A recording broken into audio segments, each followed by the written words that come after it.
Can you hear me? All right.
All right, well, I guess this guy's not live yet, but we'll go live here in a moment. Here, I'm live. If you guys go live, we'll do some gaming. I might do a little React content or something to some stuff that's happening.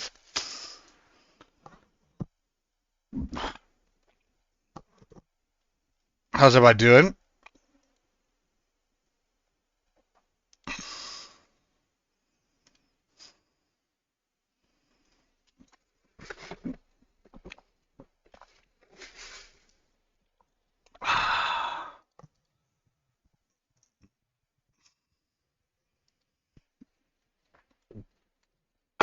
Good, good, good.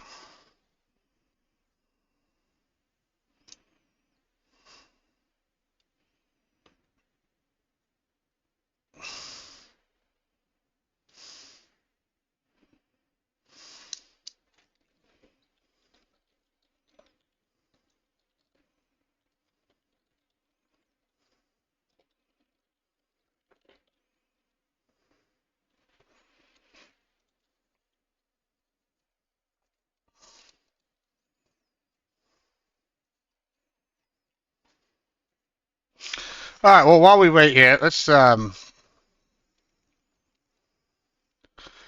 troll some people here.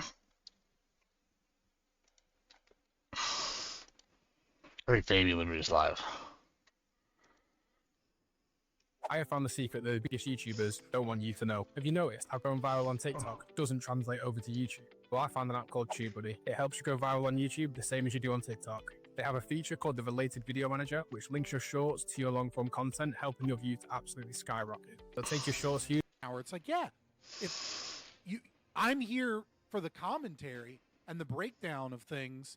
Like, if you want to just watch this debate or this video, go to their channel, watch that. It's good content. You know what I mean? Like, so I don't mind not finishing things, but there are certain things that we want to finish. And so the Dave Smith Zulu debate is one of those things, right? So I'm gonna start the stream tomorrow at 6. We're gonna hop in, we'll chit chat for maybe a half hour or so, and then we're just gonna get right into it, and we're gonna watch it probably at 1.25 or 1.5, depending on the situation. And then and we're just if we have to and we're just gonna brute force it to the best of my ability. We're gonna do at least 8 hours. Maybe not. Sorry, not at least 8 hours. I'm gonna try and get it done in 8 hours. And if I end up going over 8 hours, I might just be like, okay, good night. I'd love to have majored in economics, but there's far less job opportunities there. Sadly, dude, I got an associate's degree in econ, and then I had to take accounting classes. And bro, the accounting classes, I was like, I don't want to touch anything in econ again. That's when I switched my majors to a double major in psych sociology with a minor in religious study. Create a bingo for it? I've heard a lot of people doing the bingos for it. Maybe I'll create a bingo. That could be fun. Why was it that bad? Because it was elementary school math homework and hours of it. It was very, very simple math. And everyone was talking and there was people struggling and people not. It was so bad.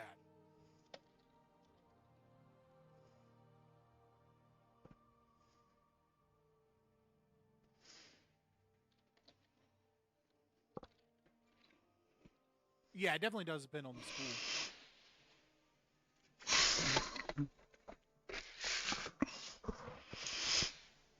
I'm working on my PhD in economics. Economics. There we go. You can bring Zulu's bingo if you feel like it. I'll tell you right now that more than the first 2 hours. Mm-hmm.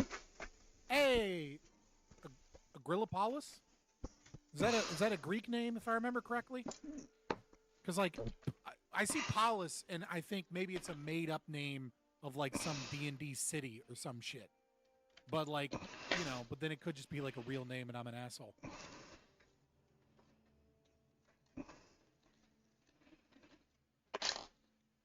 Look, it's one of the DebateCon guys.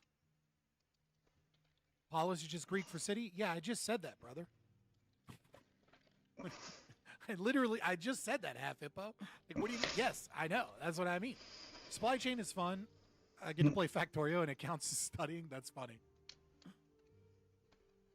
Sure, yes, it's made up. We met at the Baycon. Dude, I need you to understand that I'm so bad with like remembering names and faces and people. Like if you tell me something you said or did there, I'll be like, "Oh yeah, it's that guy."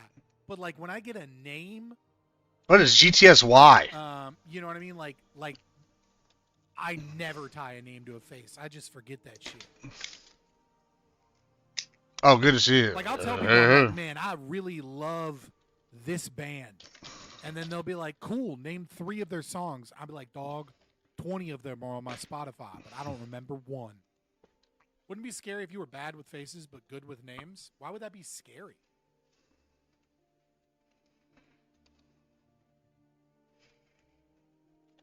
I saw Five Nights at Freddy's 2 movie, great for fans, terrible as a horror movie. Yeah. What's that fucking oh my god, oh fuck. My brain just farted on so many details. The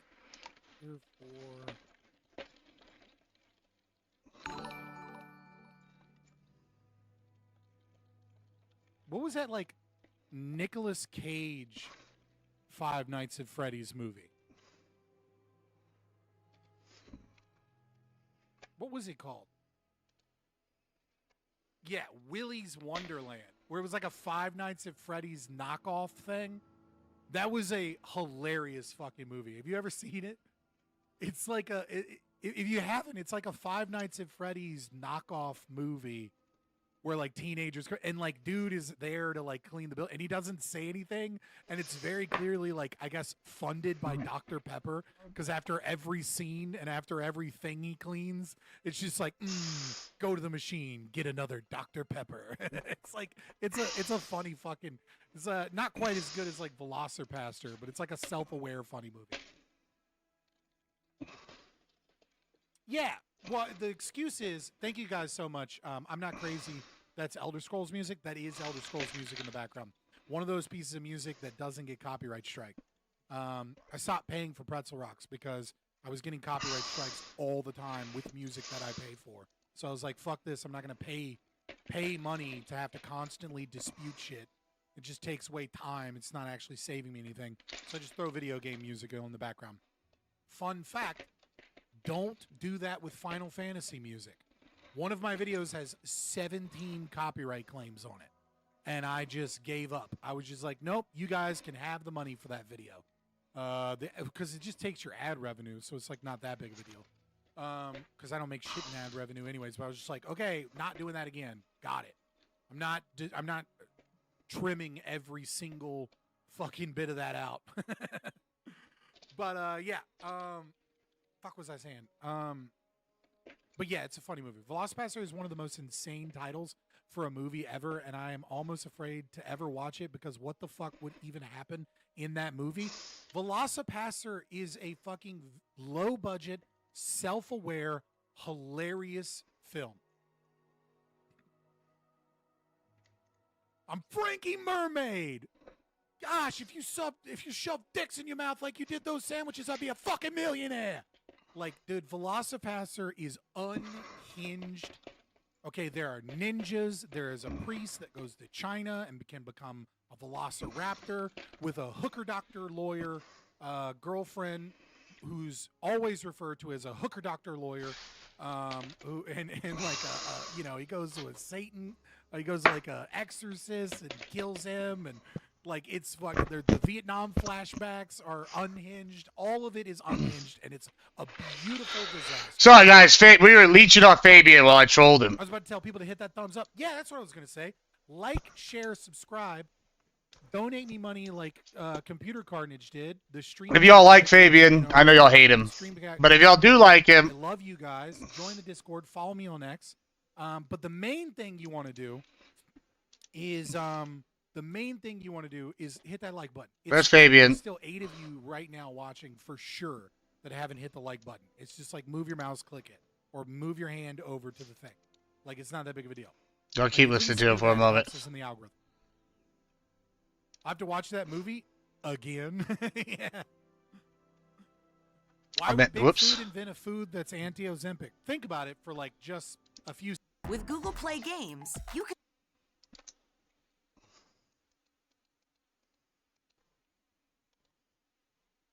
can play Unlocked. Unlock a free biome, free class, and free mission across mobile and PC, so you can get straight to the swarm. Go play Deep Rock Galactic Survivor on mobile and PC with Google Play Games. Download now. Like, I've tried everything, and it like broke one day, and every setting I go through doesn't work. I'm just dumb. I'll have to grok it or something and go through a step-by-step process and see where I fucked it up. I fucked it up somewhere, right? But yeah.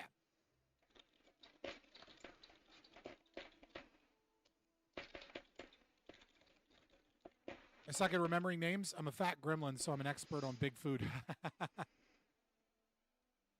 It's only funny until it's funny until someone like does like a space like 300 times.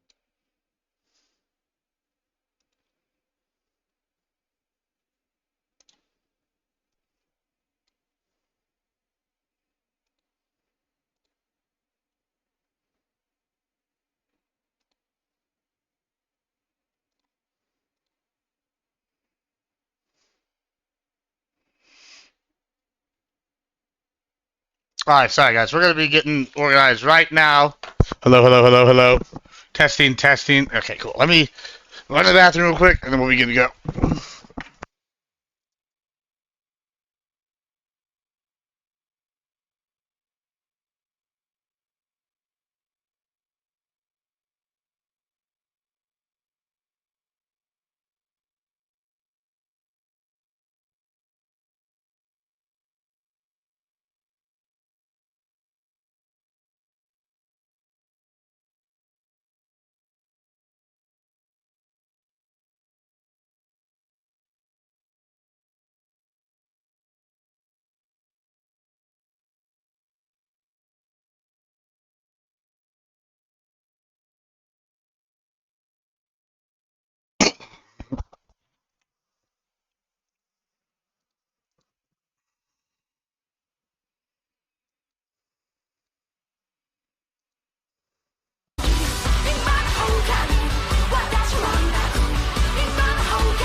Is my mic muted? I hope not. How's it going, everybody? We have a special guest today in the studio who I will bring up immediately. I will not waste this man's time. That's right.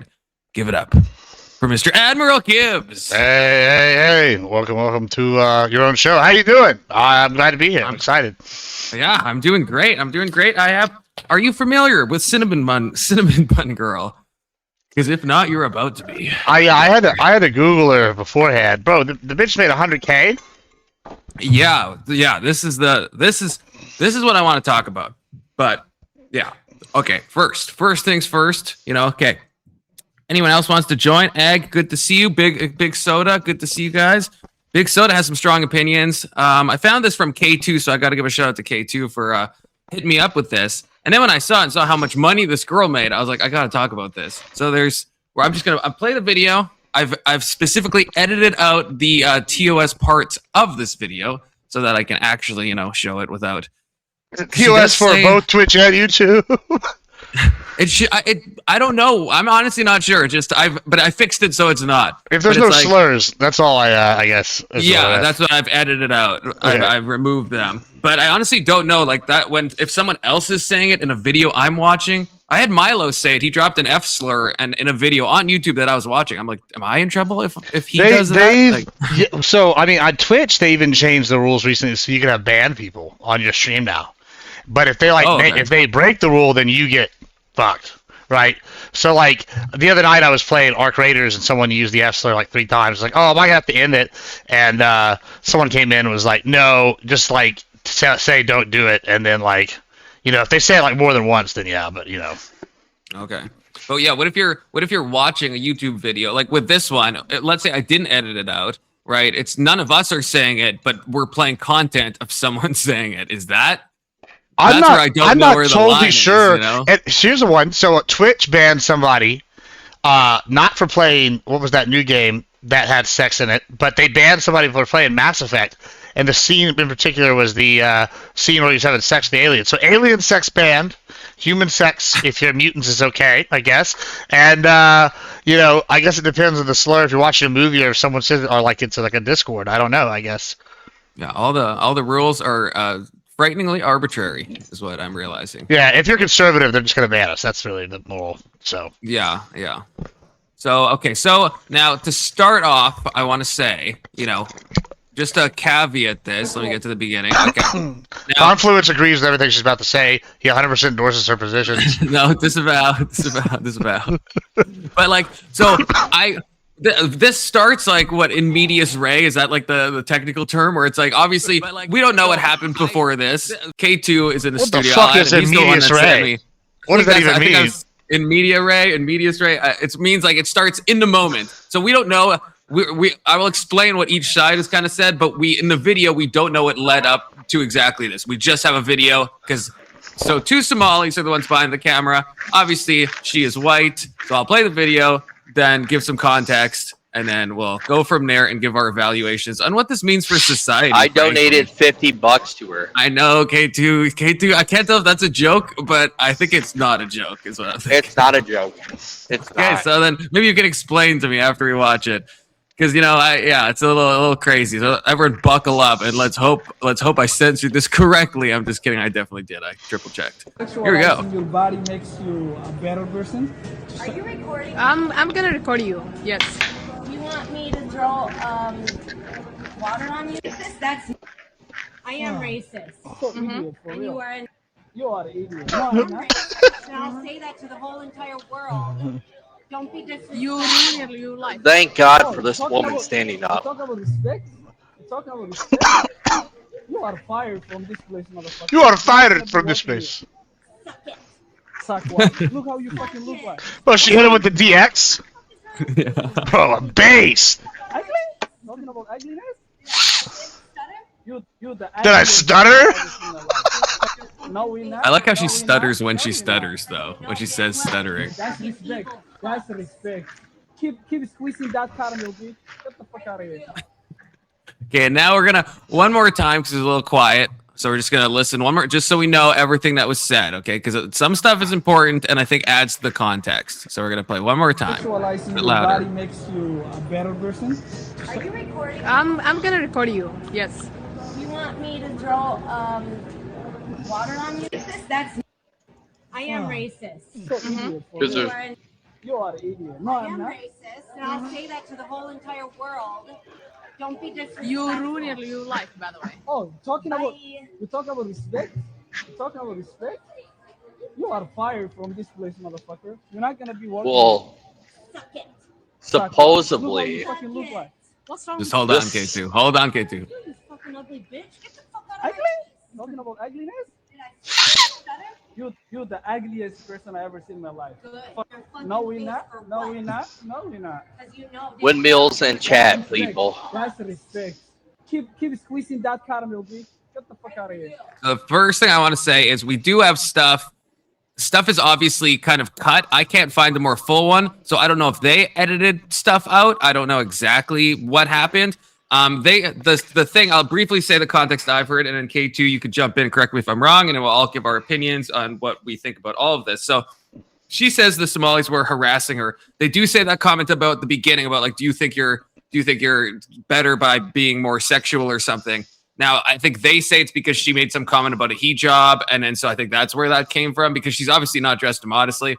So her story is that they were harassing her, and that's why she does this. Probably not an excuse for a full-out racist tirade, though, would be my argument. And then No, their that's the argument perfect is they time. asked for more caramel sauce, and she gave them flack, and then she started immediately commenting about the hijab, and then went into this whole racial tirade. But stuff is cut out, and we're jumping in it in the moment. They might have said some horrible stuff. The point is, this leads to a GoFundMe or a Give, Send, Go, where she has raised, I think, $111,000, which is probably like 4 years sending working her at more fucking money. Cinnabon. Keep sending her money, guys. We can help. And so, her. am I missing any context, K2? Just briefly, because this was your well, story. that you supposedly brought they to me. start out sexualizing her.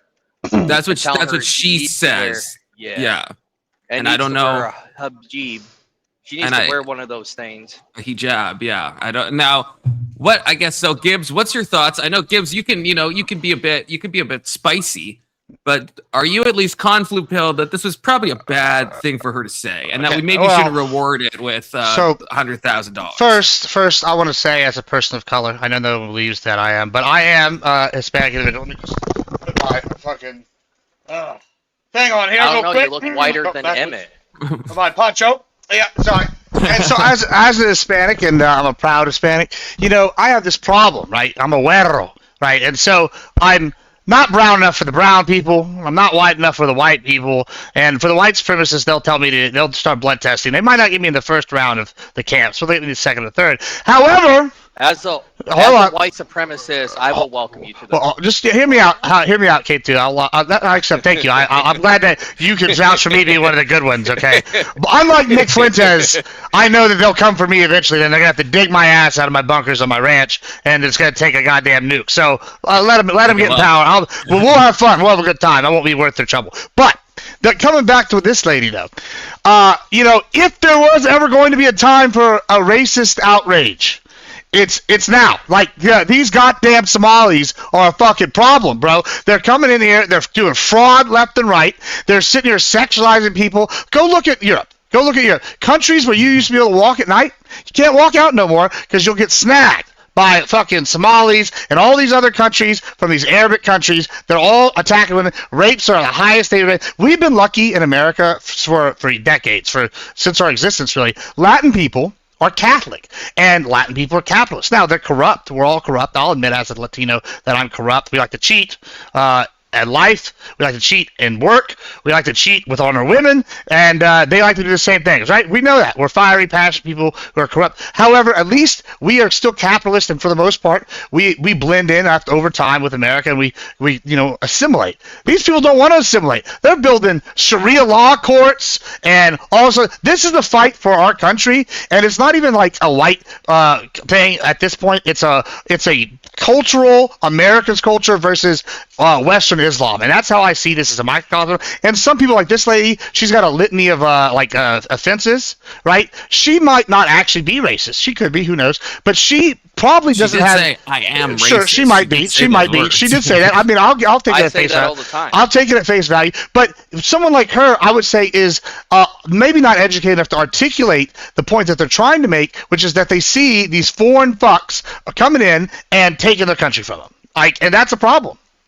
I agree. Okay, so but two things can be true at once. It's like, so I agree that yeah, there's a problem with immigration, and there's been a lot of like heating up with the Somali stuff, right? With the Johan Omar and all this stuff, but then I would say what she did is not good, and what's happening politically is not good. But I would say both those things are not good. One doesn't justify the other one. And so, what is it good that we're rewarding a behavior like this? Because I think if I go on a racial tirade, honesty. Wait, hold on. We're rewarding honesty. That's what she's getting. She's getting rewarded for her honesty.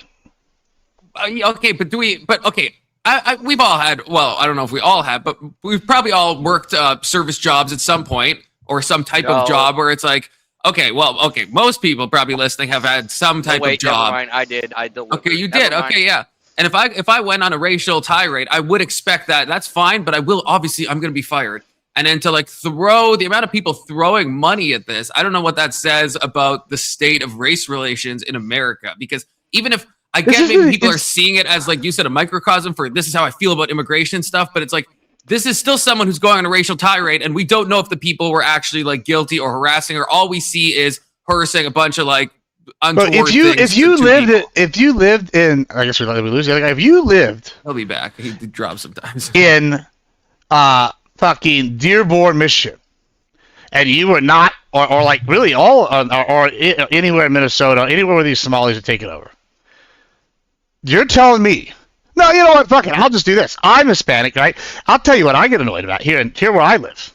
And I've ranted about this, chat, y'all, like, my viewers, y'all know, there are a few things I care about more. I had 2 topics when I came into the debates here. I now have several, but the third one now is the goddamn hobos, bro. I'm sick of these fucking tweaker hobos, like, the worst, right? And I can imagine if I was living in an even more democratic hellhole than where I live now. I live in like a blue city in Texas. I live in San Antonio, but it's like barely blue, right? If I lived in a democratic hellhole like she does, where the Somalis have taken over, and you have the president of Minneapolis, the mayor of Minneapolis sitting here speaking Somalian at speeches, I'd be pretty fucking pissed. Right, but okay, the hobo thing, that's one thing. Hobo is like, not a protected class. You vote locally, though. Like, you vote locally, right? And so, like, yeah, I guess it's a protected class because she said the insular, right? But, like, I think this is really directed at, like, it's this influx that's changing the culture, and the government enabled it, and these people are sick of it. They don't have an outlet for it. They haven't had an outlet for it till now. Frankie, good to see you. Your mic is a little going crazy. Okay, you're echoing, Frankie. Yeah, no, I'm using my car mic. Okay, well, you gotta. Hold on, how about now? Just so we can do I think it's better. I think that's better. I'm on my Bluetooth in my car, dude. That's why I'm driving to get some food. So because you were like, because you texted Thumping and said, "Oh, I won't be on so long." I was like, "Oh, you little bitch." So then I was like, you know what? Matter of fact, let me just jump on and say hi and talk and see what you guys are talking about. Because the mayor of Minneapolis speaking Somalian. Are you fucking serious? That happened. 100%. Yeah. Yes. Although this Cinnabon girl, I think is Wisconsin, which probably has similar problems now. I mean, Wisconsin's pretty good last time I lived there, but she sounds like some whore. Wait, so Frankie, you're against her, Frankie? Like, who is she? I mean, she's a random girl that worked at Cinnabon. I think she's a mom. Went on a racist tirade against the Somalians that were in her store. She says that they were being harassing. They say they just wanted extra caramel. I mean, it's a classic he said, she said, situation.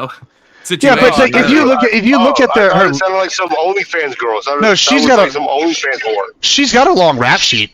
though. She's got like child endangerment charges and like all sorts of other crazy charges. Okay, then fuck her then. She's a piece of shit. Gibbs, this is stuff I don't know. Yeah, and you fill me. I didn't know this at all. Yeah, hold on, I'll give you the link. It's from New York Post, so like I mean, you know, they're partisan, but they're you know, they'd be on her side if they were, and they basically said she's got a litany of offenses. Like she's like 40 years old with like a ton of tattoos on her face.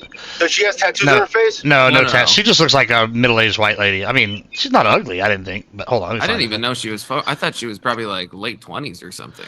Yeah. Here's the. Where should I post this here? In the side chat. Yeah, in the private chat. Hey, hold on, real quick, guys. And if I jump off, I'll go right back on, right? Sure. I'll read you some of the highlights though, because I just have it pulled up here. It is.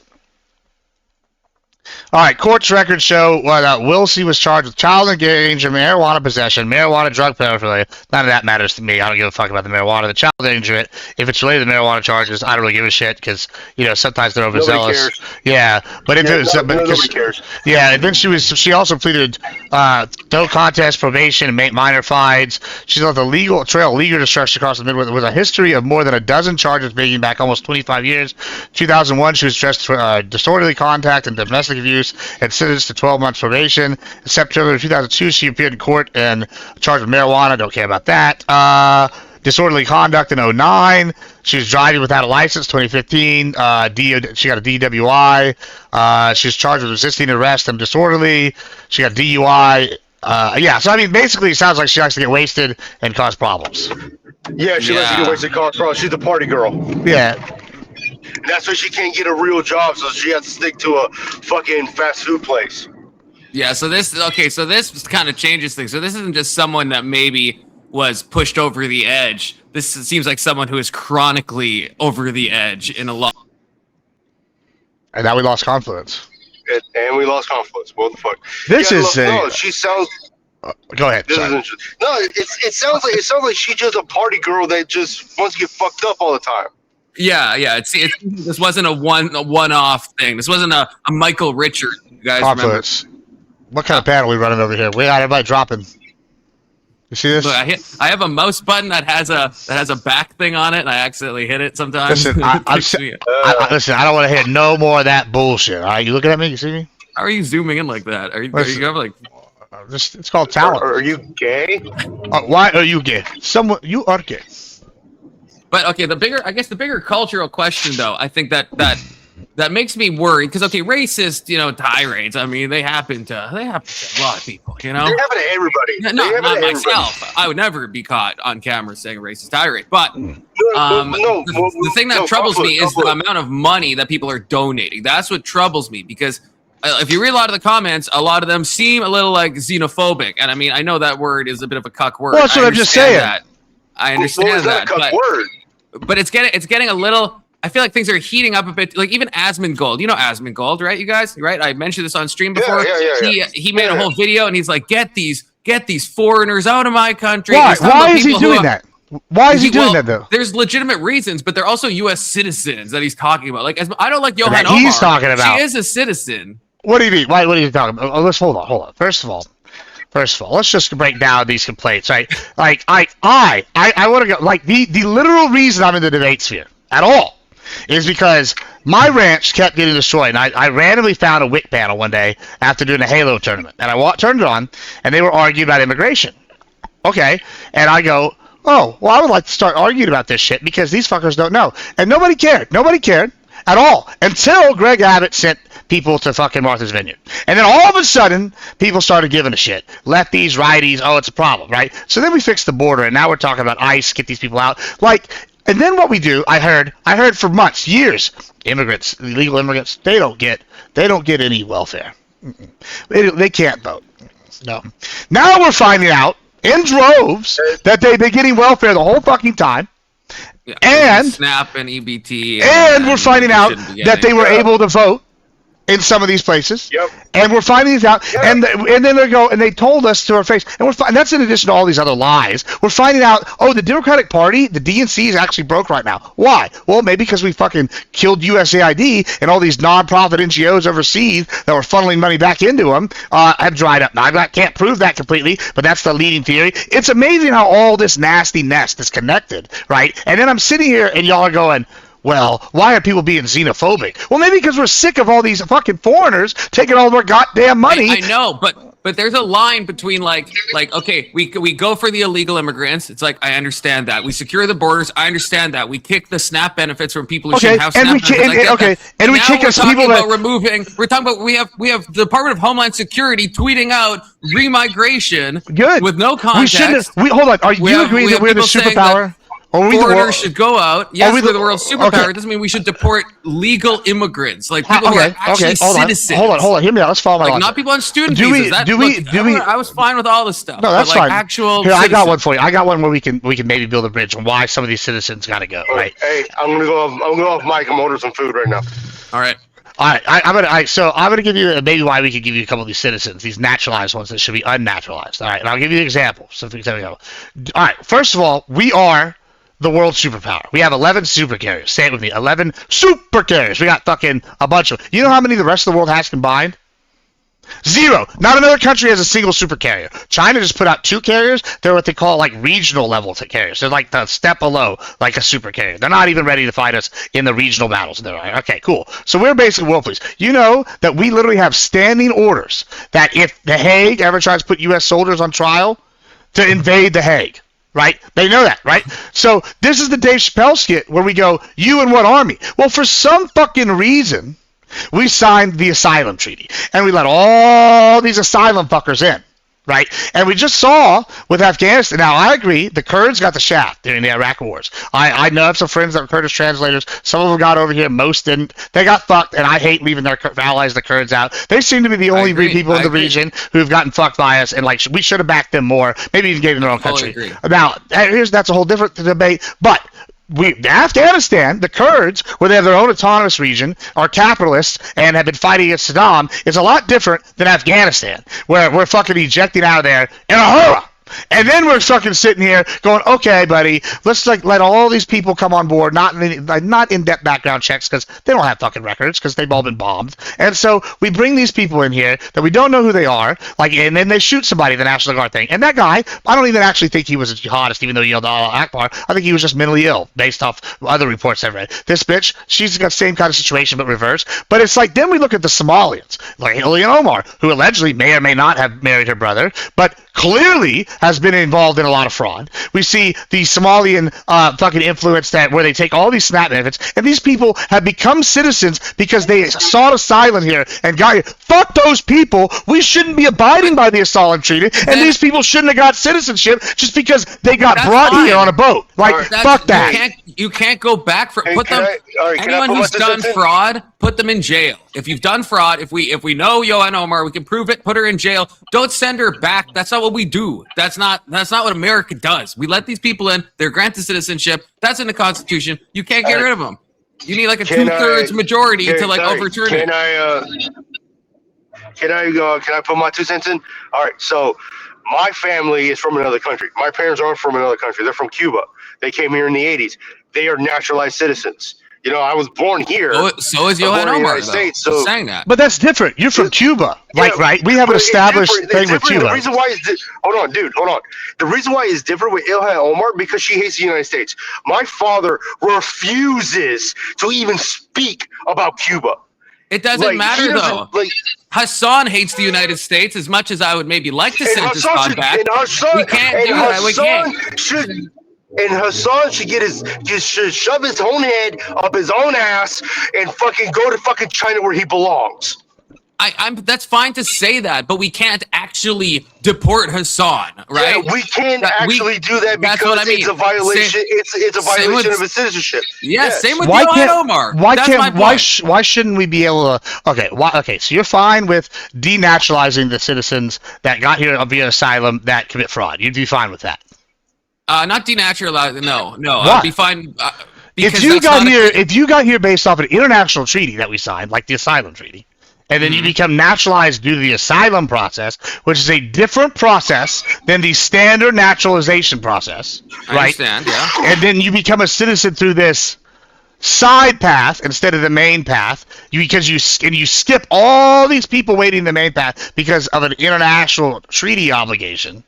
You're saying that we shouldn't have to abide by because we're the only superpower in the world. But we signed on to that. Yeah, do we break those treaties all the time? We break them, but to retroactively go back and be like, oh, actually, we're gonna send these people back because that's our fault. That's the U.S.'s fault. We voted for the wrong people. That we fucked up. Yeah, and so now we're remedying that problem. I don't think you can't unfuck up in that way. Look, check this out though. So my parents did seek asylum from a communist country, and in the 80s it was still the dry land doctrine. If you remember that from the 80s, I think it still is. So then, I think that still doesn't exist, isn't it? Yeah, but I believe the dry ground doctrine it only applies to if they're Cuba. fleeing from war-torn nations, if they're fleeing from communism, not these fucking idiots. Excuse me, I thought the They're dry line living, was they're specifically living a about decent Cuba. life in their country of origin, and they're living a decent life in their country of origin. It says, "Oh no, we're just gonna fuck over to the United States." That's where I'm at. If you are escaping a communist country, I believe you have the right to be in the United States to experience what real freedom is. I think you're missing the at least my argument, Frankie. You're missing my argument. I'm not. I have a lot of criticisms If I'm missing about. it, then explain it, please. I have a lot of criticism about the asylum process, and I think a lot of people were let in and granted citizenship that shouldn't. I'm currently in Canada, unfortunately, and we let a lot of people in that we shouldn't. The solution to that is the same in Germany. It's not what the AfD wants in Germany, which is to start remigrating people that have already become citizens. The solution is to close the borders and cease immigration now. The people that we've already let in and we've already accepted them as citizens, it's just we offered it. We offered that. We offered. Hold on. We offered that in 2017, and the Dems told us, "Fuck you." And so guess what? Now you get the stick. We gave you the carrot, and you didn't want the carrot. So how many people do we send back? All of them. So. That's where I'm not in agreement with. That's where I'm not in agreement with, because if you're saying all of them, what about people from like the 80s, from the 80s, or from the 90s? All of them. If you hold on, okay, all right. Let me. When I say all of them, I'm specifically talking about first priority illegal aliens. And when I say illegal aliens, I don't just mean the criminals. I mean Consuelo working at the fucking hotel. I mean Raul working out in the fields. And the reason I say that, and this sounds harsh, is because, okay, C&J, which is an industrial ranch down the road, they hire illegals, and you know what they do? They then just pay the fine and rehire them or hire new illegals afterwards. I can't do that. I have to hire legal immigrants or other Americans and pay whatever. And guess what? I'm operating at a disadvantage. So they have the unfair advantage in this regulated market when they do the same with hotels. You're talking about illegals right now, aren't you? I'm talking about illegals. This is my first priority. All of them got to go. All of them got to go. Secondly, the next group of people that got to go is fucking asylum people, and specifically not the ones from Cuba who have the dry land doctrine, because that's different. But what I am, and most of them, they fucking want to be Americans. They just try to escape. I'm talking about these people that we're bringing over from the Middle East. Why the fuck are? Yeah, specific, and not even from Africa. Specific from the Middle East. Specifically, if you're from an Islamic country, if you're from a Christian nation, like I'm okay with you coming. And maybe that sounds, you're just Islamophobic, but no, Christians are able to coexist and assimilate. Islam, not so much. Communism, these people come from communism, they assimilate into capitalism. Even Hassan is still a capitalist. He still buys shit. He still sells shit. He still works in a capitalist economic system. But guess what? If Islam takes over, we're fucked. They have a whole different system. So if the U.S. back during the Rwandan genocide, when they accepted some amount of refugees, right, now they're citizens, are we sending them back? Well, guess what? Rwanda's our biggest ally now. No, they wouldn't go back. Rwanda took over all the contract. I don't know if y'all know this, but Rwanda, with the peace treaty signing, now has won the second great African war that Trump did. This is a massive way. And they have now become the biggest piece of. They took over every single one of France's contracts in Africa, and they've also taken over all the UN contracts in Africa, and they're the biggest provider after Europe to the UN for troops now, and they have the strongest military in there. Remember though, when it comes to Africa, Africa wants to be. There are certain places in Africa that want to be a united Africa, right? So they want to get the colonizers out, like France and England. France is still there because even the French Foreign Legion still operates in Africa. They operate in Africa. Don't get it twisted. We operate in Africa. My main question is about, I guess, so Rwanda gets a pass. Let's look at Somalia. They're our ally. They're our ally. Yeah. Okay, let's look at Somalia. So someone that's been here for someone that got got citizenship 20 years ago. We're sending them back.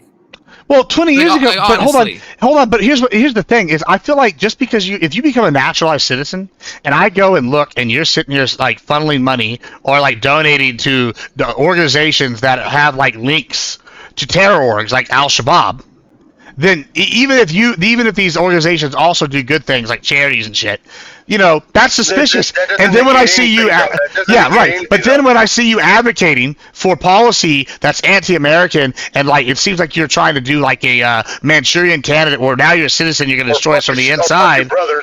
Yeah, or like, your brother and shit. then you got to go. Then you got to go. Like, I mean, it's just that simple. Like, I mean, it's case by case basis. Why not just do? Why not? Like, that's such an. You understand it's an insane standard, though, right? To look at actual citizens who've been citizens for 20+ years. I mean, first of all, again, it's what are these citizens they're getting rid of? Like, what citizens have we got rid of so far? Like, no, I'm not saying we have, but it concerns me that so many people are like saying this, like what you're saying, and Asmongold talking about. I hate Johan Omar, but Johan Omar, unless we can actually prove fraud with like the brother and the sister, then maybe because maybe you came illegally and there was fraud in your application. So what do you do? What do you do if you have an infiltrator?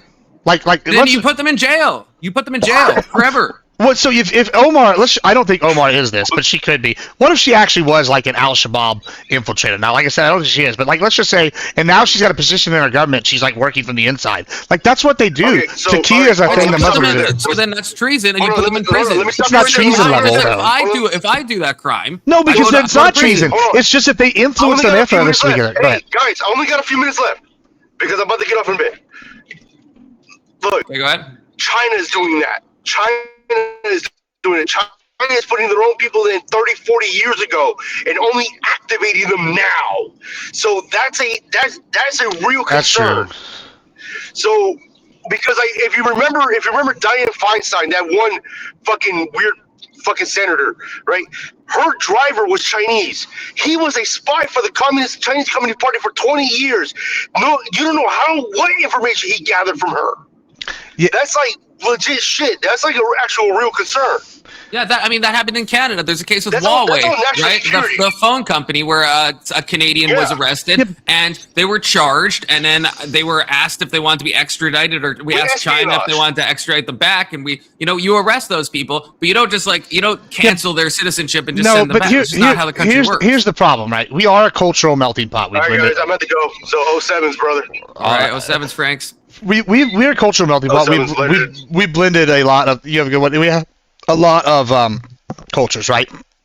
However, we have like a agreed upon Western like culture, right? We have like an idea of what it means to be an American. Like I think that there's things that we can agree on generally, right? However, right, this is the problem with what you just said, where it's like, oh, we're just gonna charge them with treason. No, we can't do that because what they're doing is very intelligent, and like this is a big problem. I think a lot of people on the right have is they think, oh, these backwards Muslims. No, these people are very intelligent. What they're doing is they're slowly coming in, they're breeding. Like, right? They're having lots of kids, so they're taking over their area. Yeah, hey, listen, we should be doing the same thing. They're having a shitload of kids, right? They're teaching them under their thing. They're establishing private schools. They're establishing communities. They're getting elected into office. And it's not that they're committing treason. It's that they are now putting little bastions of their culture within major bastions of American culture, and then they're spreading right out from there, right, and influencing, and then they're slowly taking power through legal means and things like with using Takia, where they lie and then they implement their stuff. This is the problem: is none of this amounts to like treason. It's that they are slowly shifting the culture to them, and then we're not going to be America anymore. Soon, we're just going to be the caliphate of Somalia. Or whatever. I do agree with like everything you're saying. I guess we just disagree on the solutions. Because I agree that's a problem. It's a problem happening in Canada. But I would say, yeah, stop the immigration, do all of that stuff, fix the asylum process, right, and send everyone who's here illegally back. But the people who are legal citizens, I think it's wrong-headed for us to want that. And it seems like you're kind of playing both sides, where you're like, well, who have we sent back that's a citizen? But at the same time, you're advocating consider it. We do it. Well, that's what I mean. So that's what I guess makes me a bit nervous. It's like, yeah, we're not doing it yet. And this is what the left said the right would do. And all of a sudden the right's like, hey, maybe we will. Maybe we'll actually deport real citizens. Well, I think part of it is like, I think too far. I think the part of that is right. The right got in power. And like, I think like, it's so ludicrous now when I read this news. Like they talked about lawfare, and they were so worried about lawfare. Well, now it doesn't even seem like lawfare. It just seems like we're reacting to like now the rot that Trump is pulling up, and like just goes way deeper, right? Like we were like, okay, we're taking you at face value. They don't actually vote, and now we're figuring out they were lying and they were voting in droves, right? You know, and they're like, oh, they actually didn't receive welfare, and they received millions. And now we're looking at this $1 billion scam might be $8 billion actually in scamming, right? And so when we're sitting here talking about this like specific thing, it's insidious and it's perfidious and it's all throughout the United States at different levels and different varieties. And so I think Republicans have been taken aback by, and it was almost preempting by the left. They're like, oh, well, Republicans are going to want to denationalize people. Well, no, of course not. We're not going to want to do that. Well, then we find out why they're saying we're going to want to do that. It's because they've been doing all this bullshit, and we're like, holy fuck, we have to fucking fix this now, and it might be ugly and it might be nasty, but we have to cut out the rot, or they're just going to, you know, stay here and keep festering. I hear you. It just seems like we're giving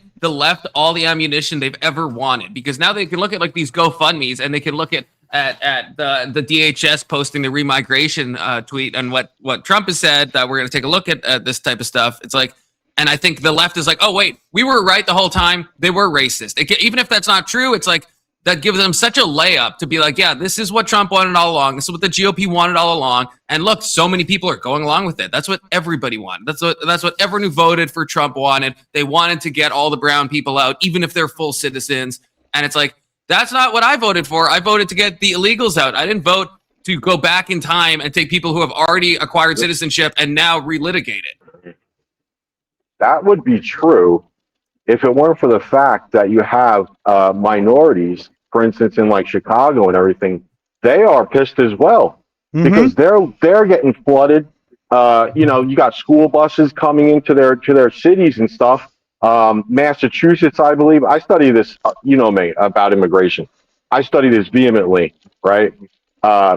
They're taking over their publicly funded city dwellings and crap like that, where if you have like for instance, you know, like a daycare or something like that, they kick these regular people out and they bring in the migrants, right? So if you look in the back chat, right, you'll see I put a link there, and that's the one you want for Ilhan Omar and all of her, you know, that proves beyond a shadow of a doubt that she, in fact, married her brother, right? And they put up the sources for it as well, how during the time that she came in, she, you know, had hospital visits and stuff like this, and the people she was connected with, they were, you know, throwing her to the wolves because they were posting social media things that were, you know, not what she said they were. So, so I'll even concede if I'm fine maybe going back if your application was fraudulent and that's why you were granted citizenship, then I understand. If it's what Gibbs is saying, that we've signed on to something we shouldn't have signed on to, and so those asylum seekers, a lot of them did nothing wrong, I don't think it's fair to send them back. They were following the legal procedure. It's not our fault that we cooked our own country. Well, here's the problem with that. It's a double standard on their side. That's why they lose this argument no matter what. Because we look at them and we tell them this.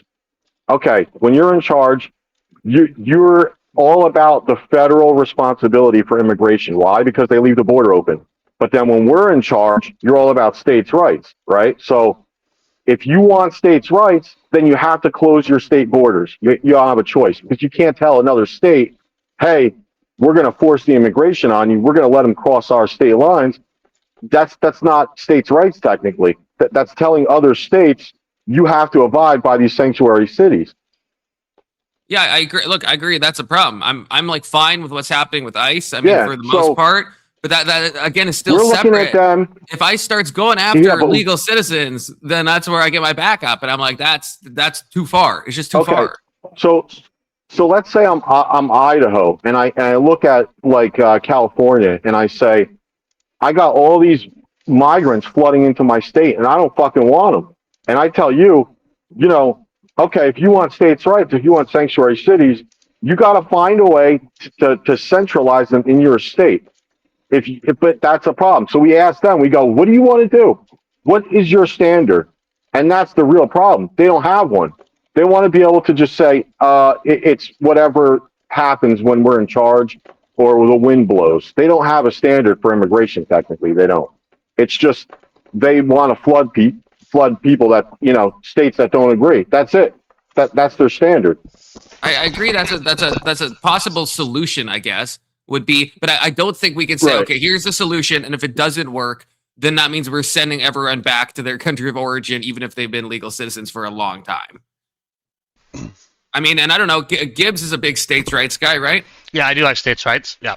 So it's like, so what do you? I don't know if you heard what Mr. Yeah, I was missed saying. it. Sorry, I switched batteries, but go ahead. I heard what he said. What did you just say? Like, I missed like the last 10 seconds. Oh, okay, yeah. The only thing, so I'm curious what you think about him. I just said I think that's a possible solution, but I think we can't propose a solution, and if it doesn't work, then we can't have the ultimate trump card being well then we just send them out of the country fully. We can try to get them if you're a sanctuary city, you've been housing these people and now they're legal and whatever, I don't know, then fine, And again, I think we have to distinguish between illegal and legal, because I think we're all on the same page with the illegal people. We're on the same page probably with the people with student visas and all that stuff, right? It's like if you're on a visa, right, then you're not a citizen. But once you actually have citizenship, I think that's where it's like, yeah, we can try to find solutions. And I think the best solution is to just stop the immigration, right? And cut down on all this stuff, get out of all the UNHCR stuff, where the petition where the UN tries to place people, because it's all, you can step out of that. That's not an obligation, right? Just because you're part of the UN. Those are, I think, solutions. I don't think a solution is to send them all back, the legal ones. Gibbs, what do you think about, I guess, what I said, what Mr. I mean, I don't know. Like, at some point, though, it's like, okay, say we like, okay, you're from Somalia and you've been here 30 years and, whatever. But at some point, it's like, okay, do we care that they're going to sit here and they're going to change the American culture so much that it's no longer recognizable, that we potentially become an Islamic State, or are we going to actually do something about it? And, like, I think that's what's happening now is people are reacting. I think there's been a cultural shift. And I think in addition to that, there's a reason right now Dems are still polling the worst they've ever done. Yeah, Trump might have bad numbers, but, like, the Dems, even now, like, after they're doing good at this last off-year elections, which I think it did exactly what was expected. The progressives won, but like their numbers are still terrible. They don't trust the party. They seem corrupt. They seem like their whole platform is manufactured. Every Dem, like I'm telling you right now, from like the top to like the streamers, basically has two talking points. You either have the progressive Hassan talking points, and you just go all the way down, and I'm using Hassan because we're all streamers, we know him, but you either have the progressive, like, fucking handout, or you have the fucking liberal handout. And then if you don't have one of those, you're like, basically, you pick and choose between the two views of the both of those that you want. And then those are your talking points. Every one of them, all the Dems. The Republicans, like, all of us, we all have, like, different, I'm sorry, I'm trying to fix my camera here. All of us have different, like, organic, like, cares. Like, right? Like, I'm a Texas nationalist, American imperialist, right? Like, I like states' rights. I like big government I like big military, small government. I like, Texas a lot. All these things. You have Fabian Liberty. He's ultra libertarian. You have, like, Rob Noor. He's super MAGA. You have Pentuple, super MAGA. Like, we all have our own, like, pushes, right? And so they're all organic, right? Andrew Wilson's like orthodox, right? And so, but versus there's manufacturing. And so I think that the American public has had the wool lifted. They're dissatisfied with what the Dems are doing. We're seeing the rot that's just clearly prevalent throughout the United States because of what the Dems have done. And then we're seeing that they basically used foreigners by shipping them here and giving them the power to vote, taking advantage of the asylum system and other loopholes, that they basically like taken a hold of this system away from Americans, whether they be minorities like African Americans in Chicago, whether they be legal Hispanics in Texas, whether they be legal Hispanics from Cuba and Miami. But however they want to do it, they're taking it away and they're taking over areas. And it's bad, and people are outraged. And so, like, I don't think states have enough the power. I think the federal government needs to come in here, and I think now, while we have the power, it's time to clean out the rot. And it may be a little nasty, but if we don't do this, we're going to see a giant cultural shift. Can we clean out the rot without deporting citizens? Is what I'm thinking. We don't want to lose our cultural identity. Is there not, like, I'd be fine with almost any other law that we put in to, like, make things. Make people who are here assimilate more and assimilate better. Like, we could probably brainstorm a lot of laws that we'd probably all agree with, that probably the Dems would call like fascistic and stuff. But at least it's better, I think, than like just sending someone back to like some war-torn shithole country when we brought them here in the first place and they followed all the laws and it was our fault as America, not us as, you know, the people, because we didn't vote for this shit. But, Wait. you know, it's not. I just it's want to not, say yeah. one thing, and then I'm going to shut up, right? Because I want to let other people speak. But they have gaslit a whole portion of the population into believing that there is no such thing as federal immigration law. That is part of the problem.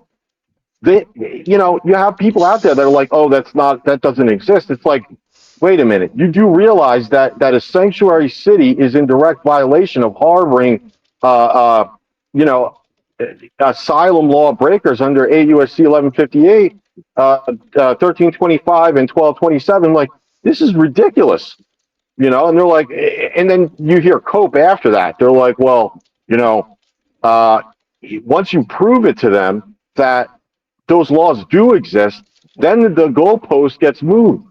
It's wild to me, and I'm like, okay, so you want to pick and choose when we follow laws? That's what it really comes down to, you know. And that is, yeah, that's a problem. But obviously, everyone who is taking sanctuary in a sanctuary city is then not a citizen, right? If you're hiding on a sanctuary city, that's because you don't want to be deported. No, it's not because you're a naturalized citizen. No, I want to be clear. Crossing the border itself is not actually, it's a fine. It's not a law. It's not breaking the law. Okay. When you come in under, when you come in under seeking asylum under 1158, you have to check in. And I've heard this from immigration officials on other channels, left-wing channels, where they're like, well, that's not true. No, go read the law. 1158. Yes, it is. I agree with you, but what does that have to do with what I'm saying? Okay. Those are we're not talking about still citizens, right? I'm getting there. Because if they're harboring people that have not checked in yet, they technically aren't citizens. No, right? I agree. But you and me, So that's what I mean. I all of guess those at least people- as long as you know, I don't disagree with you on that. I think, yeah, we should go into those sanctuary Yeah. cities. I think they are illegal. I think, yeah, but that's not citizens. A citizen is not hiding at least not for the purposes of claiming sanctuary, right? There's obviously immigrants You that have realize become how citizens many- in California, but I'm saying that's not what we're talking about. You know what I mean? Because we agree on that. I mean, we can talk about that. I'm just saying, I think we all agree on this panel that, yeah, sanctuary city is bad. Send those people back. And then you have the ones, right? And it's been, you know, well known for a long time that the ones that do check in, what happens is they get a court date, right? And so many of them don't show up for the court date. And then that just adds and compounds to it. There's no tracking system really for it. And it just breeds a whole level, a snowball effect of other issues that we hate, like mass surveillance and all this other crap. And then what happens is it's like a death by 1,000 cuts, kind of like how the left is like, oh, Trump is a bad man because he's accused of all these crimes. When it's like none of them are correct, but all of them added together, they're like, see, this guy's a bad guy because he was indicted on like 57 charges or whatever. That's the way they operate. It's like, you know, they're so disingenuous. It makes me want to vomit. It really does. I mean, I agree with gay. I agree with all that. I agree. Well, I don't know maybe some of them, what K2 said. Well, especially the ones in California, you know. But yeah, I guess I think we all agree with that. And we all agree, I think that should be fixed. And there's ways to fix that. I'm worried about going. You guys importing people. They I just know, but shit I would, on the beaches. But I would say in Canada, it's like I would say yes. The solution is to stop mass immigration, but I wouldn't say take the people from India and just like send them back to India that have become legal citizens. Like, even though I disagree that we should have given all these people citizenship, it's like I think we immigrated too many past the point of where anyone can like assimilate in a healthy way. But the solution is not to kick out legal citizens. I feel like I've said that. Maybe I guess we're not kicking I don't even out know. I the feel like legal both. citizens. I feel We're like kicking out the Gibbs illegals. is, and I feel like everyone's kind of saying two different things. Like, are we kicking out illegals? Is that what we're doing now? I mean, I think the priority list is the illegals, right? Okay. Here's the thing with India, right? So, like, I don't like Indian culture.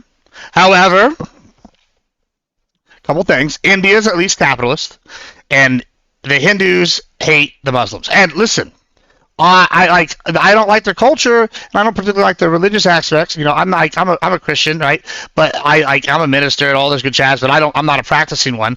You know, however, that being said, I can sit here, I can see that most of the time with Hindus that they come here, they assimilate, right? Like you see them, they're business owners. They have tech jobs, you know, and sure, maybe those jobs should go to Americans, and maybe we could talk about prioritizing Americans over recruiting people from India, and I think that's something we should talk about. However, and this is a big thing,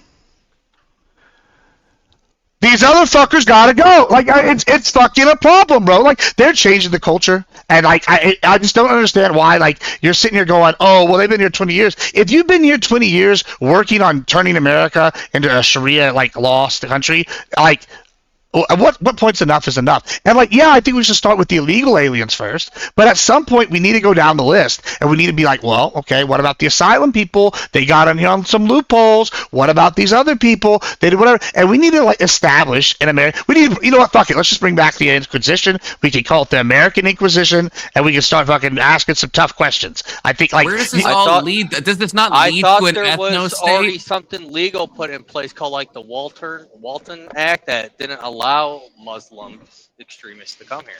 Well, like in 1950s. Yeah, but they can just do tequila. That's the problem. Yeah, they're allowed to lie by the Quran. Yep. No, I think that's a misunderstanding of tequila. That's not a misunderstanding. It's not a misunderstanding. It is. You're allowed to lie for. That's not. No, it is. It's not. It's not. It's not in the Quran. It's not in the Quran. It's not in Hadith. It's not in any of those things. Tequila is about avoiding persecution if your life is at risk. I mean, that is what it's about. It's not about like lying to secretly get Sharia law in. That's just not what tequila means. I'm gonna ask you a question. I say this with love. I'm gonna ask you a question. It's not. It's not. I say this with love, Confluence, but I love you because you're a nice guy. But are you retarded? Sometimes.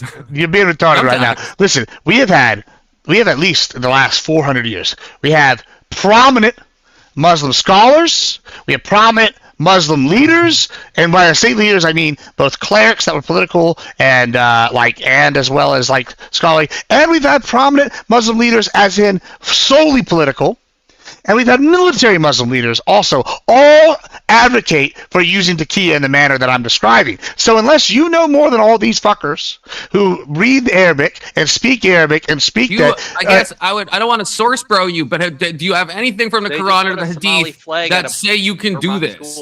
I'm not saying there's not some bad actors that will like lie. That happens all the time. But I'm saying there's nothing in Islamic jurisprudence that says you can just lie to just like get what you want. It's lying to avoid persecution. That's what tequila means. That's also that's the normal understanding of Islamic jurisprudence.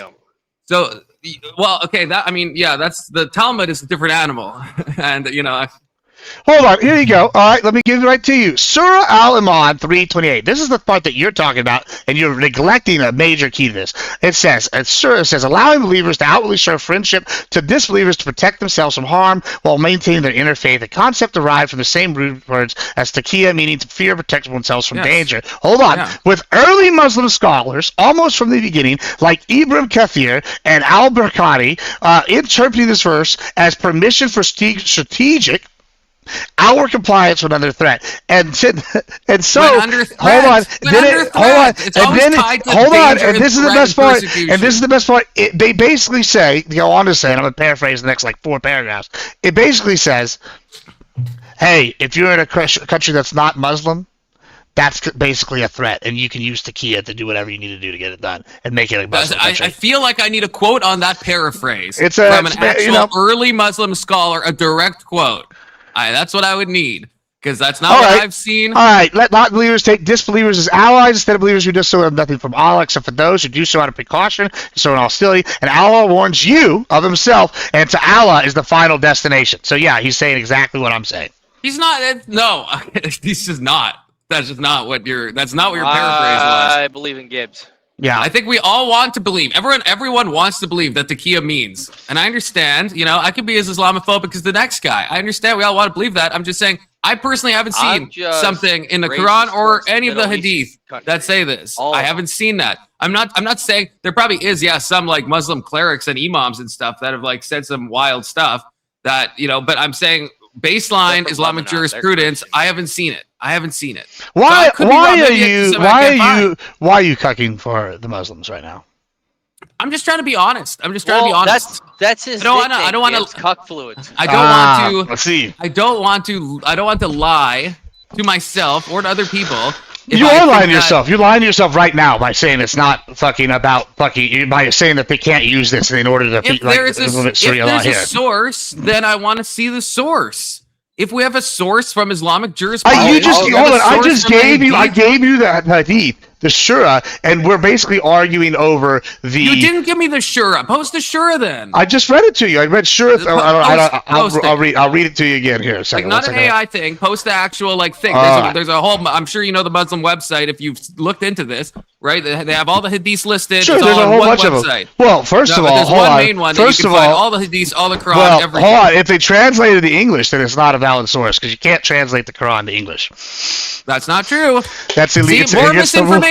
It's against the law. It's against the Islamic law. It's not. You can have it translated. You just have to have the Arabic next to it. You can absolutely translate the Quran. God! You're just wrong about this. That's what I mean. You're wrong. That's literally. They literally killed people for doing it. Yeah. So I mean, Christians have killed people for translating the Bible into English, right? The first guy who did it. Well, I can't remember his fucking name now. Was it Wesley? I can't remember now. But whoever was the first. But that also wasn't the only reason why. That's not the only reason why they killed him, though. That was the only reason. The guy who first translated to English, that was the only reason. You think they killed John Wesley only because he translated to English? Do I have the right guy? Is he the guy who first translated into English? I might have the wrong name. I mean, listen, I'm not going to fucking gotcha because I don't know off the top of my head either, but I know that when it was Wesley, that's not why they killed him. I'm probably saying William Tyndale. William Tyndale. Yeah, I don't know. He was the first guy in 1526, and they fucking killed him over it. And their argument was because now everyone can read it. The Catholic Church said everyone can read it. Now they're going to come to a bunch of bad interpretations, which I mean, from their point, that's Protestantism, baby. I mean, we've come to a lot of wild conclusions, right? Filthy Protestants. What? But there's nothing in the Bible saying that you can't translate it. And again, the best understanding of Arabic, which is why you can go into any mosque and you can find the English side by side with the Arabic. Go to a local mosque, pick your mosque. You will be able. They're not going to tell you, no, I'm sorry, you can't read it at all in English. You just have to have the Arabic alongside it, because the only authentic one that is actually inspired is the Arabic the Arabic words, because it was dictated by fucking Gabriel or whatever. They're pissed that they found out about that. It does say in the Bible that if you change it, you're doomed to hell. It does say that, but but it's not about translating, because we know it's not about translating. Well, even Paul would translate stuff. Because Paul wrote in Greek, and he was translating stuff from the Hebrew or using the Septuagint. Well, hold on. The argument with the Bible would also, arguably the original Bible, if you're not counting the Old Testament, was all written in fucking Greek, because that was the lingua franca of the region. But anyway, that's not the point. The point, though. I'm saying Paul, just to be clear, I'm saying Paul would use Hebrew quotes from the Old Testament, and he didn't write them in Hebrew. He wrote them in Greek. So obviously, the New Testament is totally fine with the Hebrew being translated and with the Greek being translated. I mean, so we know that for sure. I mean, okay. The problem that I'm having here, and this is actually maybe a point towards why we shouldn't translate the Bible and all these other things, is that, yes, a lot of it was, most of the original Christian Bible was in ancient Greek. And they have the arguments about the Gnostic Bibles, they have the arguments about which version. Okay, I will grant all of that. However, let me just give a reason partially why maybe we shouldn't have translated out of Latin or out of Greek, ancient Greek, right? And that is because how often do we have... Let's just use the one everybody knows. There's 3 types of love in the Bible. Agape, whatever the other one, the other two. Yeah. Eros. Well, and then in English we only use one. Yeah. So a lot of times, now it's doing it when I don't want it to. A lot of times, just with that, in happy passages about love, things are not being interpreted the right way. Just like whether it's thou shalt not kill. Well, the original interpretation, is if they use the word murder, right? Which is different, and all sorts of things. So things are lost when you change it, now I don't think people are going to hell for getting, changing things to English, right? I mean, I don't think people are going to hell for like, when Catholics made, hey, paganism, actually this is God trying to show you who he was before the Christians got here to explain it to you. Like, I don't think that's like, also those people aren't going to go to hell, and they change stuff from the Bible in order to fit the stories, right? The missionaries. So, no, but I do think there is validity to why people are hesitant to change things to other languages, because it changes the meanings of shit when you switch things over. Right, but just as a point of clarification, the Catholic Church was completely fine with this when they made the LXX. But the Catholic Church no, not Europe. the LXX. Sorry, the Latin Vulgate. When they made the Yeah. Latin Vulgate, But right? That was an official. That's the Catholic but the Church. who Catholic did that. Church- They're translating into Latin. Yeah, but the Catholic Church So all are- Christians have done this. It's not just the Protestants. but the Catholic Church are basically, they've been apostate since Luther, so it's fine. I mean, yeah, but the Vulgate was way before Luther, is what I'm saying. The Exactly. Latin Vulgate's Luther like fucking Luther really fixed old. it. Luther fixed them. No, Luther was fine the with point with is- the Latin Vulgate. The goddamn apostasy. I mean, that Anyway. word Islamophobia, I think that's misinformation itself, because That's right. We're not afraid of Islam. wanting to protect your country's nationalist identity. I don't think there's anything wrong with that. I don't think that makes you Islamophobic. I don't think it does You know, either. but- I don't think it does either. That's why But with- Poland's doing so well with no terrorist attacks. Confluent. I don't think there's anything wrong with even Trump's quote unquote Muslim bans and stuff. I don't think there's anything on its face wrong with that. I'm not going to say that's. You know what was based? That PM guy, Gregor, or whatever. How do you ever say his name in Polish? Fucking took a gay and Ukraine Christmas tree and threw it in the grass, the garbage last year. Okay, Poland is a little crazy though. I don't know. No, I don't know if we Poland want is to- based. Poland, they're calling Poland Little Texas. I think that we need to be more Are you like are you Poland. making some lean over there, Gibbs, or what's happening? First of all, hold on. Let me just explain something to you. You're clearly You not said from you're a person of color, right? You're clearly not from Houston. The lean would be going into the Sonic Cup, not the Sonic Cup going into it. I was taking the Sonic Ice and putting it into my bong, because I literally just broke my bong 5 seconds ago. So now we're back to the silicone one, and so this one had a broken downstem. So we put the downstem, which wasn't broken from the other one. We did some bong surgery, and now we're gonna get stoned, because God bless Texas and God bless individual liberty, and the government shouldn't tell me what I can do in my own goddamn home. Speaking of lean, I have a cough, so I'm gonna take half of lean right now. Okay. Well, But you take lean your is the bong. best. Lean is I'm the gonna take best. Half the lean. Big half fan. the lean. I could see Lil Wayne started sucking at music whenever he got off the lean. I don't know, man. Those SoundCloud rappers. I don't think the lean's helping, man. The mumble rap, I don't think it's helping. They're not on lean. and They're on it's shit. closed. I think the codeine's making them a little slurry. Yeah, you they're know? not on no lean. I'll tell you that right now. You can tell when they're on lean, and it ain't that. They're on the fent.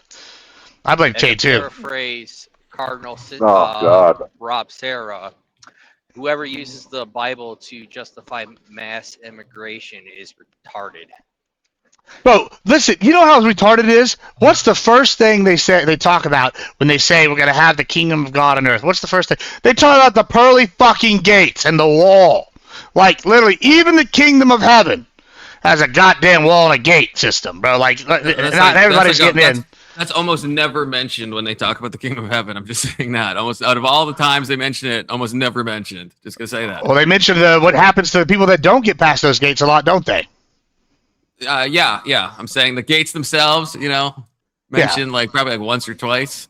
The Yeah, kingdom because- of heaven is within, remember. I mean, that's what Jesus said. Yeah, well, until you That's what come our back. Lord and Savior I'm said, just saying, the literal physical king of heaven is going to have gates and walls and shit, and then the rest of people will be burning. So I'm just saying, if God's putting up walls and fucking keeping certain people out, why shouldn't we mimic God? Look, I agree. I think, I think. Do we you should know be more putting than up God, walls. Confluence? Oh, well, no, we'd have to get Marilyn in here, because I don't know if you know Marilyn Gibbs. She is actually God. So I'm talking to Dionysus her. in the flesh. You're what? You're I'm Dionysus. Dionysus. I have the cup right there, don't you? You have those Bacchian orgies. Is that what's happening? Don't worry about it. You're not ready for them. Don't ask about them, all right? You have the fit for it. I Side also with debate con. I actually wrote a novel series, and it became famous. It's the real way I got my money. It was originally going to be 50 Shades of Gibbs, but they didn't say that sell very good, so we changed it to gray. Yo, you were the one. You started out with the Twilight fanfic, because remember Yeah. that's how that story begins. So yeah, that's you like that? It's a wild thing to own. Yeah. I don't Fuck know. yeah. Who doesn't like vampires that sparkle? What are you, gay?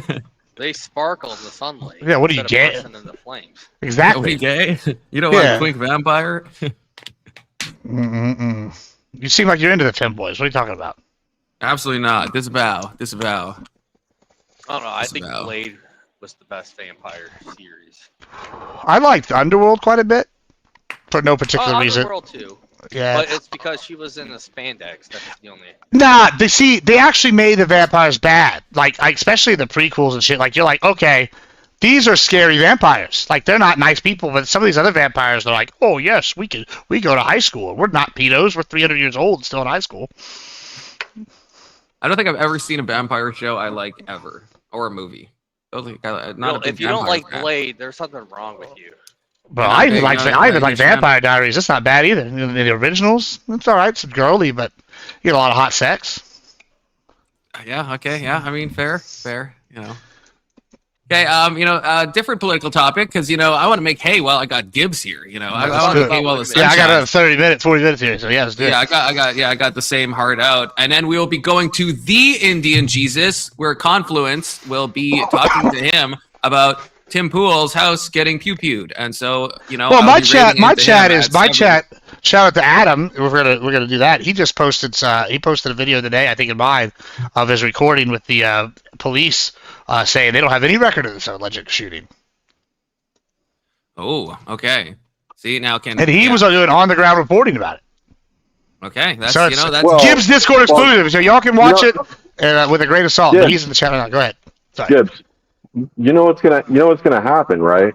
They don't have any reporting about it. So what they're gonna do is they're gonna find some black guy in his mama's basement that is autistic, and that's the guy that's gonna be, Yeah, that's the one that did it. We've seen that playbook before. But they're gonna call him a white guy on CNN. That's true. Yeah. That's true. Oh, bro, that shit's crazy. Again, they did that twice. Well, motherfucker is Steve Urkeling in the side of the screen. Oh boy.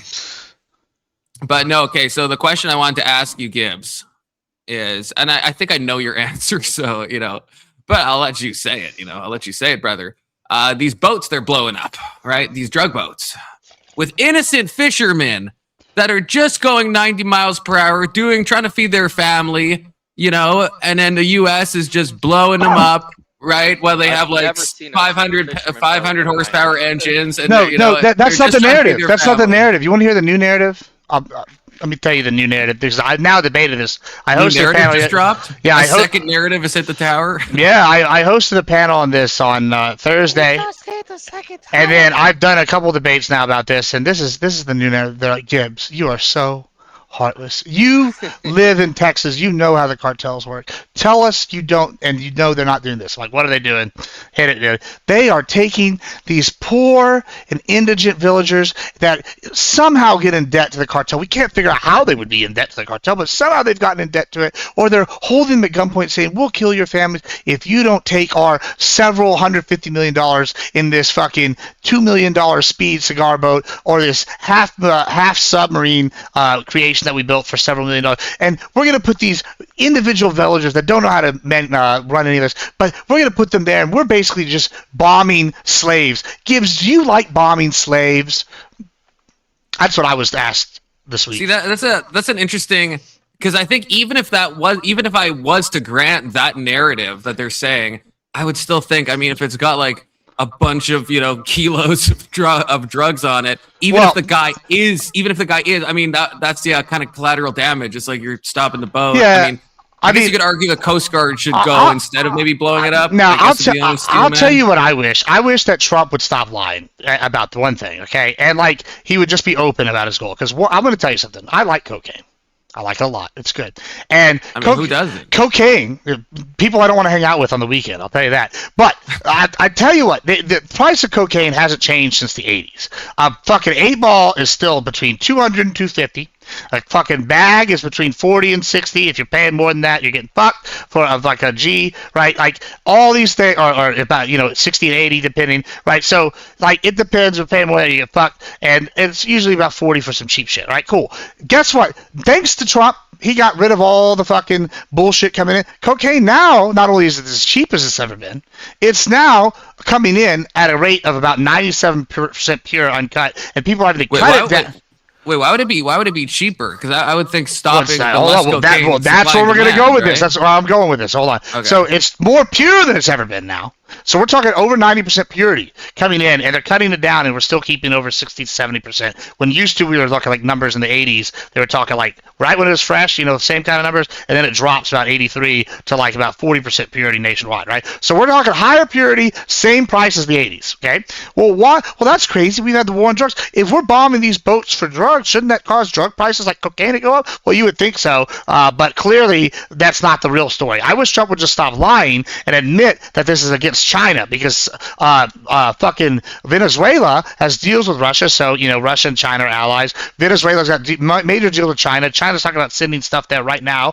We just forced them out of Panama. We just forced China out of Colombia. Venezuela said they're not going to cut ties with China, and China even has partial ownership of their state-owned oil stuff. And then not only that, Cuba has sent death squads to Maduro to help him put down some of this insurrection he's had recently. We should have made it back then when that happened, but we didn't. And so this is all to isolate these people, right? These different allies, and we're taking out their allies one at a time. We just fucked up Iran. Now we're gonna get rid of Venezuela. We're weakening this alliance. I wish he would just say that. This we're going after the drug boats whenever cocaine prices haven't changed at all since the 80s. It's ludicrous. I still feel like I'm not understanding. Like, if we have been shutting down the borders, right, and like doing more stops and like seizing more drugs. So with basic supply and demand, why would the coke prices be dropping? Like, I still don't get that part. Because they're not actually. We got that Peruvian flake. It comes from Bolivia. It comes from Colombia, right? Because they're not. That's my point. Is they're not actually putting a dent in shutting it down. Okay, so So then why blow up these Venezuelan boats? Because it's to instigate a regime change and to isolate and get rid of Venezuela as part of BRICS and the little alliance that's forming against the United States and reestablishing. Yeah, the only kind of BRICS I like are the ones in this image. Exactly. What I mean? That's what I'm saying. Yeah, but I wish he would just say that and be like, "We're doing America first. These guys are our enemies." You always take them out. Check underneath the brick to make sure it's not drywall. Exactly. That's true. Well, if you get real good shit, it's like a Play-Doh.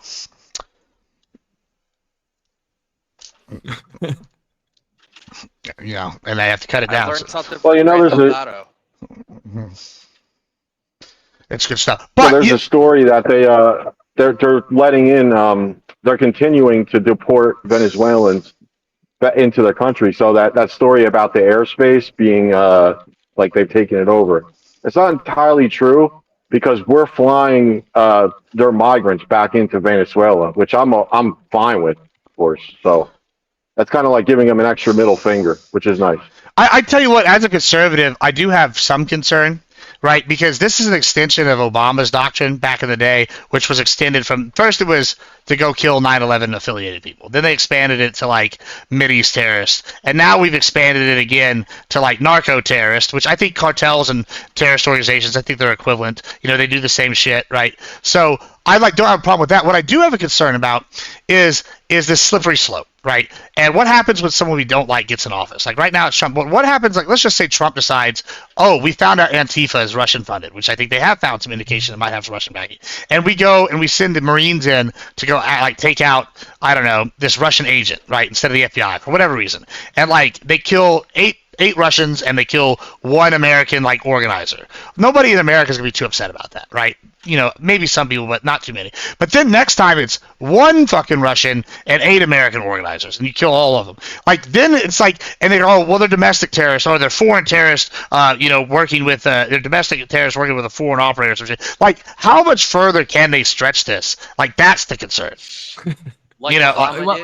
That's kind of my issue too. It's the more, this has been going on, I think, every president, where it's more president gets a bit more power.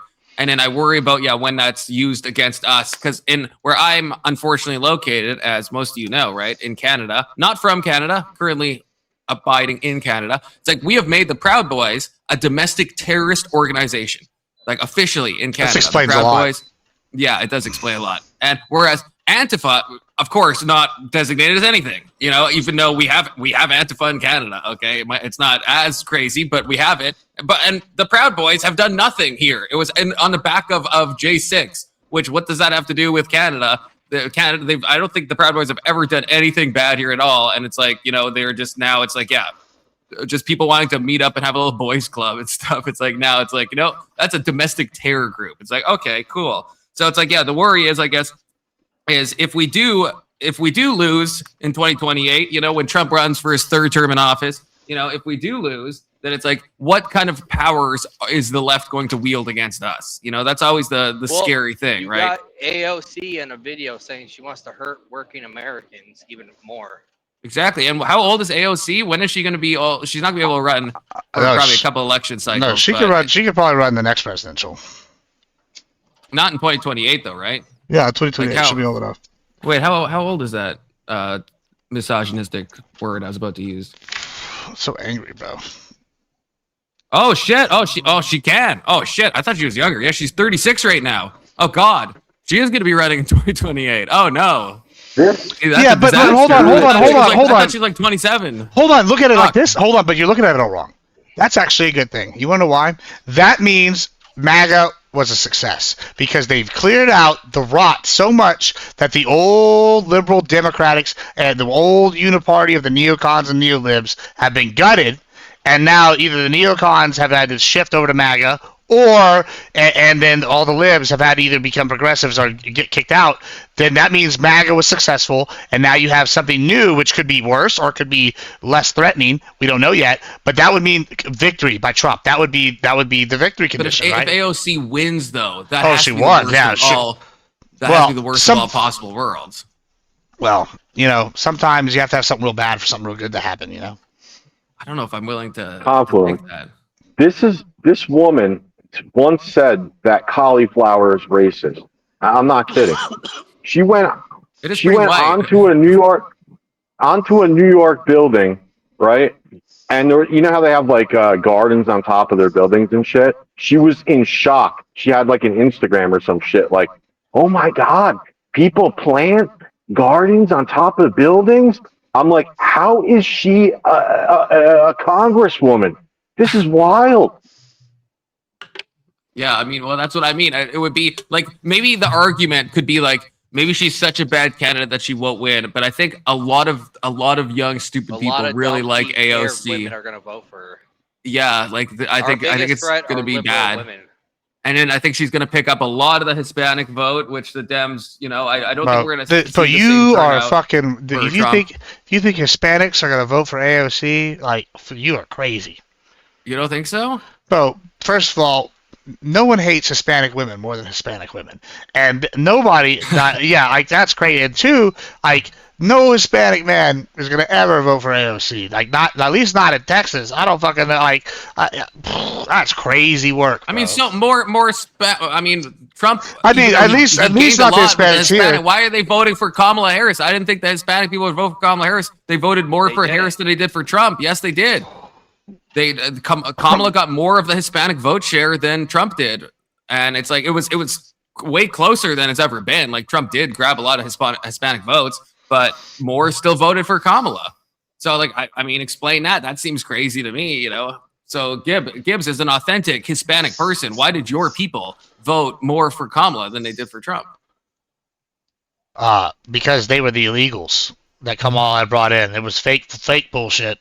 It was shenanigans. That's why. You also have to break it into male and female because females, majority of them still vote liberal, 60-40. Well, but by the Pew Research data, they I think more male Hispanics voted for Trump. Well, Mexican Americans, specifically by the third generation, are generally Republican. Right, and so I think the part of it is that first gen they want to be adopted. If you like, so I'm second gen, but I'm adopted, so I guess I don't really count in that regard. But like most time they're illegal. The kids have citizenship here, and so their parents, those people, the middle generation, they're still worried grandma's gonna get or mama's gonna get taken out. By the time they have kids, like if grandma gets deported, whatever, I'd be mad. But like not their abuela or whatever. Yeah, but they're over here like we never see abuela. Abuela was a cunt. I fucking work in the oil field. I'm out here. I'm only home fucking once every fucking, once a year. So like, I'd rather fucking worry about my taxes. So like, yeah, they'll definitely, vote Republican. Like Cubans are all vote Republican. Colombians, they fucking don't like crime. They immigrated here, so they vote Republican. When you're talking about this, obviously when you say Hispanics, I'm like 100% sure it was the illegals that they gave licenses. Like, oh, this is Raul. He totally lives here, and it's not some dead person's social security card. So how do you think there was a lot of fraud in the last election too? Yeah, I think there's been fraud in both. Like, do y'all remember in fucking the year Trump lost and it was like midnight, all of a sudden there was like, in Michigan, there was all these ballots that got found in Detroit. Like, what the fuck was that? And nobody ever found anything on that, and then literally a couple years later, we find out in Connecticut. The literal thing that we were accusing them was happening. They were ballot stuffing. We have it on video. Ballot stuffing, just taking boxes of ballots, throwing them into a fucking thing for this mayor candidate. And if they're willing to do it for that, they're willing to do it why wouldn't they do it for the more important election? It's just like, they're like, oh, you couldn't find any evidence. Then slowly but surely, even under Biden, people were finding small little bits. And now that we have the government in control, we're finding the floodgates. And it's just like, so much they can't even hide it. I don't know. Like obviously there's instances of fraud, but like even we have the Republicans controlling all branches of government and everything, right? It's like, so you would think that there would be more evidence of actually widespread fraud. We are finding it. Election. Not in the numbers that we would need to overturn it, right? Yeah, but it's like a start, right? Like you start finding the trickles, and then it's like, well, this web is connected over here. Just like at first it was only a couple million of fraud, right? And now it's up to estimated potentially $8 billion is this Minnesota fraud. It goes the other way too, though. At the same time, right? Where it's like, if you look at Doge, right? What we were promised, some amount of $1 trillion or more. He was promised. We were promised. Listen, it was a campaign promise, but Doge has been in there gutting shit left and right. I know, but not. I mean, what it was less than 1% of what they estimated they'd be able to cut. But it's a start. It's a start, right? Doge is done now, isn't it? Doge is still cutting shit left and right. Are they still? I thought they stopped cutting shit. No, they're still around. They're going. Confluence. I sent you that bill. They passed HR 4, right? Doge legislation response bill. So they did something about it. It's not like they saw it and were like, fuck it, it's all in the wind. Well, I mean, and remember that? I sent it to you. Well, they're still doing stuff. They just published something literally this week. How much are they actually still cutting? I guess. No, they literally just gave a presentation last week or the week before where they're like, oh, look at all the stuff Doge has done in the last month. And we haven't been in the news, but it was a whole bunch of shit. But I'll give you another example of a non-Doge person. People want to talk about how Trump didn't hire the right people. Right? They're like, oh, we don't like Linda McMahon, for example. Well, I voted, and one of the reasons I voted was I wanted the Department of Education gutted. And I tell you what, Linda McMahon has done a goddamn bang-up job of gutting the Department of Education. That bitch is it's barely a house, right? She's over here gutting the shit out of it. And now if you don't like that, then you obviously won't like her. But if you wanted someone to go in there and to gut that shit, she's done them fucking about as A1 of a job as you could get, and the Dems are gonna bitch about that. But it's like, what are you voting for? It's just not all to lose. Have you heard anything about Linda McMahon? I mean, from judging by the way you're reacting, I'm assuming no. But I've been very impressed. So it's like pros and cons. And I am a little concerned though that we are giving too much power to what's like a 90s dim. Because what's happens if we do lose the power. With all the precedent Trump's established, President AOC would be terrifying. You're right about that. I do have that concern. Are we gonna get drone strikes because Gibbs went to church on Sunday and now we've identified this church as a terrorist org? Who knows? Right. I mean, what's your even thoughts? I think we have a few minutes left before both of us have to go. On the do you think all of this is leading up to us winning the midterms, or do you think we're absolutely fucked? What's your prediction on that? It's a long way. I don't have a prediction yet. I want to see the tea leaves more. I think the Republicans are fine. I think that something that has happened in the most recent months that will probably change is right now Trump expected to lose the off-year elections. I think everybody expected us to lose those, and so us losing those was not a big deal. I'm not reading those tea leaves very much.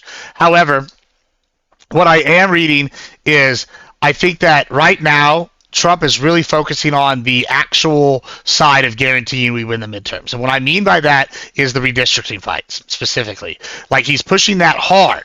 Texas just got the Supreme Court thing where they declared that it's guaranteed now. They can go ahead, right? California's going ahead with theirs. Well, on the Republican side, there's way more states we can redistrict. And if we do all the states, or even I think it's if we do 60% of the states we can, then we're guaranteed basically to like hold the majority. And I think that he's taking that tact. However, I think depending on whether or not we do get all these redistricted, I think he'll either he'll start pushing for some big wins closer to time. And like right now, he wants to get all the bad shit like out of the way so that people will forget. Nobody's gonna remember past 3 months when it's up to midterms time, right? So if you just start spamming good wins like right up the thing, then whatever. And I think that like right now he's like galvanizing the base. So no, I'm not too worried yet. I could be worried, but like it really depends on how the redistricting fight goes, and it really depends on the I don't know 6 months right before. But like right now, I think it's too early to decide. I think I agree. I think that people's political memory is stuff comes into the news cycle, goes out, memory's like a goldfish. And so it's like, I think probably the few months leading up is going to be way more important than these. It's going to feel like ancient history. Everything that people are criticizing Trump for now. It's never going to matter because they're going to replace us all with robots. Well, last year, Walmart already saying that. Well, do you remember 2 months ago? 2 months ago, everybody was on all these panels. Trump is looking old. He's barely talking. Yeah, the Epstein. Yeah. Found like missing children. Yeah, he's feeling. Yada, yada. Well, not even the Epstein thing. He's just his faculties are decreasing. They're pulling the Biden shit on Trump. And then the last like 2 weeks, Trump has been like doing like off the cuff interviews left and right, where he's calling Tim Walz a retard and shit. And like bro, people like Tim Walz's career's done. I literally reshared a video of people driving by Tim Walz yelling retard at his house. Like, hey, yeah. K2 sent me that. We played it on stream yesterday. He's never coming back, right? Like, but like Trump. So, and then they ask, "Well, do you stand by?" Well, yeah, he's a stupid person, and he just goes on a rant. Like he doesn't look tired. Nobody's saying he looks tired and whatever. Now he was probably just sick or whatever, or had a cold, and and it's like they're like, yeah, his faculties are going slow. I'm like, bro, he's funnier than he's ever been. Like, I don't think that he's slowing down at all. But what I didn't like those last months was you can't criticize a certain Middle Eastern country, yada yada yada. Yeah. Listen, I'm with you. We got to get the crusade going here. But I'm just saying. Israel though we're taking a lot of input from their Iron Dome to build the Golden Dome. I'm not like an Israel shill by any means, right? I just think there's. Hey, one, I do have weapons stocks, so I like that we sell our shit to them. And two, I do like that we get to use their military to test our shit out. Like the F-35, what is it? F-35 and then they have an F-15 variant that their own that are better than ours now because they developed it and they practice it, and now we're basically building them to our specs with improvements from that. And then, like I said, we're taking the Iron Dome stuff, and we're going to build it and use it to build our Golden Dome because our missile system's aging. Like, I think that's infinitely useful, right, to have like our own little attack dog in the region. But I also don't like being Israel's bitch. So, it's you mentioned the Golden Dome. I heard Trump talk about that. Is that actually still happening? Because I feel like I heard stuff. Yeah, I think it's in the process. Yeah, I've seen some recent things about it. Okay. Well, and you think that I think we're getting a new missile defense system one way or another based off the Iron Dome, whether it's called the Golden Dome or whatever. That shit's coming. Yeah, good. Yeah, I do think. Canada was asked to be involved in this, but we didn't pay enough money, so Trump said no. We don't get that Golden Dome. Yeah, fuck y'all. Well, but no, I don't think it would be nice for you, and it would help you because supposedly what it does is upon a rocket launch, because Korea by international law does not have to warn people of their ICBM tests. But supposedly what that does, the Golden Dome project, is during the blast phase, as they call it, where it's like as it fires, there's about 1 minute to 2 minutes in the beginning where it blasts. We can target someone's ICBM from our own country and to knock it out. Like, that would be like so big on so many levels, because then we wouldn't have to sit there and watch like Russia or China, like a hawk, in terms of like having all their assets in the Pacific or whatever. And something like that would definitely be worth it. Yeah, I guess it just depends on the cost. For the U.S., I think it probably makes sense. For Canada, Trump wanted a lot of money from us, money that we don't necessarily have. You know. Whoa, poor baby. Well, if we took some, we're not too wealthy. if y'all you get know. rid of y'all's The goddamn, U.S. is supposed to protect us. We're Yeah. not. We don't need to. We're supposed to just be good friends. Okay. No. We don't really. We Yeah. just give them support Well, listen, and love listen. and peace and all this. Yeah, you know? I mean, listen, it's really easy to have universal health care when you don't have to pay for your fucking military. I understand. Like, You'd be surprised. It's not easy. That's why we're using the MAID program to get people to voluntarily end themselves, because we can't, even with America funding all of our military stuff, we still can't afford universal health care. We should just annex y'all. That's really what we should do. Yeah, I mean, yeah, I don't know if I can legally support that, but I'm not necessarily opposed. Can you guys all do me a brief favor? The three of you panelists, I have to raid over to Indian Jesus. Can everyone go to my channel? Just because right now I have 4 people, and if you guys are not on the channel, you don't even have to stick around. I just want it to seem like I got at least like 6 people coming over, you know, so I don't seem like that big of a loser. I'm already in. Yeah, I'm already in your thing. Okay, so yeah, Mr. If you're not, then we can at least get it up to 5, which is at least something. I mean, we've done good on my side of things. I mean, we've been over 30 for most of it. Yeah, I was at 10 before, and now I'm down to like 4. But it's because everyone just goes to you. Let's just do some out. Well, that's funny because I'm not live on YouTube, but I think we have very different audiences. But I was gonna say, guys, we're gonna do a little outro. I'm leaving. I'm gonna be on Prime's panel in about 2 minutes, so it'll be fun. Go check out Confluence's panel show next on Indian Jesus on Sunday the 14th. We are having the Contender Series to determine our regular season champion of the Debate Championship Series. We're going to have Fabian Liberty versus Average Debate Enjoyer. The judges are going to be fantastic. I got some big name judges. It's going to be good. As y'all may remember, Lactoid won our Grand Prix. I'll be making some other announcements regarding the DCS going forward on that day. So the 14th at 7 p.m., that's going to be the DCS. It's going to be good stuff. And then next week, Thursday at 7:30, we got this week coming up on Thursday at 7:30, we got a massive panel.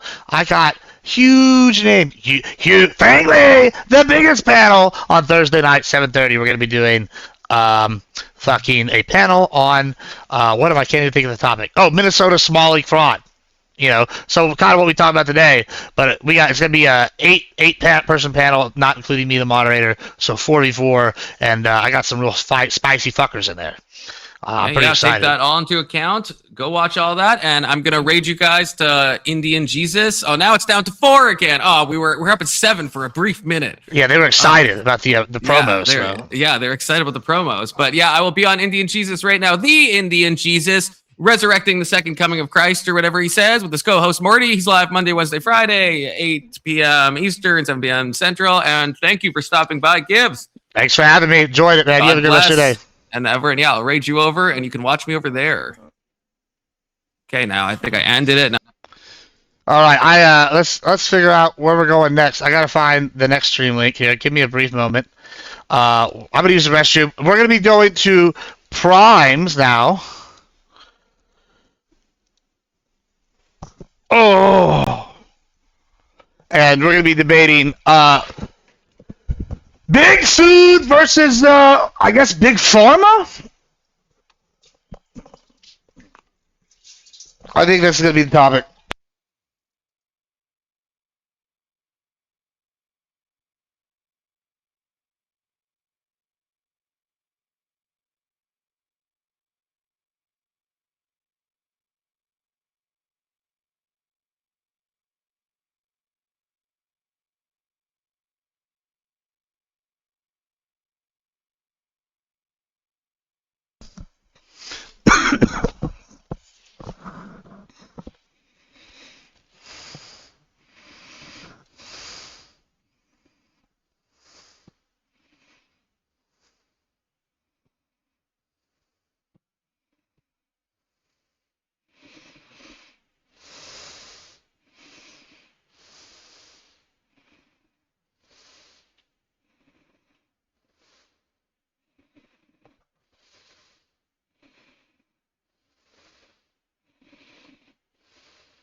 Ah, good man, Landon. Good man sending me that. Let me just get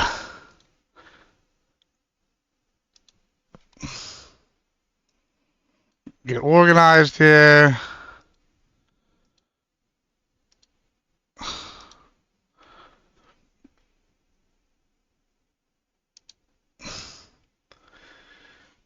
Oh, you mean pro or against Ozempic? I mean, I'm pro Ozempic. Like trizepatide, I'm on trizepatide, which is a different peptide, but it's basically the same thing for weight loss. And I've lost 60 pounds since January. And I mean, I'm doing a bunch of other stuff like fitness and like eating healthier and all sorts of stuff.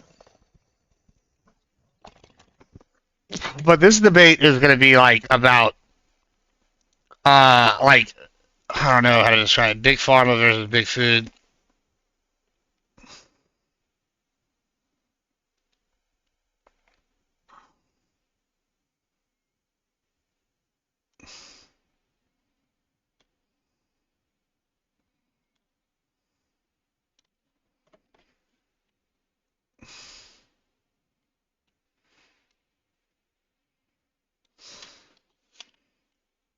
Well, we're just changing the titles and stuff, guys.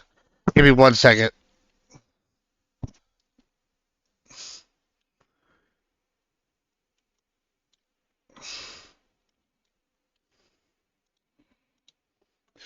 Max versus Red 100. I don't think that's where the route they're going with this. I think they're going a different route.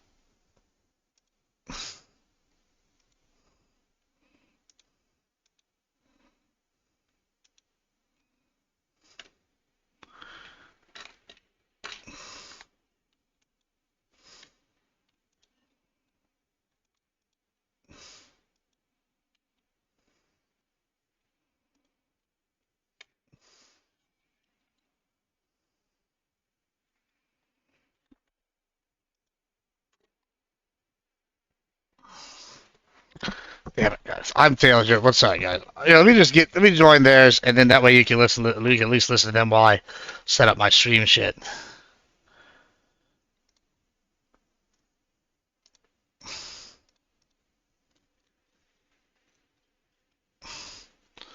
You know what?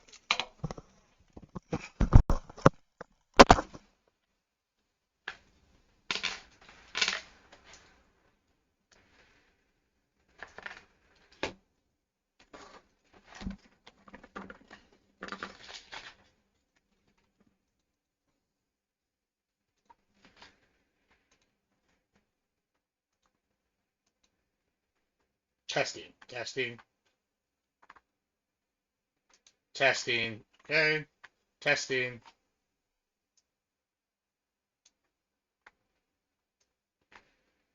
Testing, testing. Okay, I think that's on.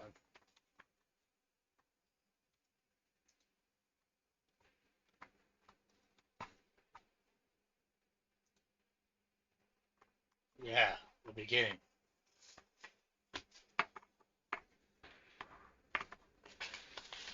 I'm here to annoy you to the end. That's what we're gonna do.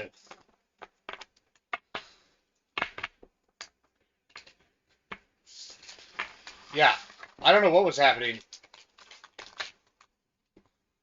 Yeah, I don't know what was happening with the breathing. I'm like not 100% sure why. Yo.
And so like this is all very confusing, and it's like opening up to like like retail investors a space that can be quite volatile, right? If this expands. So far as I know, there's only two companies being tokenized, right? But then like is like the very thought of it perverse as to like how this company can make essentially a side bet onto someone else's property, right? And so like what I'm curious about, and if you're first learning about this, Scott, you can take your time and like think about like your responses. But like and anyone else can jump in as well, right? Like is this a good thing?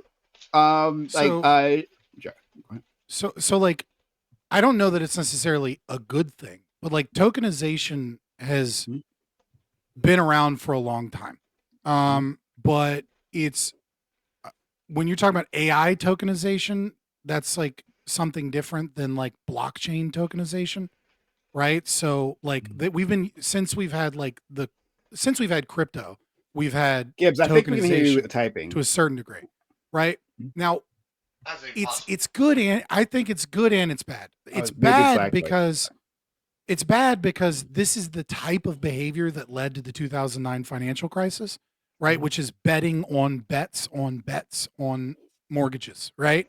Like it's like you're not purchasing stock, but rather we have this what's known in sociology of economics as like the big pool of money, right? So the big pool of money is you had all of these people in Saudi Arabia and in industrializing nations where like you had all this new wealth and there was nowhere to put all this wealth, right? And so they had to create places to put this wealth in terms of capital markets because there wasn't enough like stock, like most of the stock was like being traded in such a way that like we could just like massively increase the value of stock and make purchase and slow down kind of that process of moving, or we can create like pseudo stocks by creating bets on other things.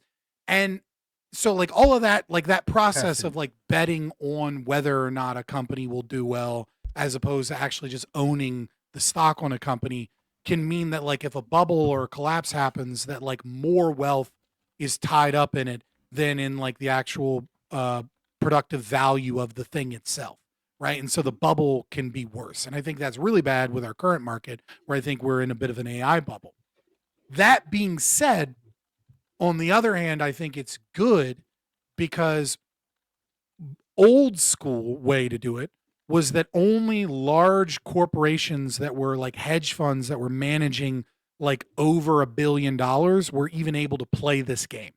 This game was something that was gatekept, and it was gatekept by something known as an ISDA, right? Like you had to have a certain legal agreement with certain companies that usually required you to be managing $1 billion or more, though different banks had different like things set up.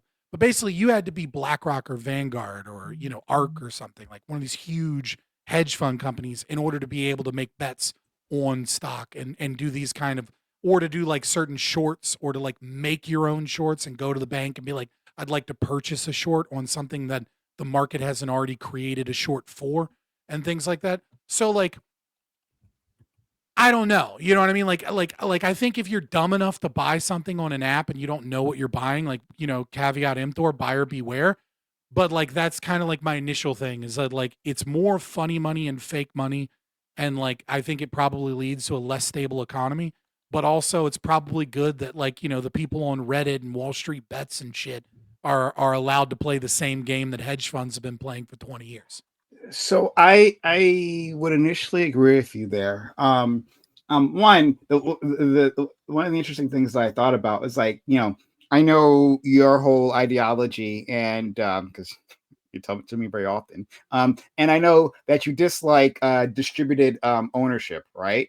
That it's a contradiction. And well, this isn't that. Right. So this isn't, you're not buying any equity. You have no rights to this company, like at all. So that's not what this is. But at the same time, right, it seems I'm not against like stocks. I'm just against the way that stocks are defined. Right. I just don't think that I don't think that by having a stock, you should be able to secretly be able to buy enough stock to then have ownership of the company. I'm perfectly fine with a company selling like a contract that says if our market share goes up or our numbers go up, you're owed dividends, right? Or are creating a contract where you own the stock. You just don't actually own a portion of the company, right? So it's Okay. not like my biggest issue with stocks is that it's defined as a form of ownership of the company.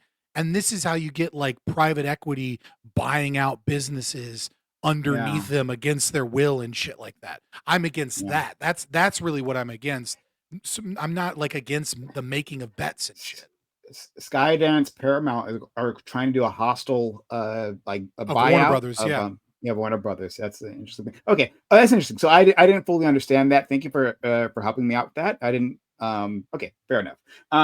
But the other thing that seems wrong about this, right, to me, is that like, perverse incentives, right? Like think about like what's just happened, right? Like if I can take out a bet against this other company, right? And I guess this isn't new, right? To be fair, this probably isn't new. This is just like opening this up to retail investors.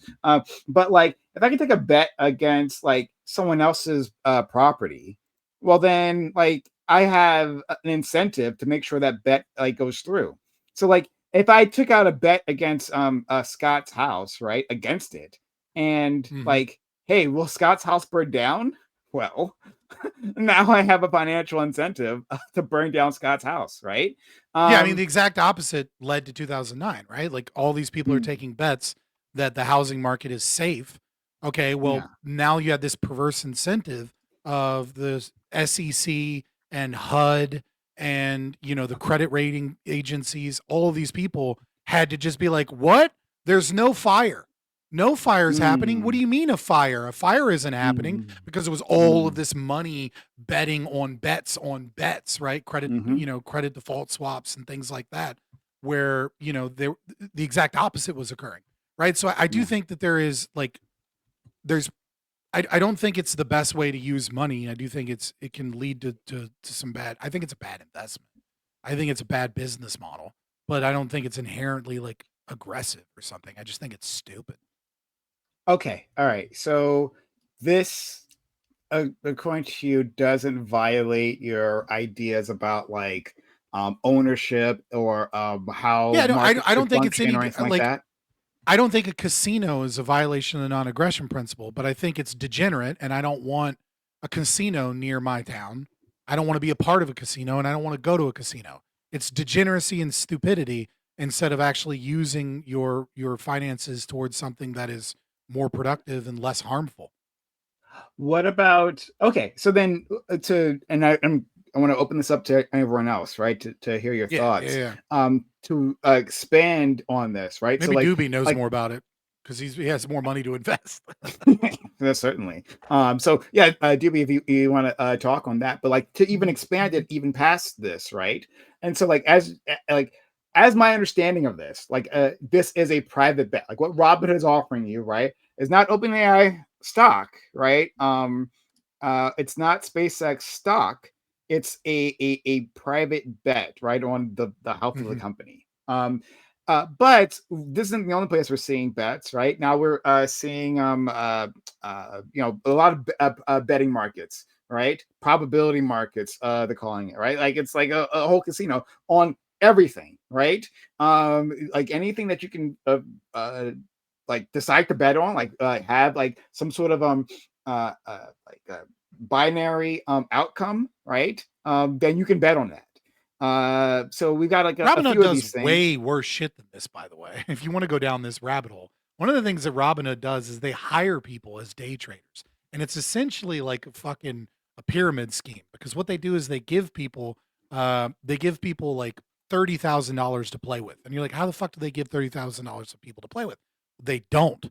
What they do instead is they give you $30,000 of fake money that doesn't exist. They allow you to day trade, and then they see how successful or unsuccessful you are in that. And then they allow you to gain real money, like a paycheck based off of profits. And then they can kick people out of the program that don't do very well. And the people that do exceptionally well are then tied in a contract to be day traders that essentially work for Robinhood while Robinhood takes a portion of the money. Like if you want to get into like actual fucked up shit Robinhood does, that like skirts the line. Like there's things they do that are worse than this. I don't know if they're. I mean, I know they're not exceptional in that. And that like a lot of trading companies, or I don't know what they're called, do that. Like my cousin, a cousin of mine, a young cousin.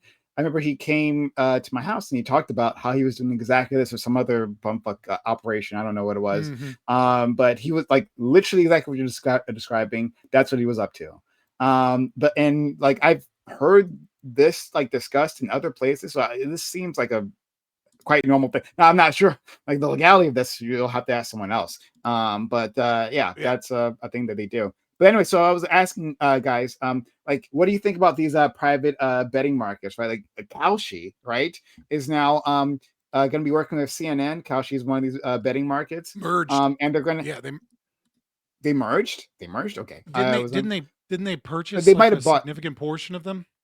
They might have. I don't know. CNN did get split off from the Warner Brothers Discovery thing, separate sort of vehicle. So maybe they did something there. In any case, right? They're going to be working together, and they'll have like betting odds like on screen for while they're talking about politics. We don't know how that's going to look like, right? But we also see the whole DraftKings thing. That's specifically sports betting. But like this is expanded from anything you can bet on, you can now bet on.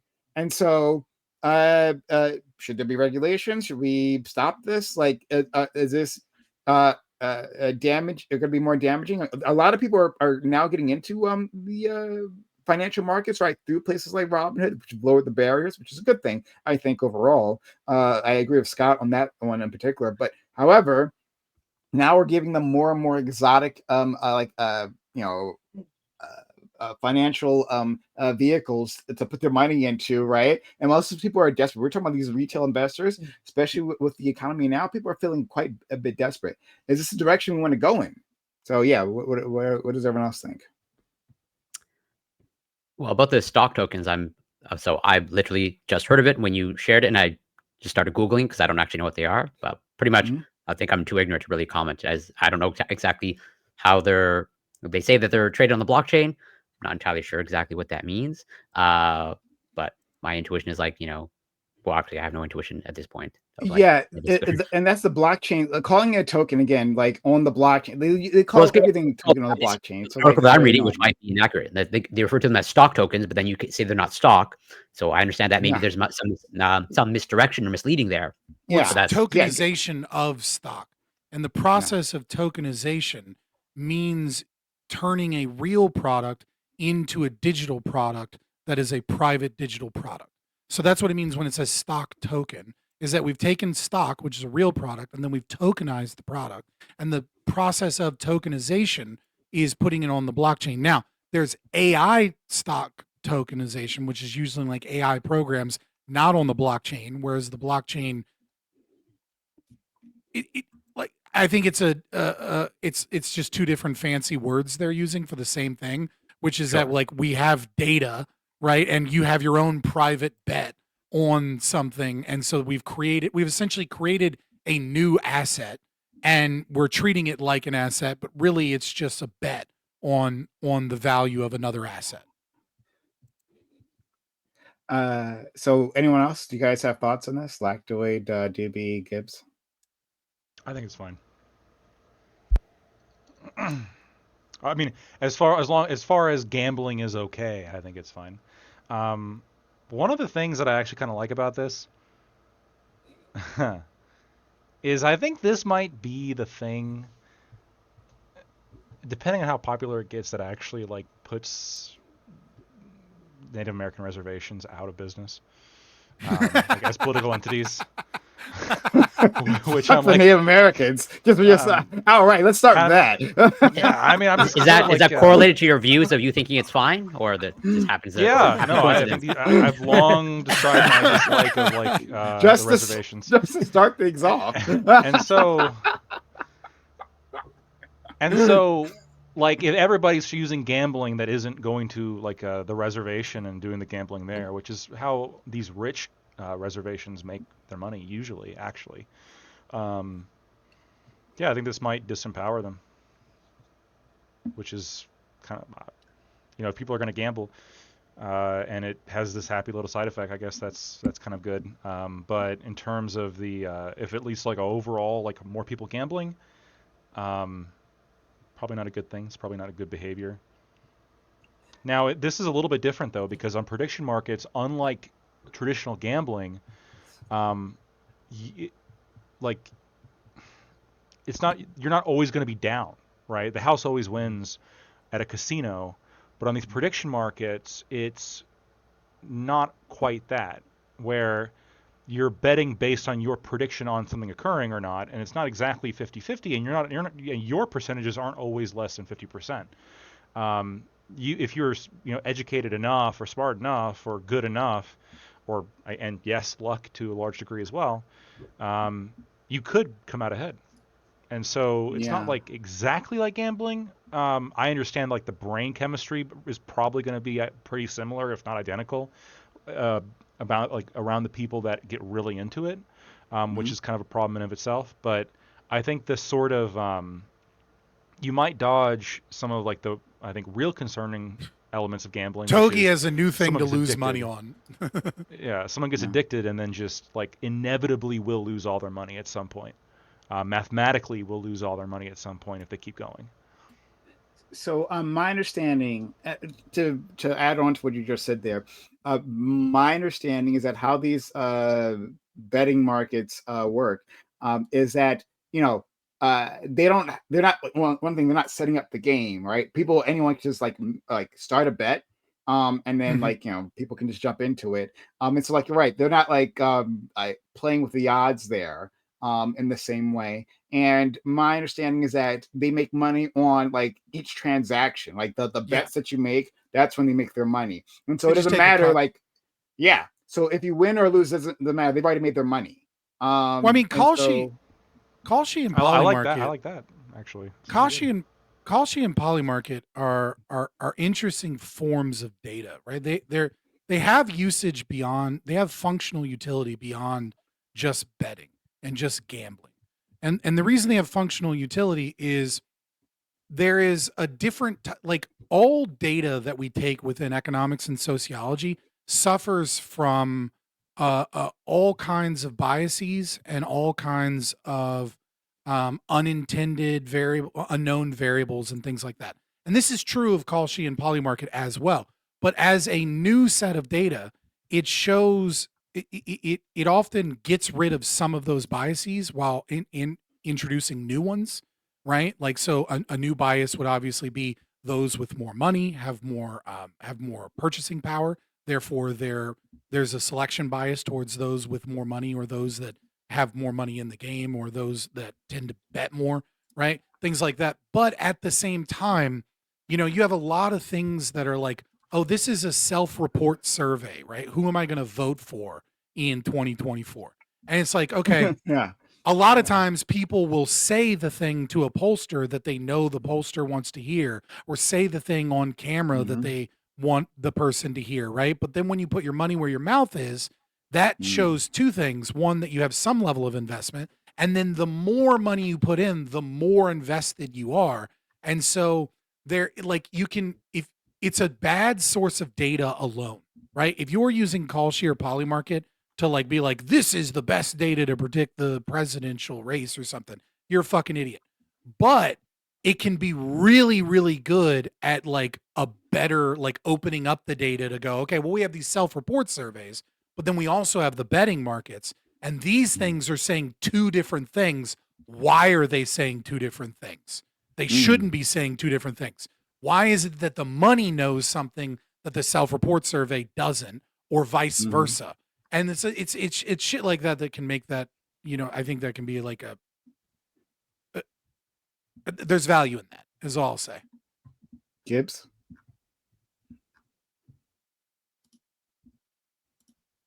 Still muted, friend. You're muted. Still muted. Nope. Okay. There you go. Hey, there we go. Okay, yeah, cool. All right, so we got new mics, new settings, all these things. Anyway, so listen. First, I want to say you sound better. Yeah, first I'm fine. You sound good. I'm like, not because fuck the Native Americans, like Lactoid is saying, but because Who is the government? Why should the No, government? he didn't say exactly that. to be Yeah, fair. listen. I'm Spanish descent. I'm perfectly okay with killing the bloodthirsty natives. All right, like you listen. I've been doing some mad research here and reading some documents lately about how evil the Aztecs were, and from other Native American sources to back my thing up. So now, next time someone wants to tell me this bullshit's not ready, Aztecs were wild. I'm ready to. Mayans were bad. The Well, Aztecs let me were tell you a quick fucking story before we go into brutal. this. I was reading about the king of so there's the Aztecs, right? They were basically the strongest city-state in their area, and they became the Aztec Empire because these other Tenochtitlan, city-states, yeah. basically like paid tribute. Well, the king of the Mahaya city-state sent his daughter to them in order so that they could get married to their prince and become a queen. He was excited. Well, he Oh, went I to go know this one. He went to go visit him about a year later, and guess who he saw wearing his daughter's skin? Was their high priest. Yeah. They flayed her and decided it was a good idea to walk out and have the high priest greet him. Because it was an honor for his daughter to have been flayed, and he wanted to introduce him, walking into the thing, and obviously they They did that shit on purpose, and like being like, "You like this, don't you?" Yeah, they didn't even realize it was a faux pas to wear his daughter. Yeah, as no, a I like skin suit. So as I've pretty been in metal. Spanish, I understand wanting to take away things from the natives. I get it. So like, let's take away the casinos, I guess. But the real thing is, I'm tired. White of the women government. win again with the Kalshi. I'm tired. I'm tired of the government always trying to regulate everything, like for no reason. Like, listen, I worked for like bonesnapper.com for a while doing MMA, right? And journalism when I was doing MMA. And part of what we did is I helped like set the odds. Like, and this was just predictions. Like, this is like what I would say if this guy's going to win a fight, odds makers have it at this, I'd give them this if I was an odds maker, right? And because I was not on the official odds makers list, let me just make that clear. But if I was going to be a major man, I pulled the thing they do in like college football playoff, right? So, or playoff, the college football live in the morning, right? So I'm sitting here and I would look at this, and I was hitting at 83%. Like, I think this year I hit at 81%, including rounds and methods, and on my MMA picks. And then I hit without the rounds and methods, I'm hitting at like 89 or 92%, right? And I would hit almost 100.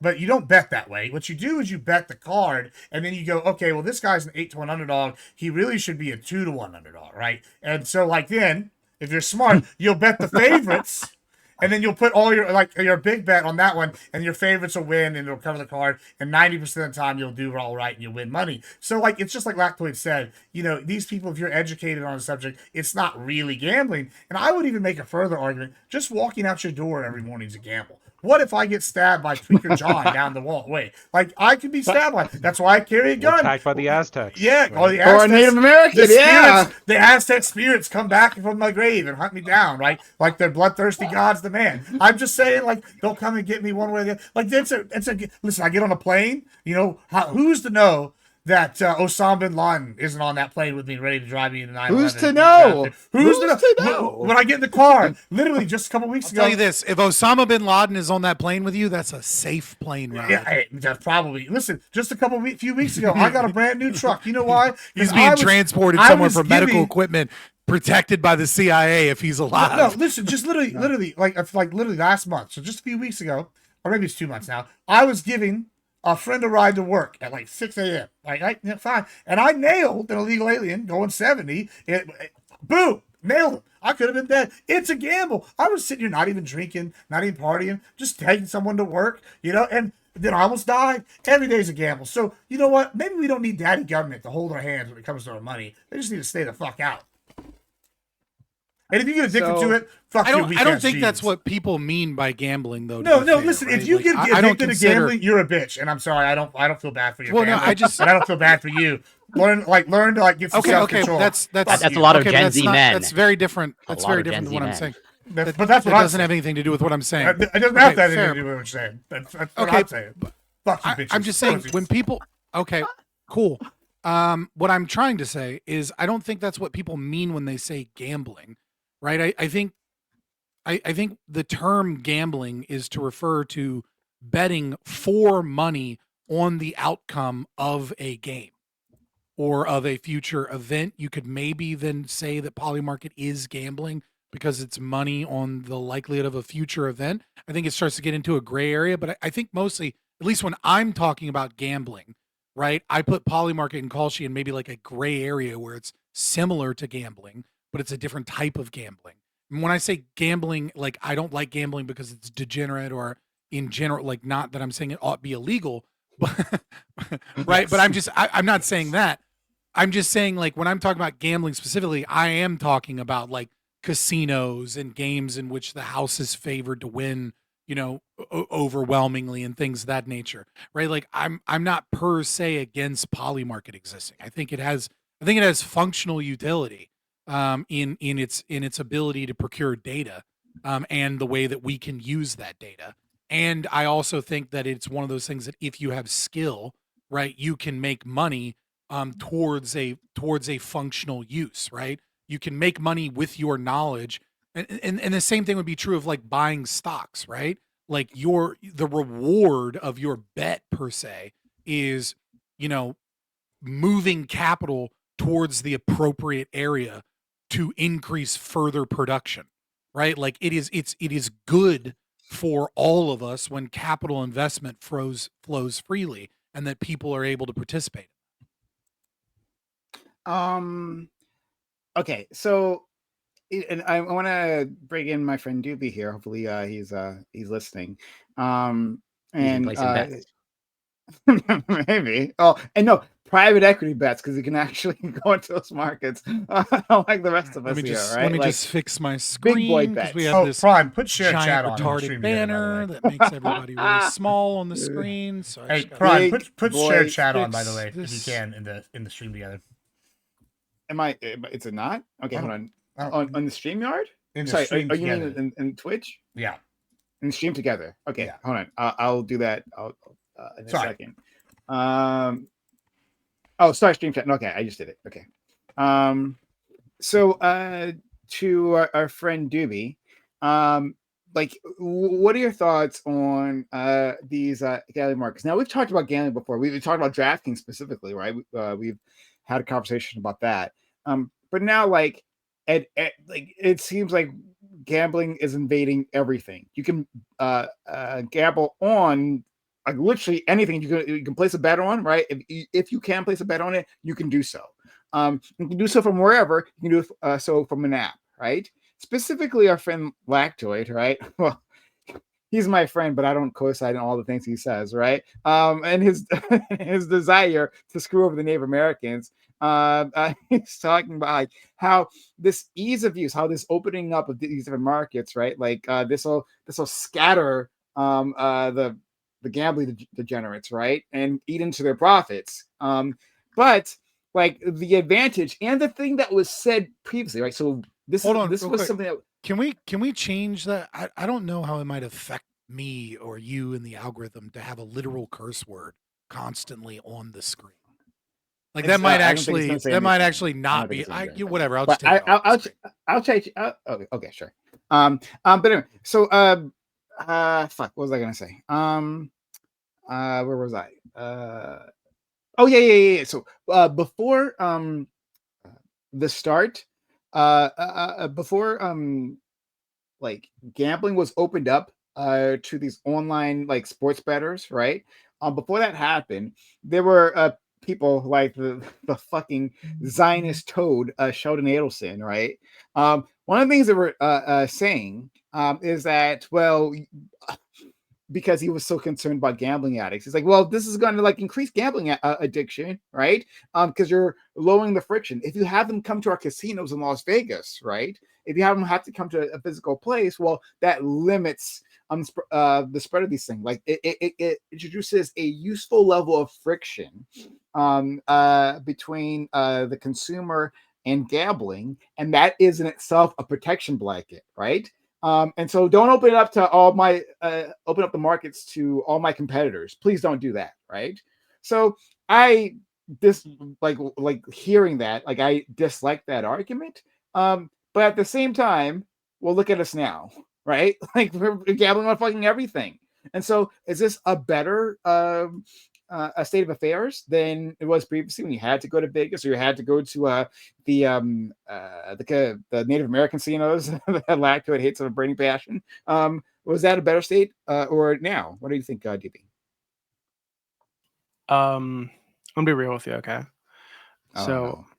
I tried to follow the conversation. I tried to stay interested, but I've been so rocked by the discovery that Lactoid here is a white nationalist that I just haven't been able to think about anything else for the last few hours. You're just finding this out now? Yeah, I didn't I've known for realize that years. he and counterpoints. I didn't realize that all those people were white nationalists. Oh, well, I've been telling you for years. I've been telling you for a while. Counterpoints has been an obvious one. Yeah. Yeah. I'm glad that you I didn't understand realize now. it. I'm It's glad. surprising to me. All right. Well, I can answer this question 100%. I think we should talk about that in more. a way that I know that both both Doobie and Prime Kais will 100% agree with me. Okay. Okay. Here we go. Before Kashi and Poly Market, there have been many supposed brokered ceasefire and peace deals in between Israel and the Palestinians.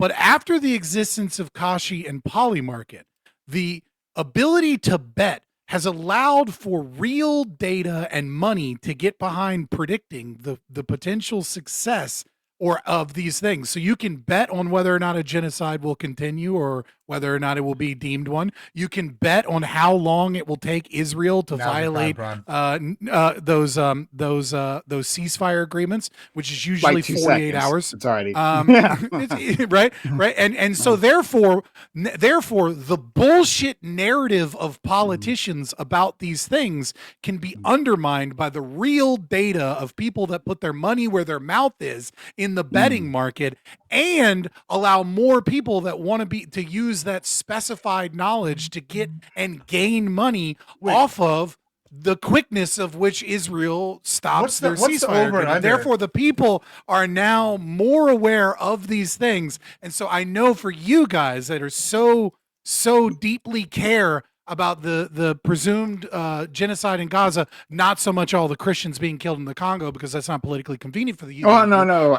But specifically about what? But specifically about what's going on there, right? So now, so you must look at the prophecies of the money, the prophecies of capital in the betting markets. Well, I got 10 and know that grand right it's here. creating a more informed population. population. I want to know where to put it down. What are the odds right now? Well, you'd lose, but there's no odds right now because Yeah. they've already broken it like 10 times.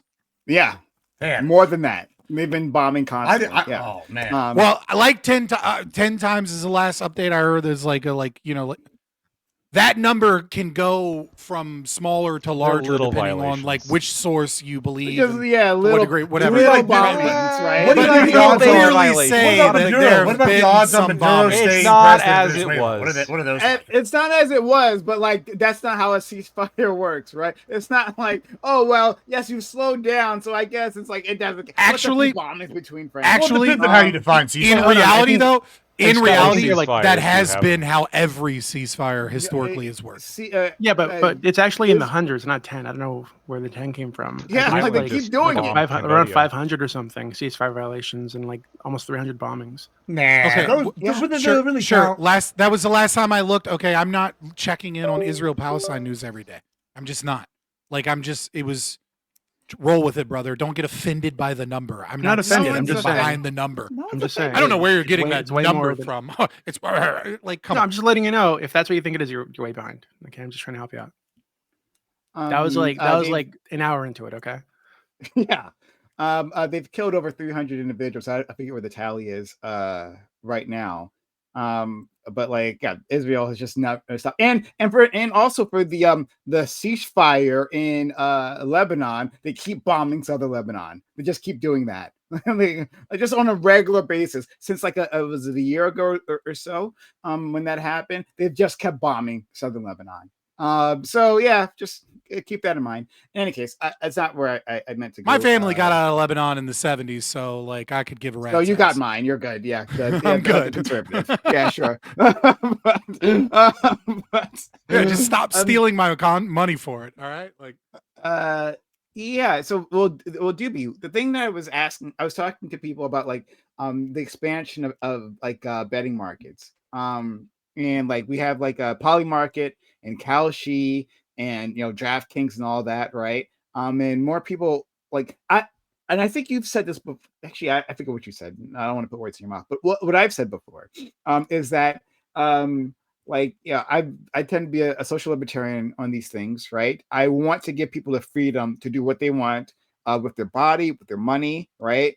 Like that's their business, not my business. But at the same time, like I can also understand that there is a degradation of society, right? Like families are worse off if the father like pisses away like the money, right? If that happens. Yeah. And like kids, like young individuals are worse off if we're creating an environment where more of them will be gambling addicts, where otherwise they wouldn't have been, right? Maybe otherwise they wouldn't have gone to casino, or maybe casinos aren't necessarily their thing, but this is their thing, and so like we're making a sicker society, and especially since we live like right now in an economic downturn, right? Made by Trump. An economic downturn that where people are desperate. Really? Exacerbated by Trump, excuse me. Where 100% agree now. Yeah. Where people are desperate and they're looking any way to like make money, right? Where they feel like the American dream is imaginary, right? And so if they can do it through betting, right? Maybe they can be that one person who makes $1 million goddamn dollars. And so keeping that in mind, should we be limiting these gambling opportunities? Fuck no. And listen, I got 5 words for the people that suck at it. Like, listen, it's 5 words. It's fuck no, get good scrub. Or we could replace the first ones. Fuck them, get good scrub. I don't give a shit about little Timmy because Daddy spent his money. Just say get good. Like, yeah, like I'm just saying, Daddy should have got good. He went and spent his little college fund, whatever. He spent money for his wheelchair. I guess you're crawling to school, little Timmy. Be mad at Daddy. Don't be mad at Daddy government. I like, it's ridiculous that you expect me to pay Daddy government to take care of your ass because your daddy was bad. Or even if you know your daddy. Most of these guys are probably degenerates who knocked up somebody and then left, and now they're wasting their money. They don't take care of their kids anyway. These kids weren't going to see the money. At least let these fucking guys waste it on someone that will spend the money. Probably me, as I take their money in these gambling things. That's probably what's going to happen, because I apparently was not as in on this gambling market as I should have been. And now that I'm researching it, holy fuck, we do not need to regulate this. This is goddamn glorious. Sorry. Go ahead, dude. Thanks, Gibb, for the resub. I appreciate that. And Doobie. I'm forgetting everyone's name recently. Doobie, what are your thoughts? Yeah, I totally disagree with Gibbs. I think that so I agree, Prime. I'd like for everybody to just be able to do whatever the fuck they want. Unfortunately, people have limited resources. We are walking meat bags susceptible to manipulation of not just our attitudes, but like our chemical responses, right? As we're going to discuss later with the Ozempic topic or the sugar topic. So I think that unfortunately, given that these things, we are susceptible to these things, so these things do have a detrimental effect on our society. I think they need guardrails. I think that we need to impose those guardrails to keep people from destroying themselves and as a consequence, their families. What's the limiting principle to that belief? And I think, one second. And I think that, Prime, what you said earlier, right, about people feeling desperate and looking for a way to basically like find a way out of the hole, I think that is 1 trillion% true. I think that there is like a sense of desperation that people have, going to the same shitty job every day, not really getting ahead, going paycheck to paycheck, and they want to find marketable skills to climb their way up, but they feel like it's hopeless or whatever the fuck. So just like bashing their head against the wall, and they'll try a thing here or there, but a lot of these things are like exploitative, right? Just trying to take away their money, just trying to like suck up their time and money so that the creators can get a profit while these people are just stuck in the same spot. I think people will go through that and they get to this point where it's like, okay, well, doing it the right way, quote unquote, isn't working. Maybe I can get lucky and just make a bet here, and I'm going to do my research. But then it's fucking gambling, right? You're basically gambling. So I'm gonna make this bet, and maybe I'll be able to pull myself up. Maybe I'll get ahead a little bit, and that'll allow me to get out of this hole. And I think these people know that, right? These owners of these companies know this, right? And so they're looking for those people. They advertise for those people specifically, right? So it's very predatory. I think it does need guardrails. So what's the limiting principle there? Like what makes like if people can be influenced by marketing. by marketing or by like something that tricks their brain in some way to maybe make them make a choice that they wouldn't have made. Like where do we draw this line, and for what reason do we draw the line there? I think that's where it gets difficult, right? And I guess we're going to talk later about the sugar thing and how they are like making sugar. Well, yeah, yeah, that's kind of that's where it gets going, difficult. Right? Is where I require like, logical consistency of your arguments. No, yeah. it's not logical consistency. It's figuring out exactly where the line is, right? So, I personally, I think I would ban all advertising to, for like fast food, for example, all advertising for candy. I'd just straight up ban these fucking gambling companies. To be honest with you. Right, but it's like online where's casinos the and limiting whatnot. principle? What is it? What is it that changes it from this is acceptable I think it's predatory. advertising or acceptable? Okay, but that's just a whim. That's just a vibe. No, it's not a You whim just or a said I vibe. vibe it out. Well, okay. Well, if it's not a vibe, tell me where that principle comes from, right? Because like by your argument, I could say, well, we need to ban all makeup products in the United States because makeup changes the sexual attractiveness of women. And because of this, That's lactose women are able to position. influence men in some degree. Actually, we need to ban all revealing clothing. All women need to wear burqas because women that have makeup or wear clothing that shows their face, this can be. Well, actually, some women have a sexy voice, so all women will be legally mandated to wear a voice modulator so that and a mesh veil, but underneath Like where their you're going with niqab, this. so I that like where there's you're going with no. this. Oh, Yeah. fuck. Some women might have a higher vocabulary. So we need an AI on the voice modulator to translate so that every woman has the exact same type, tonality, and word usage in their speech. Oh, fuck. Well, some women might move in a sensual way. So we actually need to create a robotic arm exoskeleton that makes it to where they all move. Like if you don't have a limiting principle, or an actual reason other than this feels bad or this feels principle, then the logic of your argument could be used to the extent that we run out of money and we run out of paper to write laws on, right? Like you could take it forever. So like, where is that line? And you can't just say, oh, well, this feels bad. And then I say, well, that's just a vibe. And then you go, no, it's not, because the word predatory. Yeah, I don't think it is. Good draw line. Yeah, I think it's pretty simple to.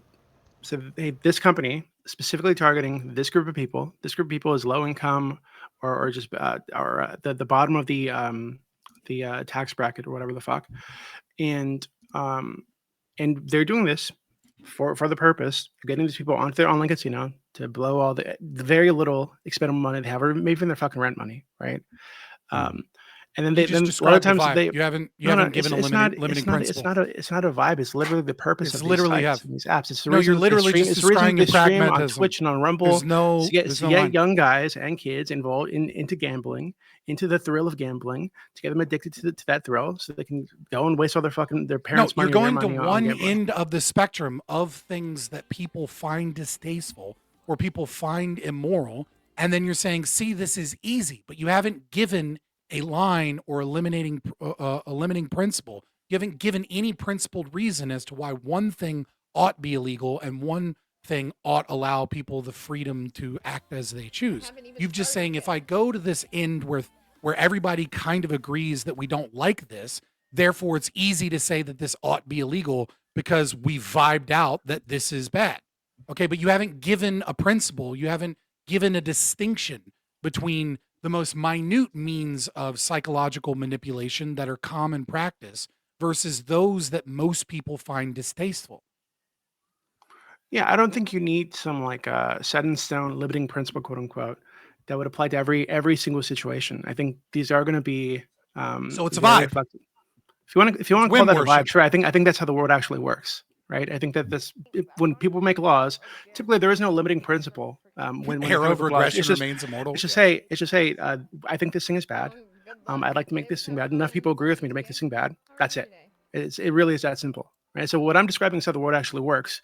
I understand that you are fixated on this idea that everything needs to be philosophically consistent. That isn't reality. I think most people don't think like that. Well, I think that you just admitted that you are engaged in whim worship and that your view of reality is that reality is not consistent. And when you state that reality conflicts with philosophical or logical consistency, then what you prove is that you have an ideology that is groundless and is based off of your preferences of might makes right. Your ideology is the same as a caveman with a big stick that says, I'll take what I want because I prefer it. Yeah, but at the end of the day, the caveman with the big stick is the one that wins. That's why we have the society that we have, right? So enough cavemen get together, and your egghead philosophical I agree, nonsense, begging for everything to be like consistent is meaningless because the caveman bonks you on the head and moves on. So like Exactly. I think that's the world is actually set up, and given that I exist in the world as it actually is, this is what I'm pushing for. Right. Let's let in Lactoid. That sounds a lot like Gibbs' argument. Might makes right. You know, biggest stick. I don't think those are. Let me defend Doobie's position. I think you should have just stopped it. I don't think. Your audio, Lactoid, is a little off. Yeah, Lactoid, your audio is like yeah. Try it again. Test. A little fuzzy. Can you hear me? We can hear you, but it's a little, I don't know, distorted. It's like, yeah, it's distorted now. I don't know. Sounds like you have like a loose cable or something. Yeah, maybe. Give me a second. Yeah, sure. Did you also want to say something, Gibbs? It's hard for me to interpret your goddamn sign language. You're doing a lot of gestures to the camera. I don't know which one. He's trying to zoom in all the time. That's why. Yeah, I mean, I was just saying that, man, I'm glad that Doobie's had his revelation and now is on board with that. The world is just a might makes right society. As I've been saying, a lot of Nostradamus predictions and statements are coming true. I'm really just a prophet. Yeah, you're good now. Yes, hold on, Gibbs. I've always known this. We just disagree as to like where that might should take us. You know, or which might is right. Yeah. You both agree on whim worship. You just have different values. So what? Let me. Makes sense. Oh, it's back. Now it's back. God damn it! Why is it? Why? Turn it off and turn it back on again. I don't know. Yeah, fair enough. Yeah, take your time, friend. I'll still be here. Okay. Well, Doobie and Scott can argue each other again, but yeah, I was trying to let Lactoid in. Yeah, it's good for right now, right? And then it's gonna get bad in a second. It's not good for right now. Going. It wasn't good for right now. It sounded like it got better at the end there. And then it got better at the end, right there. Yeah, right there. Yeah. All right. I think your mic might be dying. I just watched you push it in. I think it probably is. Yeah. All right. Still good. Still good. Still good. All right, we're just gonna roll with it, and if it fucks up, sorry. I'm gonna defend Doobie's position, but not on that the topic that you guys were arguing about, but on the hypothetical that you brought up regarding makeup, because that one it's close to his heart, like defending Native American. My position. The topics of our time. I think it's perfectly fine. I think there's a lot of topics. Before you say anything, just so you know, chat, this guy pretends to be a libertarian. Yeah. I'm actually a socialist, but I pretend to be a libertarian. I think that I'm not going to call you a socialist anymore. Okay, I'm not gonna. He is a socialist. Not unless I'm forced to define it or something. I appreciate. I'm just going to call you a tourist. No, he's a tanky, bro. He's been pretending to be. No, you're in libertarianism. You're a tourist. Yeah, he is a tourist. He's dabbling. He's a socialist tourist. Oh, a tourist. Yeah. Okay, that's. You're just checking out the scenery of libertarianism. Yeah, like when people come in and want to change the gaming industry, and then like they don't know anything about the games that they're trying to change, right? Or they're like, oh, actually, so really you're this calling is why me an Zelda immigrant, needs trans representation. You know what I mean? It's like, and then you find out that they don't know anything about. I think Legend Scott of is open Zelda borders now, so it's okay. Oh, good. You're open borders now, so you want to let me in. All right. So,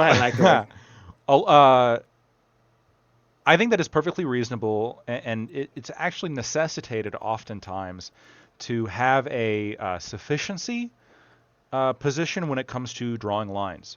So a couple examples of this is when it comes to all fraud, there obviously is like going to be some line between puffery and deception.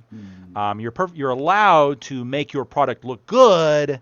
You just can't intend to get the person to believe that they're getting something that they're not, right? There's kind of this fine line between putting on your best suit and trying to like put forward a good image and being overtly deceptive. And makeup, depending on how it's done, is a little bit difficult on this, where exactly the line is, because I think we would all agree that like catfishing somebody would be obviously some kind of like deception, like some kind of fraud. But I've seen some women that wear makeup in a certain way where they're essentially catfishing in real life, right? They look as though they are somebody entirely different than they are. And also, we have to draw a line when it comes to certain laws regarding what people can do. Sometimes we have to put like lines, and just for the purposes of this conversation, I'll make it very easy. We have a line at 21 for alcohol.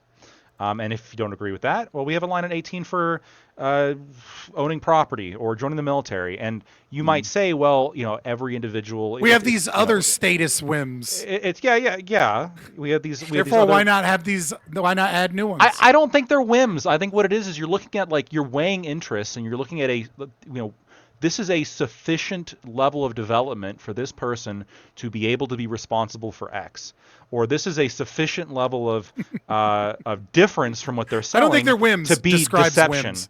To be deception. Wait, but and Scott, so there's no fraud in makeup. There's no fraud in makeup. I can prove it to you right now. What's one of the principal elements of fraud? You're a lawyer. You know there are 9 principal elements of fraud, right? Under English common law, right? One of the big differentiations of fraud is your ability to meaningfully be able to find out whether or not the statement is true. Do you know that makeup changes the face? It's not an element. That is absolutely an element. No, it's whether or not the person had an intent to deceive and whether or not the person was deceived. It's not whether or not they could have found out that you were deceived. I said the 9 principal elements of fraud under English common law. One of those is right. Like if someone says this is the greatest vacuum ever, is it reasonable? Like if a person can just do a quick Google search and go, oh, that's not the greatest vacuum ever, then it's not fraud to say that this is the greatest vacuum ever. Well, that's what I was looking at. Can you tell us what you think the age consent should be for sex? And I'm not trying to do like a gotcha or anything. I'm just actually curious, like what your limiting principle in that would be. I would say that without parental consent, I would say 25. Why? I don't think that there is no perfect age, right? So every group is every community is going to have to figure that out. You asked my personal distinction, right? I would say it's 25. But I also think that at any moment you ought be able to get parental consent towards emancipation. And if you can prove that you are a moral actor, a moral agent that is, aware of the consequences of your actions in that domain, then you ought be able to just be emancipated from. So if like a 13-year-old were able to do that, right? Like a very intelligent, mature 13-year-old who were able to do that, you would say that they should be able to emancipate themselves and then have sex with a 30-year-old? I would say that would be morally wrong, and that 13-year-old would be an outlier. But yeah, I see. Okay. Like I would be absolutely against it. I'd kick this motherfucker out, right? But like this I would. Is, this, but like I don't. I think if a 13-year-old could prove, if the rare 13-year-old could prove that they have all the intellectual capacity, special 9-year-old, which would have to be a distinct, yeah. Well, hold on. If you live in a libertarian, who's it would be like 1 in a million, 13. No, hold on. Don't interrupt hold on. me. We have a historical so that I can only be clipped on this, and I can't describe this in context. If you live in a libertarian, go fuck yourself and shut up, and you too, right? Like I'm gonna be able to fully explain this, right? Because I'm biting the bullet on age of consent. Let me fucking finish. God damn. Right? Like I think that we were talking about an absolutely unique individual that would have to prove that action. And I still think that it would be immoral to do so for a whole host of reasons, right? Like, I don't think there will ever be a special 9-year-old because I just don't think it's statistically possible for that to occur.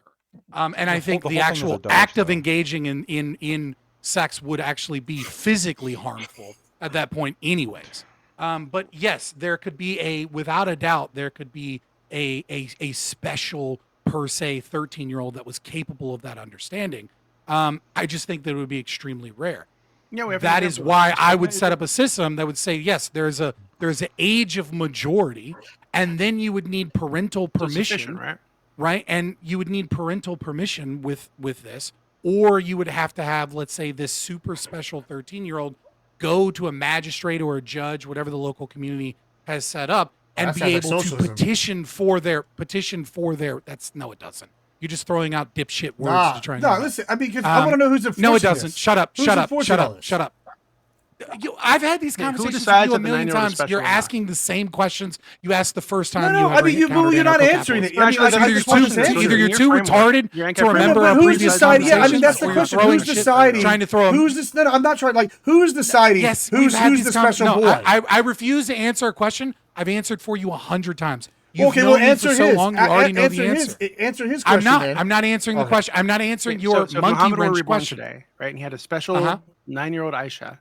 Who decides that she's special enough to fuck? Who decides if Muhammad were born today, he'd be killed for a whole host of reasons, right? So it would have to be a different guy named Muhammad that was reborn Call him today, Omar. creating a Okay, different Omar born religion, today. right? Omar, Different religion. Yeah. Yeah. Right. So again, like, who decides is a means of whether or not humans are capable of discovering reality, and whether or not which they are, and whether or not those humans actually discover reality is statistically there are going to be times where they don't, right? So in a local community, you are going to have mistakes. My ideology is not utopic, right? So it's absolutely true that in a community, if we run this test 1,000 times, 1 out of 1,000 times, there's going to be a community of sick fucks that get it wrong, or that, don't appropriately discover reality. That's not the question. The question is in reality, is there ever in the history of humanity one 13-year-old who is sufficiently wise and sufficiently intellectually capable of being able to be a full-blown and developed? Just because we use the same word doesn't mean that yours isn't wind worship. No, I'm it's describing literally something a sufficiency completely different. test in the same way I was using it. You're Okay, saying but when not something hits a attempting certain to point, you're not attempting to rules discover change. reality of natural law. What you're doing saying is when you're something trying hits to a create certain wind point. worship. No, You're saying when something you hits don't a certain understand the point. words. That's You're not saying true. when something That's hits not a true. certain point, the rules change. That is literally the point that I was making. That's the point that Doobie And where made. that point is going to be really No, flexible. yours is based off of a whim. If you don't have a limit, if you have no limiting principle, but then you have a sufficiency test without a limiting principle, then you're not discovering anything other than your own fucking values and whims that you collectively hold as a society. That's but what's very the limiting different principle? than the limiting principle is the individual a moral actor that is fully intellectually capable of discerning the consequences of their actions in the long term? Do they have the brain probably similar to capacity lactoids. to but be we're not able to really think able into the to long term? ascertain whether it's Sufficiently, yeah. Yeah, we're not Let's able just- to really figure out if that's fact, right? We can try to determine it, right? But we're not going to be able to say 100% objectively. Agreed. That's why I said that. I'm not utopic. Sometimes mistakes are made. Sometimes right? Bob question Saget gets the job as the magistrate. Is it reality Bob that an individual he has? thought the Now, Ashley twins were very my developed age on of Full House. consent. My age of consent as the default would be 25 without parental permission or emancipation, because it is of my opinion that most adults are most 19-year-olds are not at that point, that they are not developed enough, both philosophically might have an effect on that age, right? In our current day, that our education might have an effect on that, physical development, brain development. It is of my opinion that most 19-year-olds are not capable of making the decision fully independently about the long-term consequences of their sexual activity, right? Do I think there's a 1 in a million 13-year-old that is capable of that? Clip it and ship it. I know I know people are going to want to use that as be like, oh, age of consent libertarianism. But I do think that there's probably a 1 in a million 13-year-old that is capable of that. But if a 30-year-old wants to fuck that 13-year-old, I have problems with that. That in that 1 in a million scenario, it might not be a violation of the non-aggression principle, but for the same reason I don't think it's good that we have slaughterhouses of pigs, or the same reason that I think a lot of things are immoral, is that I'm worried that that 13-year-old is without a doubt a pedophile searching for this special exception that they get permission on because they're attracted to fucking prepubescent individuals and they want to fuck prepubescent individuals, and that person's a giant red flag for the safety of my community, and we should be watching them with a hawk eye or getting them out of our fucking community. Okay, so I just wanted to respond. Everything that was underneath all that was a sufficiency test, right? When you're talking about the age of consent, we're talking about, well, we have this general set of rules, and when a certain point is hit, sufficiency test of what principle? When a certain point is hit, the rules change. The question when it comes to age of consent, or when it comes to age to buy alcohol, cigarettes, etc., join the military, is we're looking at, does the person have sufficient brain development, life experience, what we generally call maturity, to consent to things, Your to make test decisions fails. for them, That's how- to that- make no, to that's make absurd, to make decisions. because you're- Hold on, that's- you ranted for a Let very him long finish. time, sir. Does it hit a certain point where they are now sufficiently mature to begin making decisions for themselves? Has that tipping point been hit? That's to not now a there's sufficiency now test there is a because now there you're is not a discovering new, eliminating principle. Old enough is a sufficiency test. Old need enough to do this. No, this is stupid. Yes, you need it an is. underlying principle. It No, is. hold on. Yes, okay. it is. That only It makes is. sense if it's It done is. at an individual Scott. level. That is Scott. not what you are doing. Scott, you no, are no, no. saying You can at have what a point does heuristic. a majority? No, your You can have your a heuristic definition for a is based sufficiency off test. of a whim. You're basing it off of a whim. My which is- my desire to which have an is- age which of is- consent is based off a whim. No, what you are saying is when I say that there is, when I'm saying that someone is sufficiently gaining something, I have a principle. The principle is that this individual, this person, whatever age they may be, is a rational actor in And how does that full happen? capacity to understand that. Is When it you're brain doing a quote- development when you're and doing maturity a and life experience? When you're doing a quote unquote sufficiency test, you're trying to create a whim. You're trying to create a You're rule. just for using a all word. People. No, you're creating. You're Yeah, not you creating are. a rule based I'm upon a saying the principle. thing you're saying, and then you're saying lactoid. You're creating just a saying it's a test whim. for a whim. It's just a whim. No, Scott. you're fucking lying, Wait, or you're Scott, retarded, Scott, and you Scott, should be disbarred. Scott. One of the two. You're either Okay. lying or Scott. you should be disbarred. Because you're too because you're too stupid. No, you're Listen, everybody. I've Everybody can made see. it Everybody very can see clear. this. Now, hey, I made it very, very clear. I've made it very, very clear, and you're lying right now. Okay, there is a principle. It should be obvious. It should be obvious to No. everyone. You've had plenty of time to explain yourself, okay? Well, And no, when I I just try, think you the jump general in and cut audience me is off dumber every than 2 you seconds. are. The general audience is even dumber than you are, and you're being retarded. So if I, no, so you're, you get plenty of you talking do time, not. Scott. I would Okay, like hey, to. so we gotta get like. all right, I'll let. I would like. respond. I would like. Let's To, I see would if like you to actually finish my respond. thought. I highly doubt you will. But go ahead. I would. I understand we disagree about this, okay, and we disagree very strongly. I don't think. I What is certainly the don't think principle? I'm lying. Answer. What is the principle? I'm not going to. What is the limiting principle? No. I'm going to speak on my own accord. All right. You can save your questions for the end. When I'm talking about a sufficiency test, you brought up, is somebody a rational being? But in order for somebody to become a rational being, if we're talking about age, there's obviously some sufficiency of something before somebody becomes a rational being. There's some sufficiency of brain development, like a certain amount of brain development, certain structures, certain cells, etc. It starts hitting a point. So what's the Combine that with principle? hold up. Combine that with life experience, that we generally put together and refer to as maturity. So there is a sufficiency before we hit somebody is capable of being a rational person, whether somebody is capable of consenting to something, right? So what's that the is principle?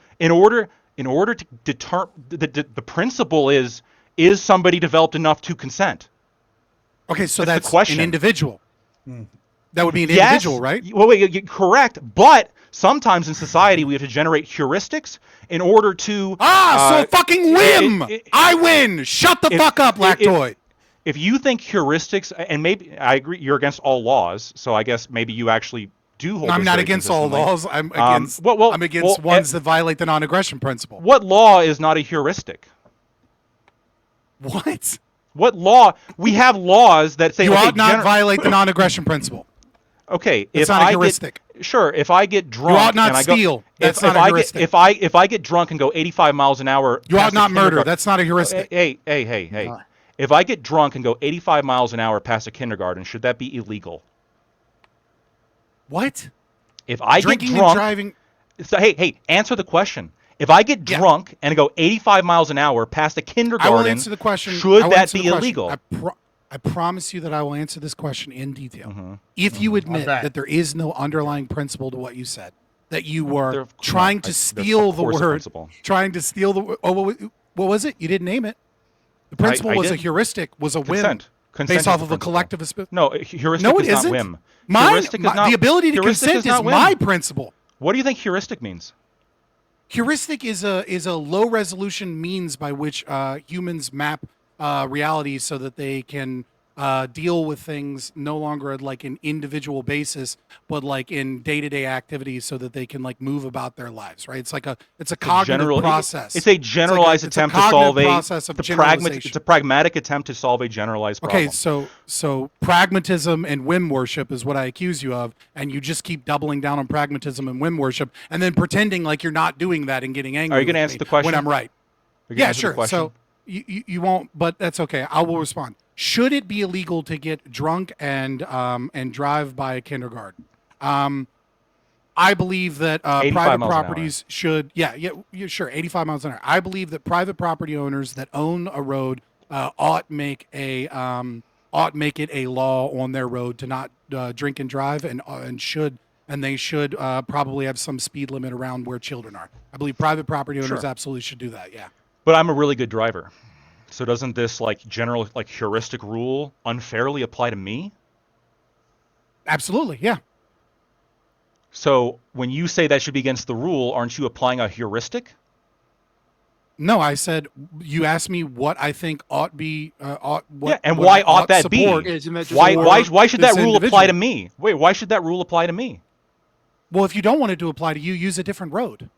No, I'm not asking about whether or not the property owner has a right Why to doesn't it apply establish to a speed the limit. individual lactoid? You asked me what I'm asking you, whether it what I'm ought stop, to be illegal. stop, wait, I think no, that the private property ought make okay. that rule. I'm sure, but a private property, you think they can make any rule, whether it has justification or not. My question for you is, what is Correct, the yes. yes? So my question for you is, what is the justification for applying any kind of rule against me, the good driver, why I can't drive drunk 85 miles an hour past a kindergarten? Why shouldn't the private property owner allow me to do it? Because it's likely to lead to deaths of children, and it would be It's negative. likely to lead Yeah. to something. But Right. not for Okay, lactoid, because he's the best but no, driver. but you agree there's like different risk profiles between maybe me and somebody who's a worse driver. Yeah, there's a difference here between what I believe would be good for a private property owner to enact as rules on their private property that would lead towards the outcomes that I prefer, which is a preference, right? Versus what is against natural law for the state to collectively impose upon people against their will. If you want to drive drunk 85 miles an hour, then go pick a fucking road where you're allowed to drive drunk 85 miles an hour. But do I think a private property owner that has a road next to a kindergarten, do I think they should or should not create a rule that says you can't be drunk and you can't do 85 next to the kindergarten? Yes, I think that would be beneficial.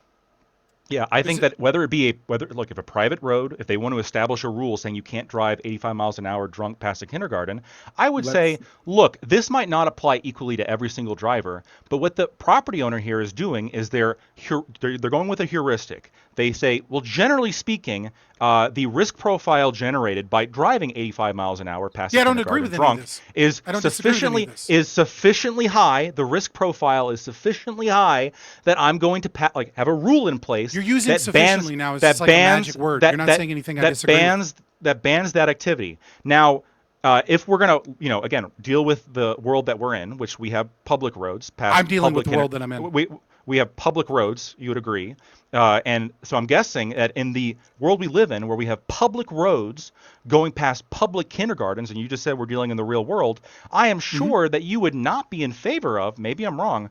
You would not be in favor of legalizing drunk driving at 85 miles an hour past U.S. kindergartens, are you? I probably wouldn't. I wouldn't oppose it, right? But I certainly wouldn't support it because I don't think it's a good tactic to bring about the destruction of public property, which is a contradiction. It's a violation of rights to have public roads to begin with. You wouldn't. Yeah, you wouldn't oppose laws that would prohibit this activity? Anything that is getting rid of a state law, I will not directly oppose, no matter what that state law is. Okay. Wait. Prime. Right? One thing. Age of consent. But I would laws. think that. Yeah, I would get rid of them. I would get rid of literally any law imposed by the state. Okay. Gibbs. Now, if some Muslim wants to marry a 9-year-old girl, I'll still blow his brains out. Come after my 9-year-old daughter, I'll definitely blow his brains out. Right? But again, the state is a contradiction in term, like the concept of the state creating a law that is good cannot exist. There's Yeah, no such thing as a good law by the state. I'm not a whether it be statist. whether it be the state or whether it be in private like industry, like people are always and still and will always deal in heuristics and when it comes to justifying anything that they do. And I think that when we're talking about, well, there is something that we think is sufficiently unjustified. Yeah, we think it's sufficiently unjustified, whether it be sufficiently deceptive, whether it be somebody who's insufficiently developed, or I guess what Doobie was arguing, and I don't agree Yeah, I don't with disagree Doobie, with but any of this. what Doobie was arguing that something is like sufficiently dangerous. It's not philosophically inconsistent to oppose something because it passes some kind of threshold, whether you have like a direct limiting factor or not. For you to Let's engage go. in argumentation Let's go and to then justify Gibbs. the state doing those things based off of whim worship. That is philosophically inconsistent. Yeah. So first, I've been sitting here while we've been talking about whim worship, wind worship, and fucking heuristics for the last little bullshit. And Wind worship was when we were talking about the Native Americans. yeah. And while we've been listening to all that, I first want to apologize to Doobie. Doobie was absolutely correct, by the way. You have always said the might makes right, and we fall on different sides of where that's good and bad. But yeah, you're absolutely right. And this is kind of the problem I really have with this. Say like I live in Ancapistan and Fabian lives in Libertaria. You know, he lives in this different community, and he has all his rules, and he's talking about whatever. I am in Ancapistan. My first problem is if we get together as a community, and all of our private property owners, and we like decide that we're going to collectively make laws, right? Like that's going to govern whether or not you can live in our private community. I don't really see that fundamentally as any different than the state. And the second problem is, and so when you're like, oh, we're going to very quick, I'll respond. Sure, I don't know how you don't see it because we've had so many conversations. But I'll point out the very big difference. You said it yourself, voluntarily together. Right. That's it. Sure. That's the difference. Sure. I get that, right? But here's the problem. Okay, so you do see the difference. You were lying. Well, no, I'm gonna explain why I have a problem with that. So, like, I don't see accusing everybody of lying. It's crazy. Yeah, well, I don't. Just stop lying. Well, I'm not lying, and if you let me explain, nobody here is lying. Well, just let me explain why. I let you. What are the explain 9 criteria for lying, Lactoid? Listen, and he wasn't right, by the way, on that time you were lying. Fraud. So, okay, here's the problem I have. Right? Okay, is so when we're sitting here, and like in my mind. This all comes down to a might makes right thing. We've gotten a group as a collective. We've come together and formed laws, and we're going to use our collective property and our might to make sure those laws are agreed upon in our community. Fundamentally, to me, even if you would agree upon that, and that group agrees upon that, if you have children, they didn't necessarily agree on that. All these other things, I guess they could get emancipated. But then it comes down to who's deciding this emancipator. And, I guess you're right in the idea, Fabian, that you could say, yeah, it's not utopic. Maybe you get a group of cannibals together, and they make up a group, decide some bad laws. That's not a good utopic society, but this is an overarching thing. But I think the problem I'm having is that comes back to the might makes right thing. And if we get a society that decides, hey, we're going to put in Diddy and Jillian Maxwell as the deciders over when they can consent. And the king of diddling in fucking Ancapistan is Diddy. We got a problem. Like, he's going to be like the magistrate, and like, we know that bad people get together and they'll organize and bad people are going to get that job there. And so, I agree. Once again, this comes down to the might makes right thing. What's that group of people going to do? They're going to be like, well, we should expand our private property, and they're going to use their might to expand this influence to other areas around them one way or the other. And whether that's through commercial means or through physical violence or political violence, I don't see that as any different at like a fundamental level than a state doing it. Like I get where you're going to want to argue the nitty gritty, but like if we're looking at like a macro, it's not any different. Like there's no difference between if Exxon hired PMC it's very simple. and like the U.S. went to the Army and to go kill everybody. If It's very simple. It's very simple, right? I absolutely agree with you that like if we had 1,000 Liechtensteins, right, and one of them is at least one of them, almost statistically speaking, is almost certainly going to turn into like some warlord state or something, Tortuga. right? And like and here's the thing, right? We're gonna have there's gonna be Ancapistan, and there's gonna be what would you call it, Liberia instead of Liberia, Libertaria. Okay, so Ancapistan and Libertaria exist, and then there's like this area of unhomesteaded land, or let's say like some Muslim community purchases this third land, right? And they institute all their Sharia rules and laws. Okay, yeah. Well, eventually, like right? We don't want that. We don't want that. Okay. We don't want Libertaria. We don't like the Muslim community. Or they could just be Christians or and Jews Capistan. That would be acceptable. They're promised the land 3,000 years ago. Well, yeah. For sure. For sure. I'm just going for the ones that I'm just going for the religion that like has like in their doctrine that you can fuck kids and murder people and impose taxes and things like that, as opposed to like where it's a little a little bit more And then vague lie and about it. vacuous with the other monotheistic religion, and lie about it, right? So religion so has we to be discover sufficiently bad, is what you're we saying. discover that they've put the Muslim P. Diddy in charge of determining age of consent. And it's just a rubber stamp approval court, right? Every fucking teenager, every child is just like, yep, they're good to go. And there's a bunch of child brides, right? Well, Ann Capistan is like, man, and in Libertaria, we both get together with some representatives. We're like, dude, man, there's a lot of land over there. And there's this private military contracting group called Deuce Volt. And they really want to fuck those boys up. And so we're going to hire Deuce Volt to go in and kill all the fucking muzzies. And then we're going to rescue all of the child brides. And then we're going to take Also, we over a shouldn't bunch have of their bitches fucking land. and then we shouldn't have bitches on the screen, but we should call them that M word. Okay. Muzzies? Great. Sure. Muzzies is just a made-up that's a word new- that that's a new describes one. Muslims that was It created by sounds- Owen Isn't that like Benjamin. all slurs are just made up words that describe. Yeah, I mean, like once it becomes All a states are fucking made up slur, we states, can you call it know. that. It's just a shortening of. It's just a shortening. That's what they of, usually do. Yeah. Right. Hey, what's the word for the bad word for Japanese people?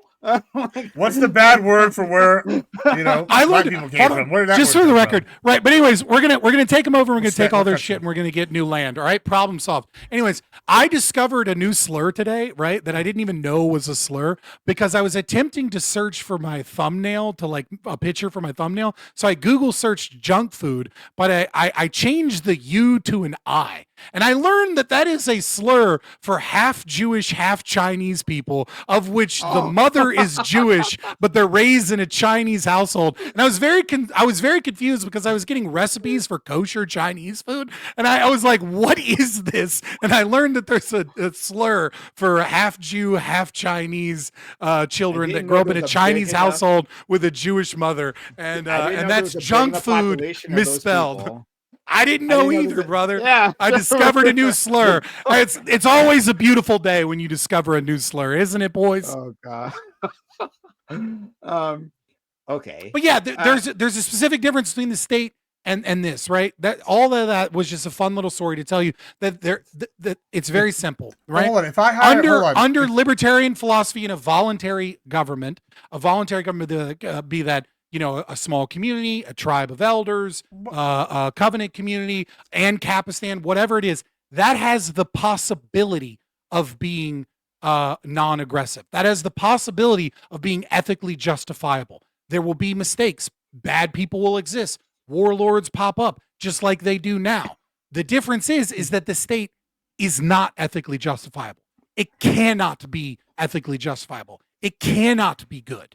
So one has the possibility of it working, of it being prosperous, of it being morally good, of it having a justifiable ethical and I decide, the state isn't. What if me and Doobie decide we're going to take our massive amount of land and we're going to decide we're going to make, I don't know, our own state. And then we're like, okay, now that we put our land together, we're going to go, okay, we're going to make a democracy in our land alone. Like, why wouldn't we be able to do that? Like in like that when your own would, I framework. think, We would, right? We voluntarily decided to create a state on our land. The children would have to be legally allowed to leave, right? So long as you don't have some means of forcing the people that are born there to be able to like not be able to leave, right? Then it would be perfectly fine. Yeah, it'd be perfectly valid. So I don't want to make it about the age of consent, but like you brought something Couldn't up. people so I just leave America? Well, the fundamental Should difference Diddy is that decide there's a the whole age bunch of of consent? I think that's what the debate we should restitution. There's a whole that needs to be paid. There's a whole bunch of stolen land, etc. Yeah, but like it's not under voluntary Gibbs- from its start. If Sure. America, right, paid restitution for all of its crimes, right, and gave up all public property and like dissolved itself, and then 330 million people without one person disagreeing all agreed to be governed under this exact same system that we have as of right now. And there was not a single dissenter. There was not a single communist that existed here for some reason. There wasn't a single person with values like mine.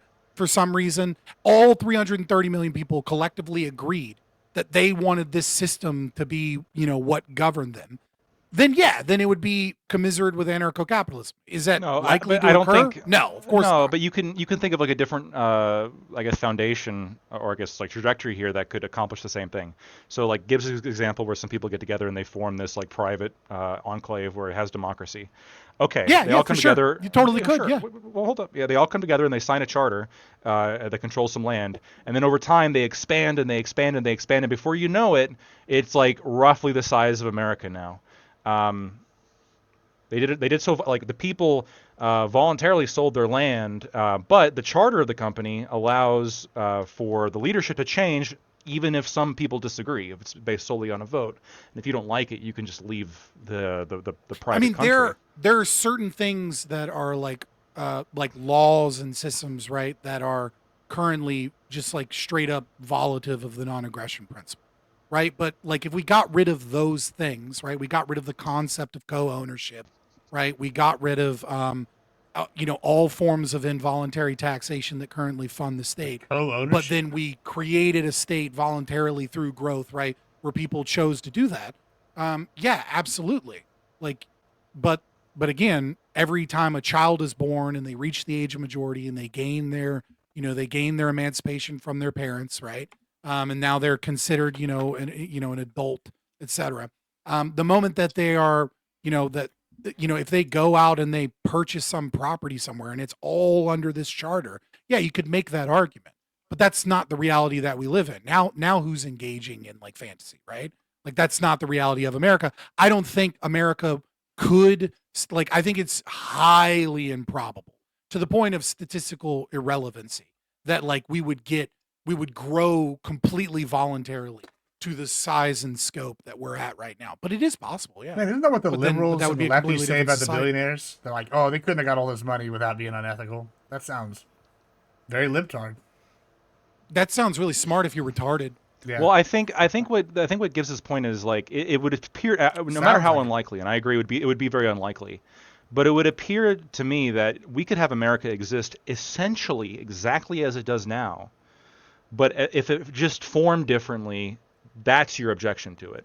Like the governance could be exactly the same, and everything could be exactly the same now. Everyone voluntarily agreed to the state, right? That's true.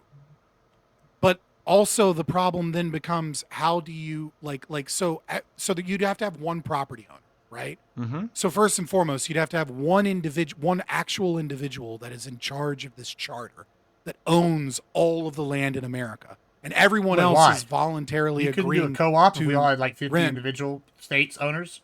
Are you against co-ops? Co-ownership. I'm against co-ownership. But it's not a co-ownership. You all own your own individual states. You're just agreeing voluntarily that we're going to put our own. We're going to all follow one set of laws, and we're going to all help each other out. Yeah. But that's not individual ownership. Like I'm saying, co-ownership is impossible, right? But you could absolutely have a scenario where one person is the owner of all of this land. They are the private property owner. They decide, what has occurred. And then there are all of these contracts, right, that essentially form the governing structure of the United States of America. And for whatever reason, 330 million people in all of the land eventually agreed to live under this system. It's highly unlikely, but it is possible theoretically.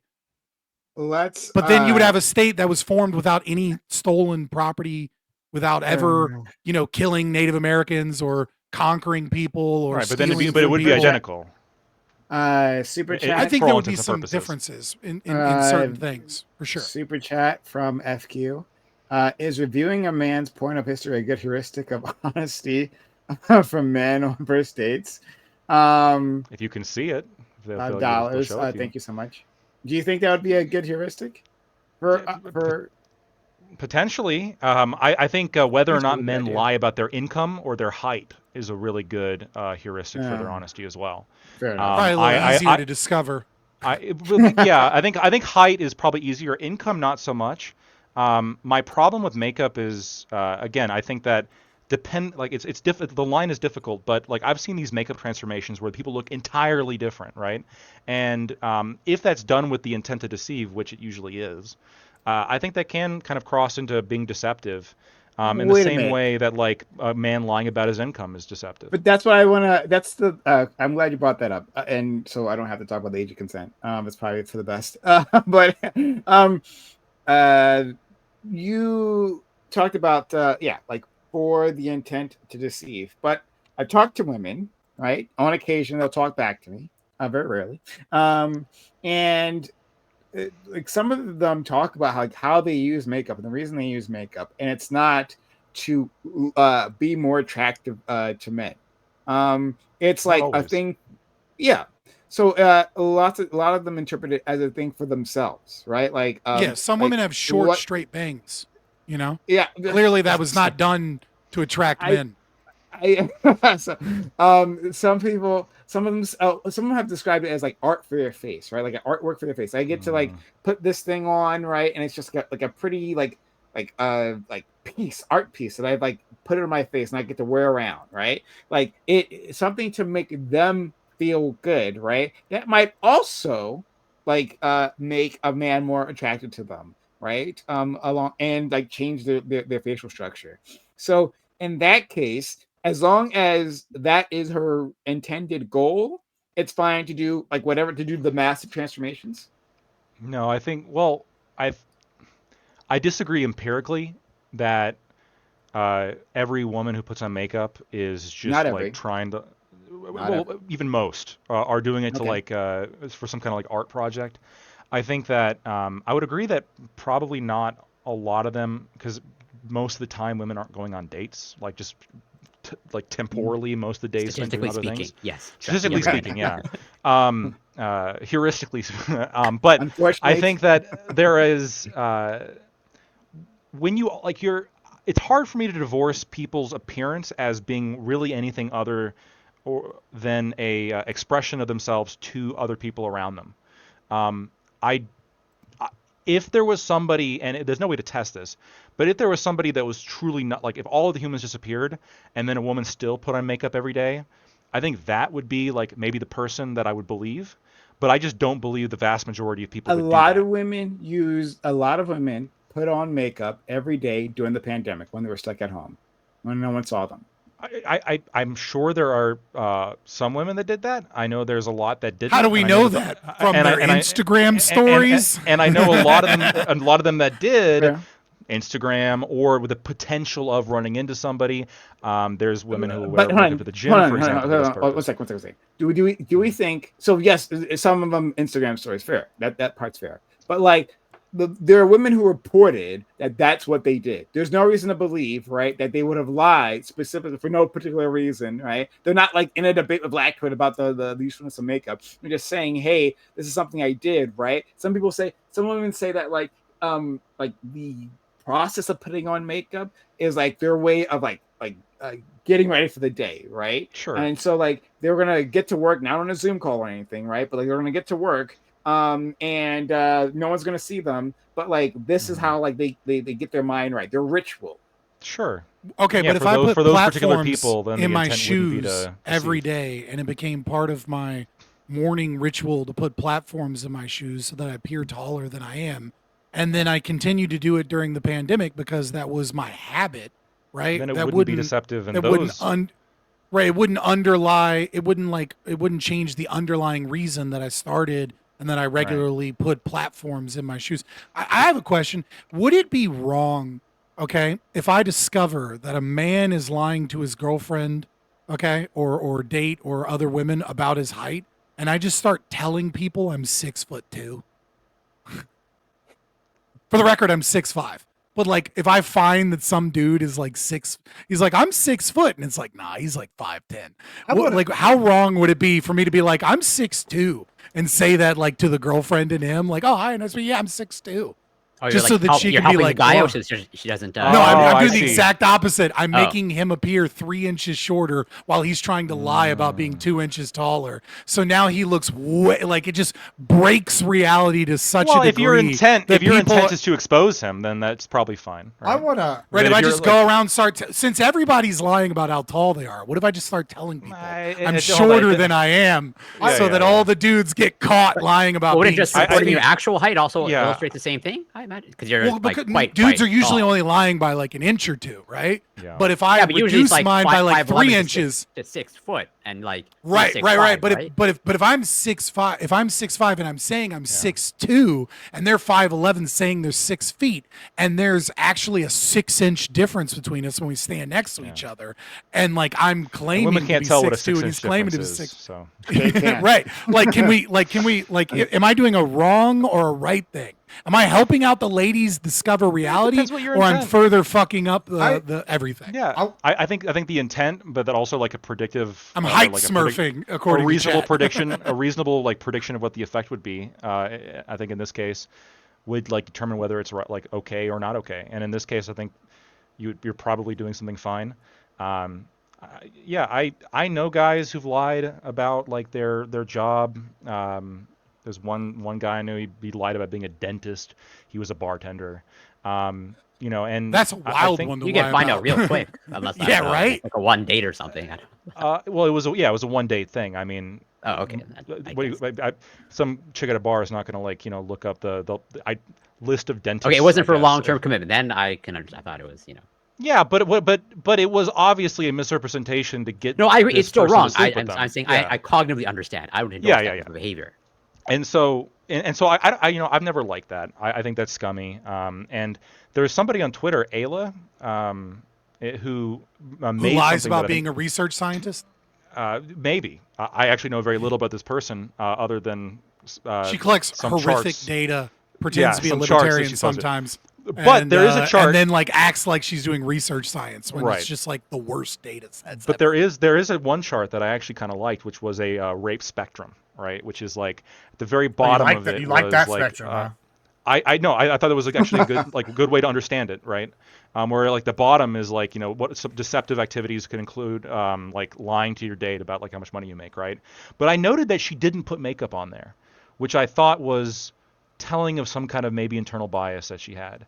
Well, from Because what I if you're gonna understand, they've had a lot of plastics. I could be wrong. I don't make it, but from what I understand, they've had a lot of work done themselves. Yeah, that's even more interesting. They also because that, she also like doesn't bathe but like once a month, and regularly engages Well, in that's sexual pretty honest, activity with actually, other 'cause men, and people then smell her. goes and has sex with her husband after having not bathed for like a month. Okay, look, that's a that's kink, all it gross sounds and like. everything. But here's the thing. I think that if you're gonna consistently say that like lying about your income on a She date just grosses is like, me out. I'm sorry. That was mean, but still. sufficient deceptive like deceptivity, I suppose, to be some kind of like low level of fraud or especially some low level of rape.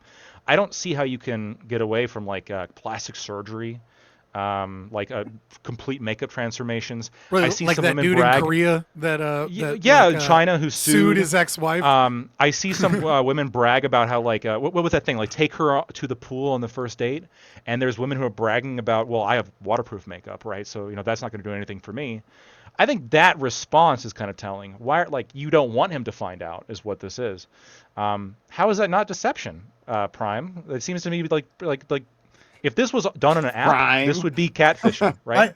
Can I want to You go first. Yeah, I wanted to talk about FQ's question here real quick. One, no, the answer is no. It would not be a good heuristic for honesty for a couple reasons. First, and this is maybe a big one, it's probably not a reason for why it's not honest. You probably don't want to know what their kinks are. Two, you wouldn't even actually find out what their kinks are, right? Because I don't know if you do watch porn. Who here's watch porn? I watched a lot of it in my day. It's kind of like Wikipedia.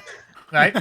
You start on something. Definitely lactoid. Yeah, you start on something like mine might be like, I don't know, BDSM or something. I'm like, yeah, we're gonna watch some crazy shit, and that's pretty out That's there. where it starts. Yeah, that's where it starts. And then we might end on like he's describing the rabbit hole that he goes down, Yeah, but he's like, well, I start with a woman in a torture dungeon, Yeah, and then cool. it gets a little Yeah, worse I mean, after that. I like a little bit of crazy. I like a little 50 Shades, in my life, right? I'm like, okay, this could go a few different ways, and all of a sudden now we're on like, I don't know, alien invasion or some shit. And you're like, wow, that was a weird fact. And Tentacle like, porn. and then you never It was come a back. weird fact. Yeah, and you never come back to it ever again. But at that moment, you're like, oh, okay, I'm a little ashamed of myself. But that's not a kink. It's not honest. And it was just something you just happened upon. You're like, oh, okay, And like, you're expecting honesty from this? Like, nah. In fact, all that's gonna do is give you like fake info about them that that you're gonna try to use. Yeah, it'll No, give you it's real statistical info, but noise. you shouldn't necessarily incorporate it heavily. Like, Yeah. Yeah. You should He's just be talking about aware. statistical noise. That's what he's saying, right? Is that like if you look at a person's porn history, and I want to go back to what we were talking about before in a second. If you were talking about a person's porn history, and if they're more prolific about it, right? They don't like watch weird girlfriend porn like Lacto does. If they like What's weird spent some girlfriend time porn? on the internet, It's cuckold right? shit. He's calling you a cuck. Like, yeah. So anyway, if they has spent some time, they've explored, right? Or they've like clicked links, and they've gone some weird places, right? And like if like they didn't tell you, right? They didn't honestly tell you about that, right? But they told about the large trends in their habits. Yeah, Right? the Then I think trends that'd be matter like more. an honest, that would be an honest retelling. But you could say, hey, you. Just like the trend that women like real Yeah, dark. what if they lie about it? Yeah, well, hold on. There's a trend. Here's a trend. Women will tell you they want a good guy, right, all the time. And then when you look at their porn history worldwide, you know what they're into? BDSM. Consent, not consent. They're gangbangs. They're the number one consumers of that. And then we have women going, oh, well, no woman would like this. It's too big of a dick. It would hurt. No women. And then, oh no, they do like it because they're the number one consumers of that shit. No. Hold on. There is a difference between I'm gonna. There's a difference between viewing and taking, a little bit. to be fair. Well, they're trying to take like, that. There's They a just difference. can't find There it. is. Hold on. Wait a minute. Hold on. No. Hold on a second. There is a difference between fantasy, right? Like what do you fantasize and what you actually want to happen to you in real life, right? Like so, like a person can have all kinds of They want like an orc with a 40th degenerate fantasies, right? But that doesn't necessarily mean, and they can enjoy those fantasies. They can really get off on them. That doesn't mean that they actually want that to happen in real life, right? And in terms of women, like this has been memed upon, and women themselves meme on this. They talk about how like their fantasy novels, right? I feel like the most abusive men that you can see, like they're like emotionally, sometimes even physically abusive. They're like, for some reason, this is fucking hot to me, right? However, they're like, no fucking way would I want that in real life. And then they date those guys, so they're lying about the one thing. Well, most of them date those guys. 50-50. It's somewhere in between, right? Because you should never pay attention to what a woman says about attraction or things like that, because none of them know what the fuck they're talking about.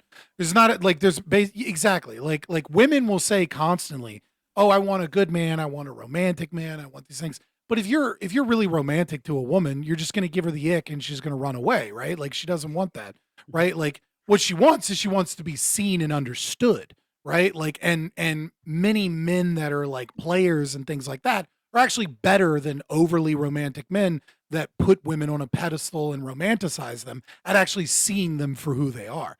But then you have the red pill guys that are like, women want to be treated like shit. And it's like, no, they don't want to be treated like shit. They want to be understood. They want to be seen.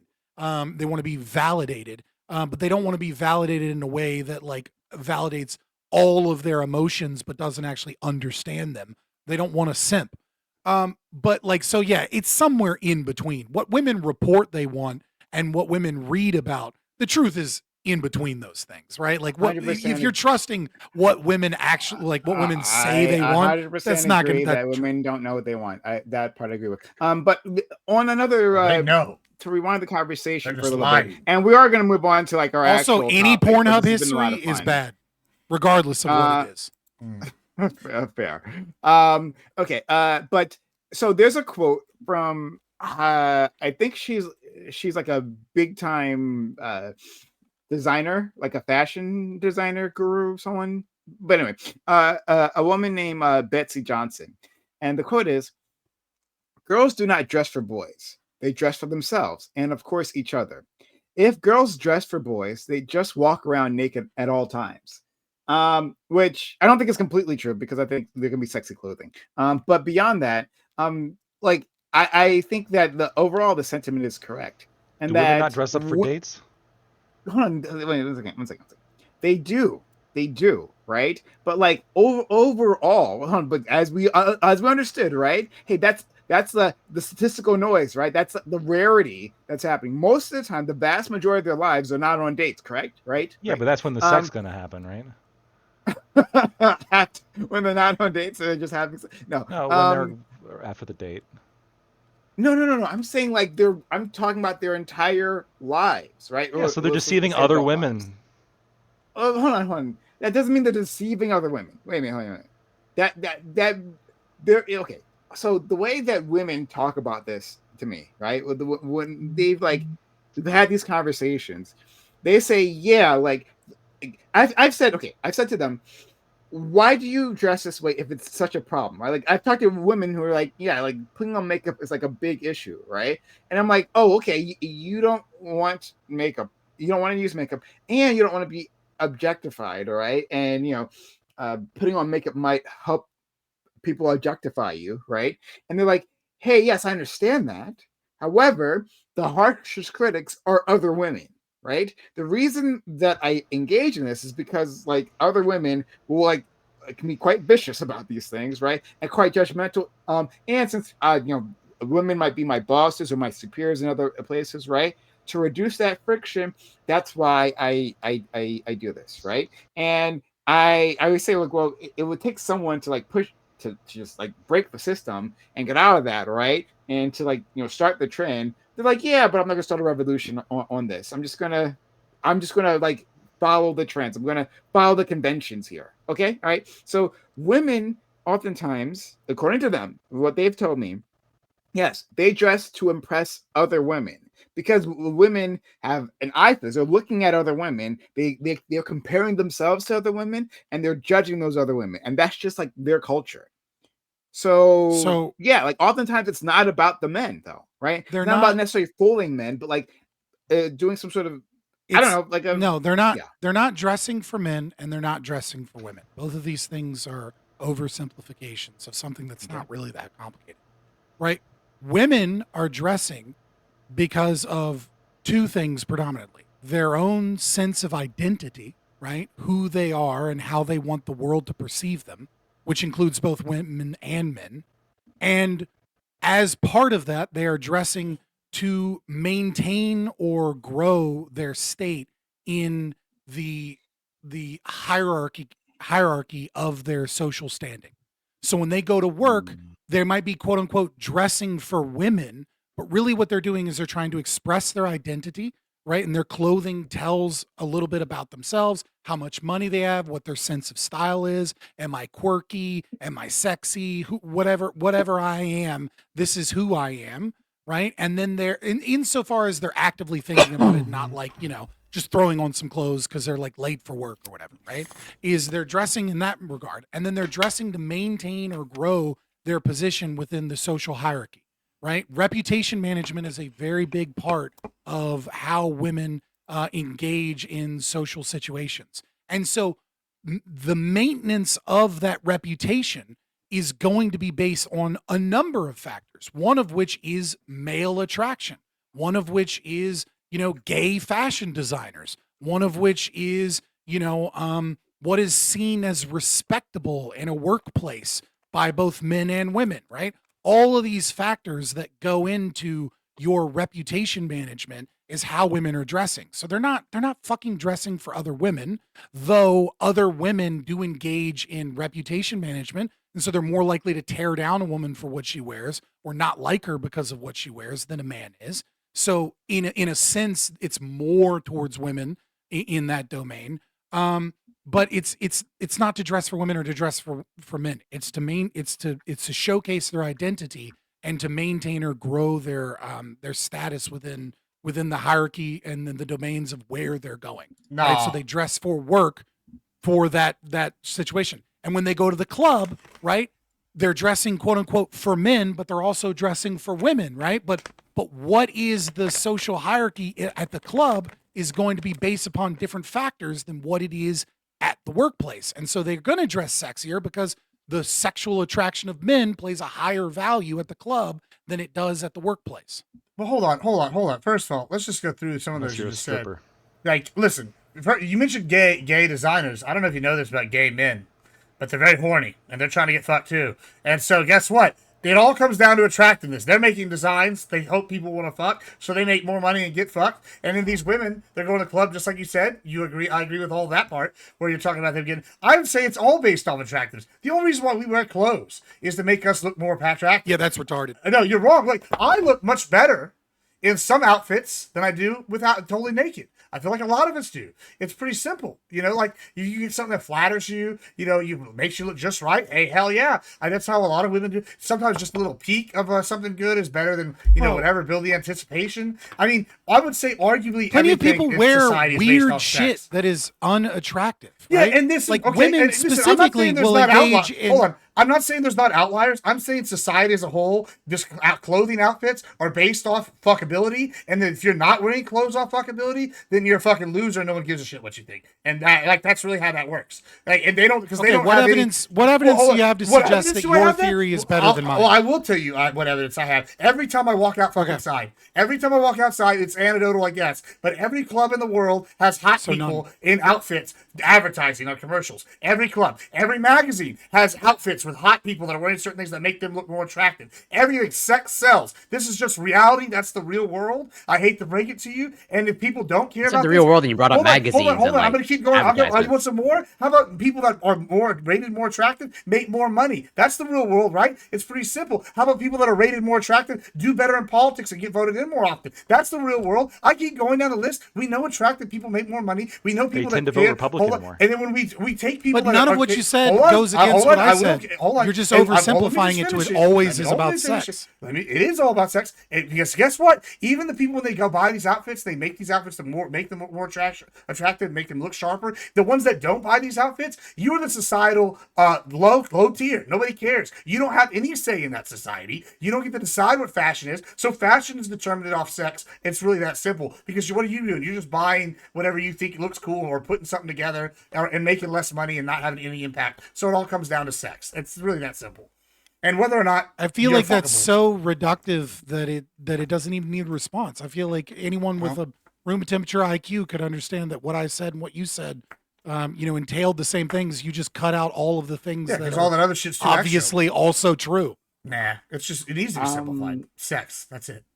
Yeah, yeah. No one cares about a sense of identity, and there's nothing that could ever matter in terms of fashion other than sex. Their sex. That's why fashion shows always show the sexiest outfits and never crazy retarded things like fucking 400 coat hangers as wings. The left for the last 5-6 years has literally been trying to, you just talked about identity. They've literally been trying to make sex their identity. That's all they've been trying to do. Oh, guess what? I'm a man that wants to be a woman. Oh, I want to be a flower. They're all about what they want. Their literal identity is what else wants to fuck them. That's how bad you were so out of touch. You're so out of touch with the real world. Oh, Gibbs, like left-wing fashion. If I decide I'm a dog and I start dressing like a dog, and I start saying, there have been hierarchical symbolic representation through clothing and makeup that are subversive to sexual attraction. If I start dressing like a furry identity and management only want to fuck in a furry costume, within left-wing art and culture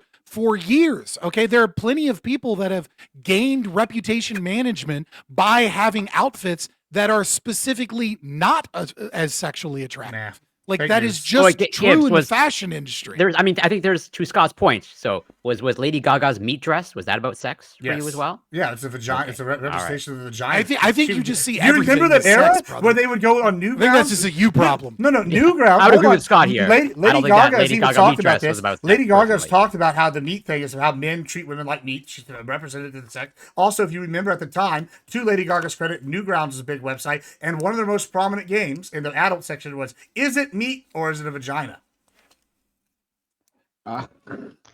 Prime, can I ask you a question? Roast beef. Go ahead.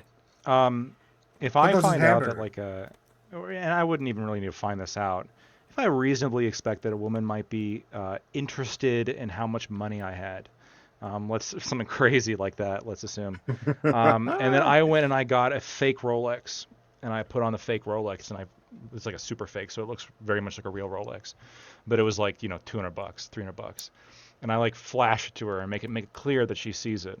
Would this be deceptive?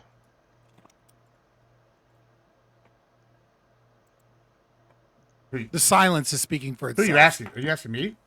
Yeah. Prime. Oh, I didn't know you were asking me. I'm sorry. I didn't mention your name. Prime. You know, the Paul Bros say never to wear the real Rolex. They say buy a real one, then buy the fake version, and wear the fake. Yeah, but if I had a fake, the Paul Bros would say But that. do you If I also had a have the fake real Rolex- version of the fake that you Uh-huh. No, yeah. So if I had a okay, fake so you're wearing it Rolex for on, safety and reasons. no, if I bought a fucking Rolex specifically designed to look like a fake Rolex. Yeah, but do to you own look the like a real version Rolex, of that as but it's a- well? No. Oh, okay. See, that's different. See, they're saying buy the fake version and the real version, right? And so you No, keep the I'm real buying version. it because I want to. Yeah. I'm buying the fake Rolex because I want He people wants to to think that I'm pose as wealthier something than he's I not. am. Yes, I got it. That's what I was asking. That is the comparison. I'm trying to make me look rich, right? If I just like a lot of these fucking fake influencers do. If I'm like pulling up to my mansion in my fucking Maserati, and then it turns You're out, rented. wow, the Maserati's rented, and Yeah. the mansion's owned by some producer friend that I asked if I could film there for a day. Yeah. Don't you think that if I show a woman that video, like, oh yeah, I drove my Maserati into the, or even if I didn't say that, if I just like showed her the video and then like she came away reasonably so with understandings of me being rich, did I deceive her in any way? Okay. Yeah. So again, sorry, I didn't realize you were talking to me, friend. But yes, I think that is a level of deception. However, to be clear, I don't like. We talked about this before. I don't like fully disagree with you, like on the makeup thing, right? I actually have a lot of agreement with you here. But I guess I think that one, like, I wouldn't put this on every woman at all points in time because I don't think. Okay, fair, right? So that I don't think all women at all points in time are wearing makeup specifically to deceive men. And but And I might just like the look of the fake Rolex, and I have no idea what it's actually worth. Fair, yeah, that's absolutely true, right? Yeah. So I think the extent of the fraud and like our societal response to that, I think that we might be able to find some differences there. But I want to read something. Okay, so I'm going to read something from our friend FQ. I want to read it, but I also don't want to read it because I know this is going to incite a response from you guys, and we do have to move on. But Is it another manifesto? It's not a super chat. It's not a manifesto. Oh, it's a manifesto. This is not a manifesto. This is 2 sentences from her. But all right. So she said, like, her major point that she was trying to get across with her previous super chat. This is a DM from her. Is this: lying about bizarre porn fetishes is worse than income or height. If a man demands a woman humiliate herself by showing up no makeup and expose her body count, he should have to hand his cell phone over for a review, right? So if he's so showing up with no makeup and like asking them about their body count, that's like a humiliation ritual. So they should also hand over their phone for. I don't see how no makeup is a humiliation ritual, unless. Nah, I'm kind of with FQ on this one. Like, if you're gonna first date, I'm not with the makeup. Demand someone's sexual history, and demand that they walk out kind of exposed in terms of the way that they look with no makeup in a world where all of if it was a demand are right, like if you're like requesting, right? If you're requesting, I think that the fair request in return is to be like, okay, well, if I don't have disagree to with the explain, request part. if I have to show up at a nice restaurant where every girl is wearing makeup and like I'm not allowed to cover my fucking acne or my raccoon eyes that have been caused by the fact that everyone says I'm supposed to wear makeup every day, and so I don't get fucking sunlight on my eyes and I don't get enough vitamin D in those areas or whatever, right? And I don't get to I don't get to highlight my best features and minimize ones that are, a certain way. So like I'm barefaced and vulnerable for you.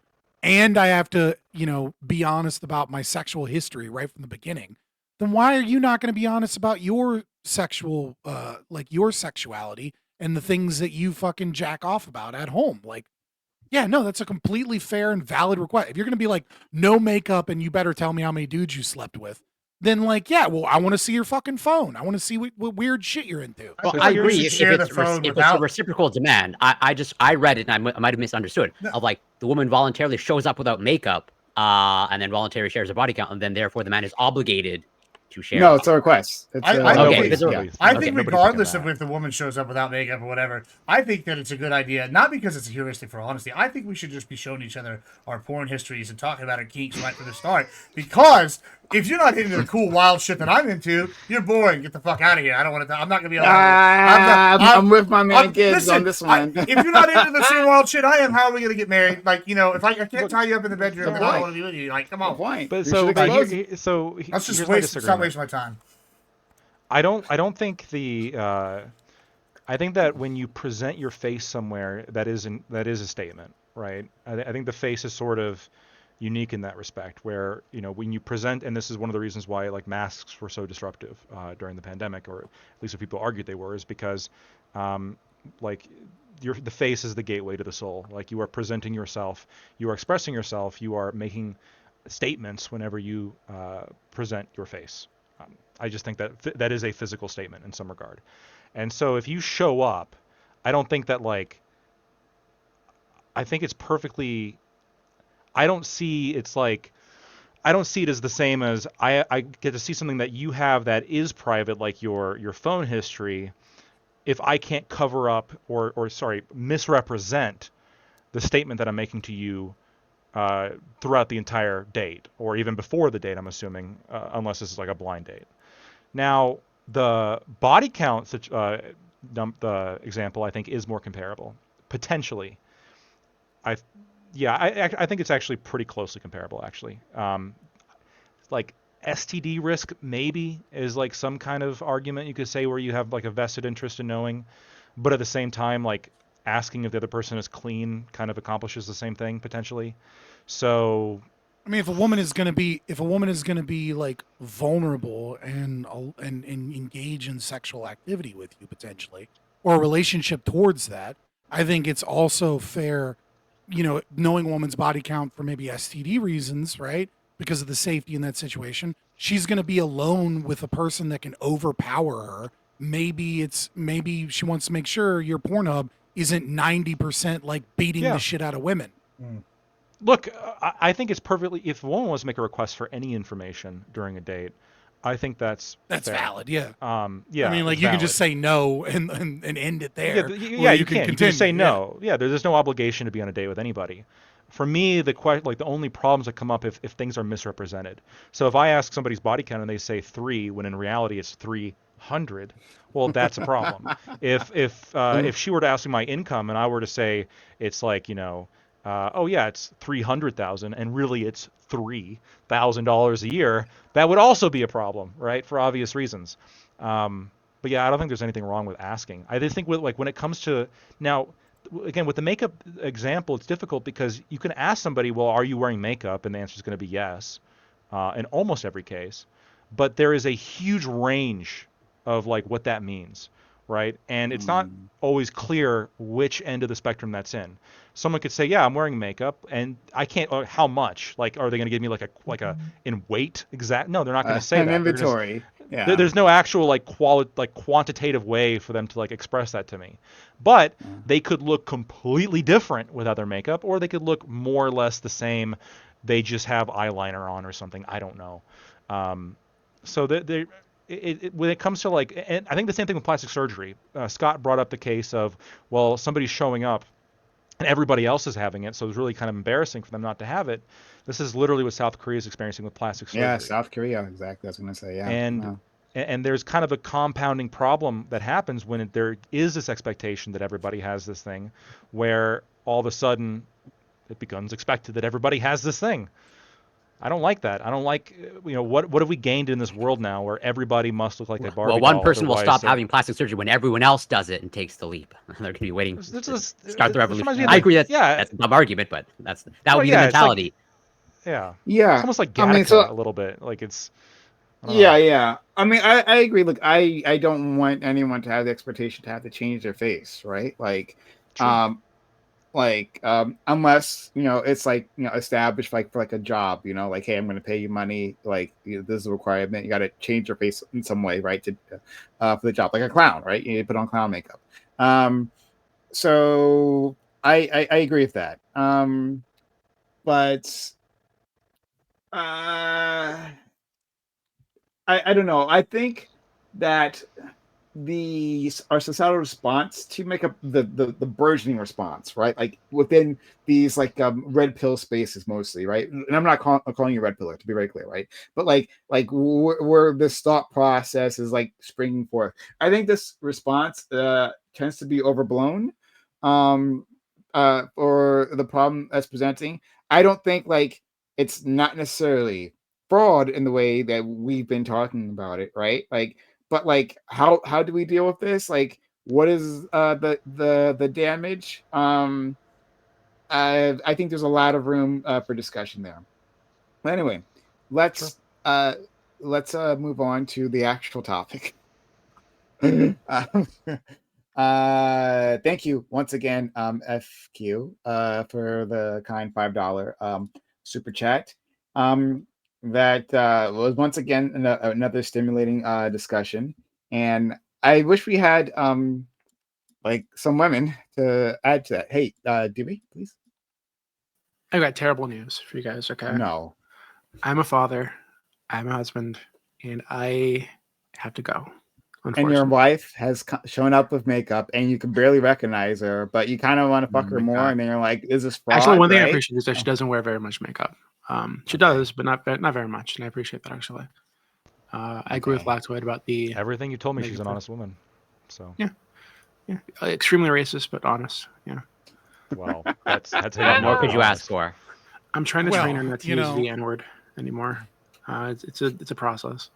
Well, if you're honest, you're always going to be extremely racist. What do you mean? It's not that she's she's just a little edgy. Okay, that's what it is. She's not actually racist. She's just an edgelord. Okay, I gotta go. Sorry, Take care, Prime. Okay, bye. Sorry, Bye, everybody. friend. It's great to see you guys.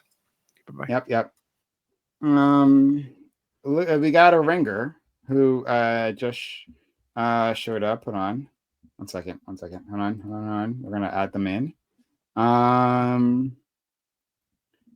The Jeptan, one of your people. Yeah. Is the let me hit him. He's also, by the way, Jeptan's also wrong. 3 people in a year is not that many people to have sex with. That's like nothing. For the record. Another person wants to join in. We'll give them a moment to jump in before I read the fucking thing on the bottom that is taking up half the fucking screen again.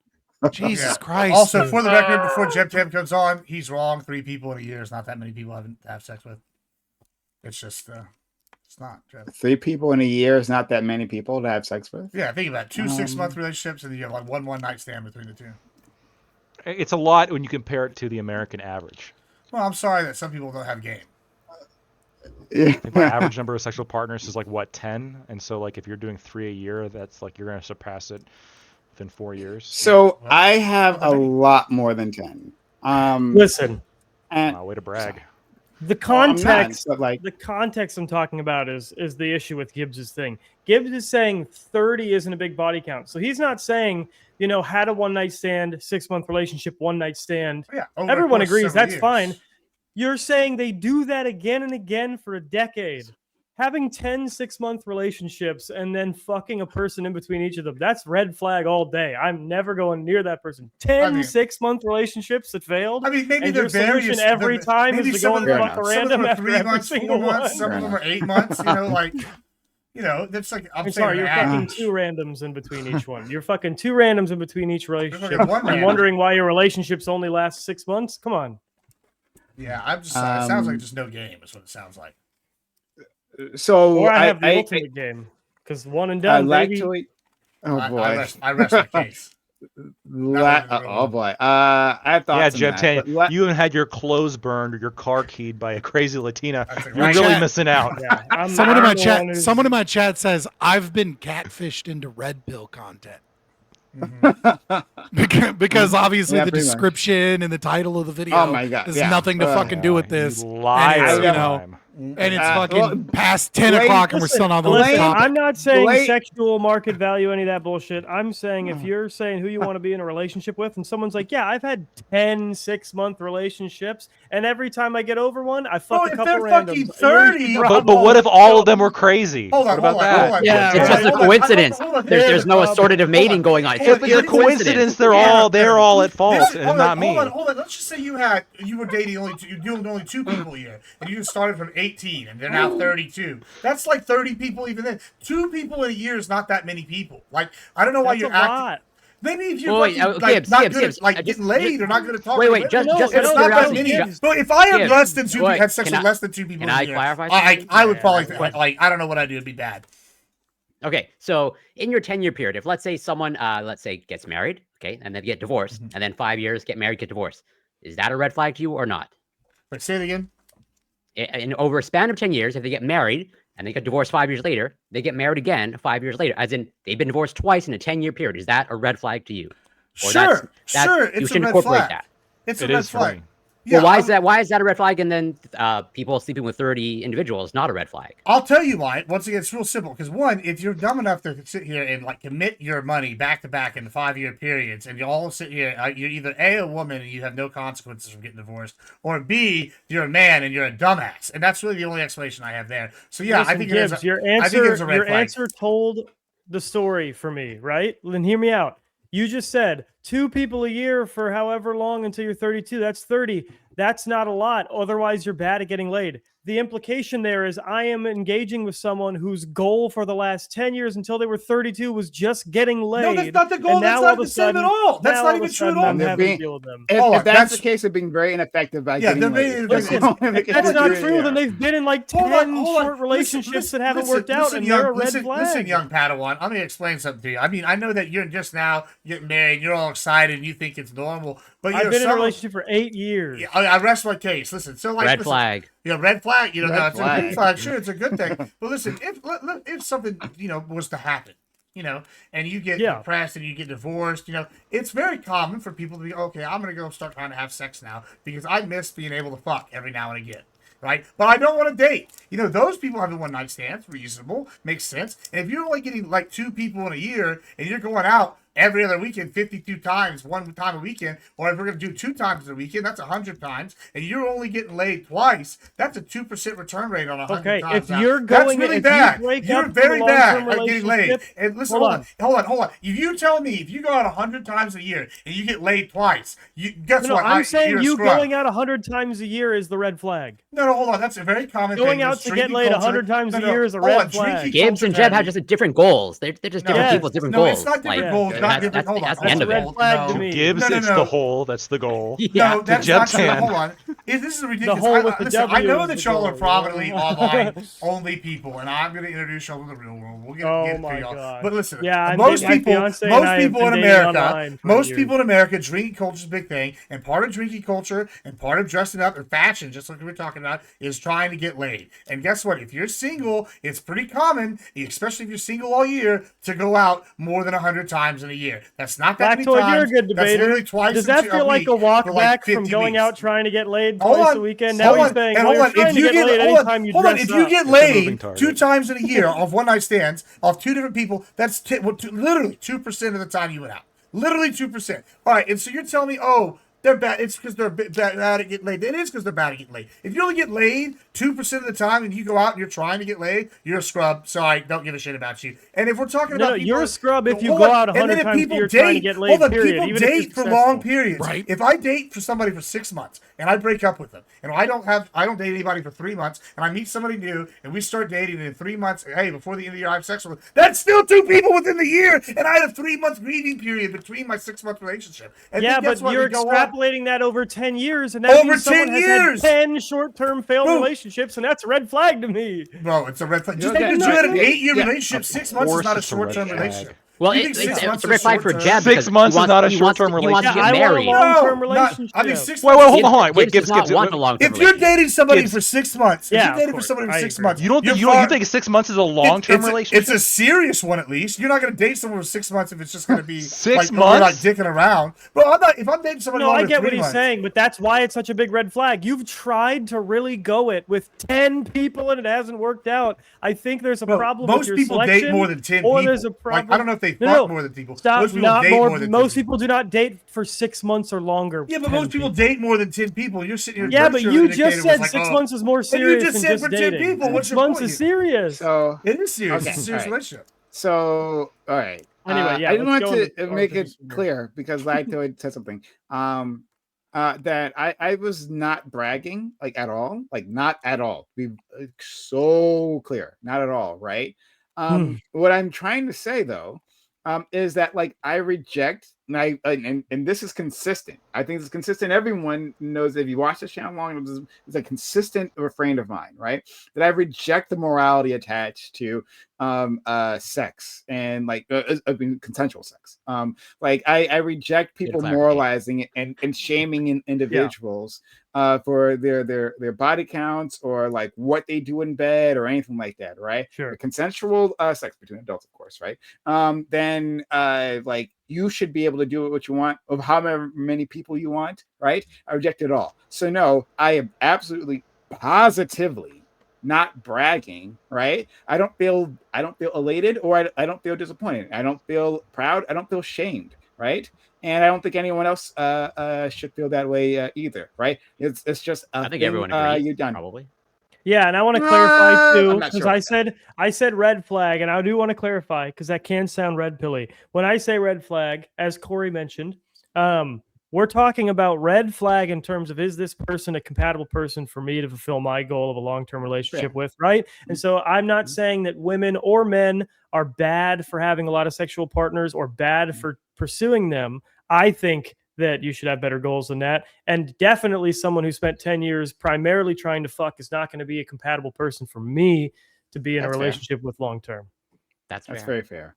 I think Scott would disagree with the things I was saying. Yeah, I'll just try and keep it short actually, so we can move on to the topic. And that's why I wasn't really saying much, but it's pretty simple, right? Research seems to suggest that if a person has 1 or 2 previous sexual partners, that they have a high divorce rate.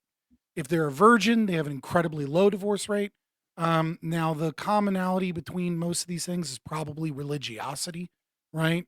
Which is, virgins tend to be very, very religious and they tend to match other people that are also of the same religion. And that's like a really strong factor to keeping the relationship together for better or worse.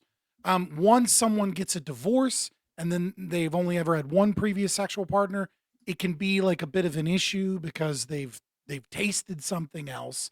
They've bringing in maybe trauma from somewhere else or something, but they haven't like found themselves. The sweet spot, other than virginity and being in a religion, which is way, way more successful than having someone that has had previous sexual partners, somewhere between 2 to 10, right? With like 5 to 6 being the best. Pair bonding research shows that people that have more than 10 sexual partners tend to have issues with pair bonding. They have difficulty being in a long-term committed relationship with someone. They have a lot of trauma usually. Like a woman with more than 10 bodies is a huge red flag for any man that actually wants to have a meaningful relationship with a woman. But what I think the red And pillars vice get versa. I think wrong, it was both ways. yeah, it is both ways, but to a lesser extent, but it is absolutely both ways. I think what the red pillars get wrong is that it's not about the amount of sex that you're having. It's not about how many bodies you have. It's really more about the way that you approach relationships and your ability to be in a long-term relationship. Someone that's had 6 or 7 previous bodies, we'll call them, right? And that's like 28 or something, right? Corpses, we can call them that too. Is yeah. is someone that maybe only had like one night stand in college and didn't like it because they realized that that's a bad experience. that's disrespectful to both people, disrespectful to the act of sex, and leaves you feeling kind of empty and dirty, because they are the type of person that connects with someone and realizes that like sharing their body with someone should be a special thing for someone that you're committed to. And then the other 5 times they've had sex was like their high school sweetheart, and then relationships that they waited 2 or 3 months maybe to have sex with that person, and then they were in a 1 or 2 year, maybe one was a 6-month relationship, right? But if someone has 30, 40 bodies and they're 30, right, that means that they have a very blasé relationship with sex.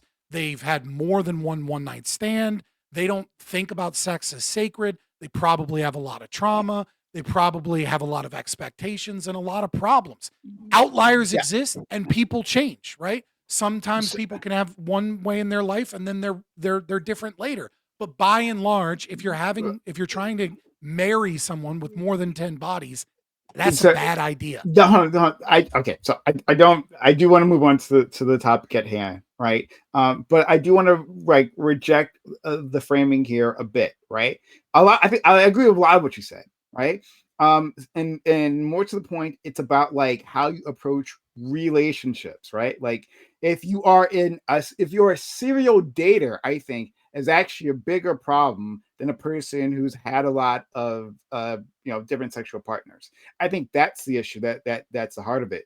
Because also a serial dater is probably going to have a higher body count, right? If someone has a bad breakup and then they take a year off these and like things focus are on themselves, highly they're correlated. also probably likely to have a These bigger things are body highly count. correlated, but they're not synonymous. They're not the same thing, right? For sure, So but like I'm the saying- person Admiral Gibbs I know, described but hold on, that let is me- like let me- in I like know- a 6-month guy, relationship constantly my guy. Let me is a serial dater. Let me make my case.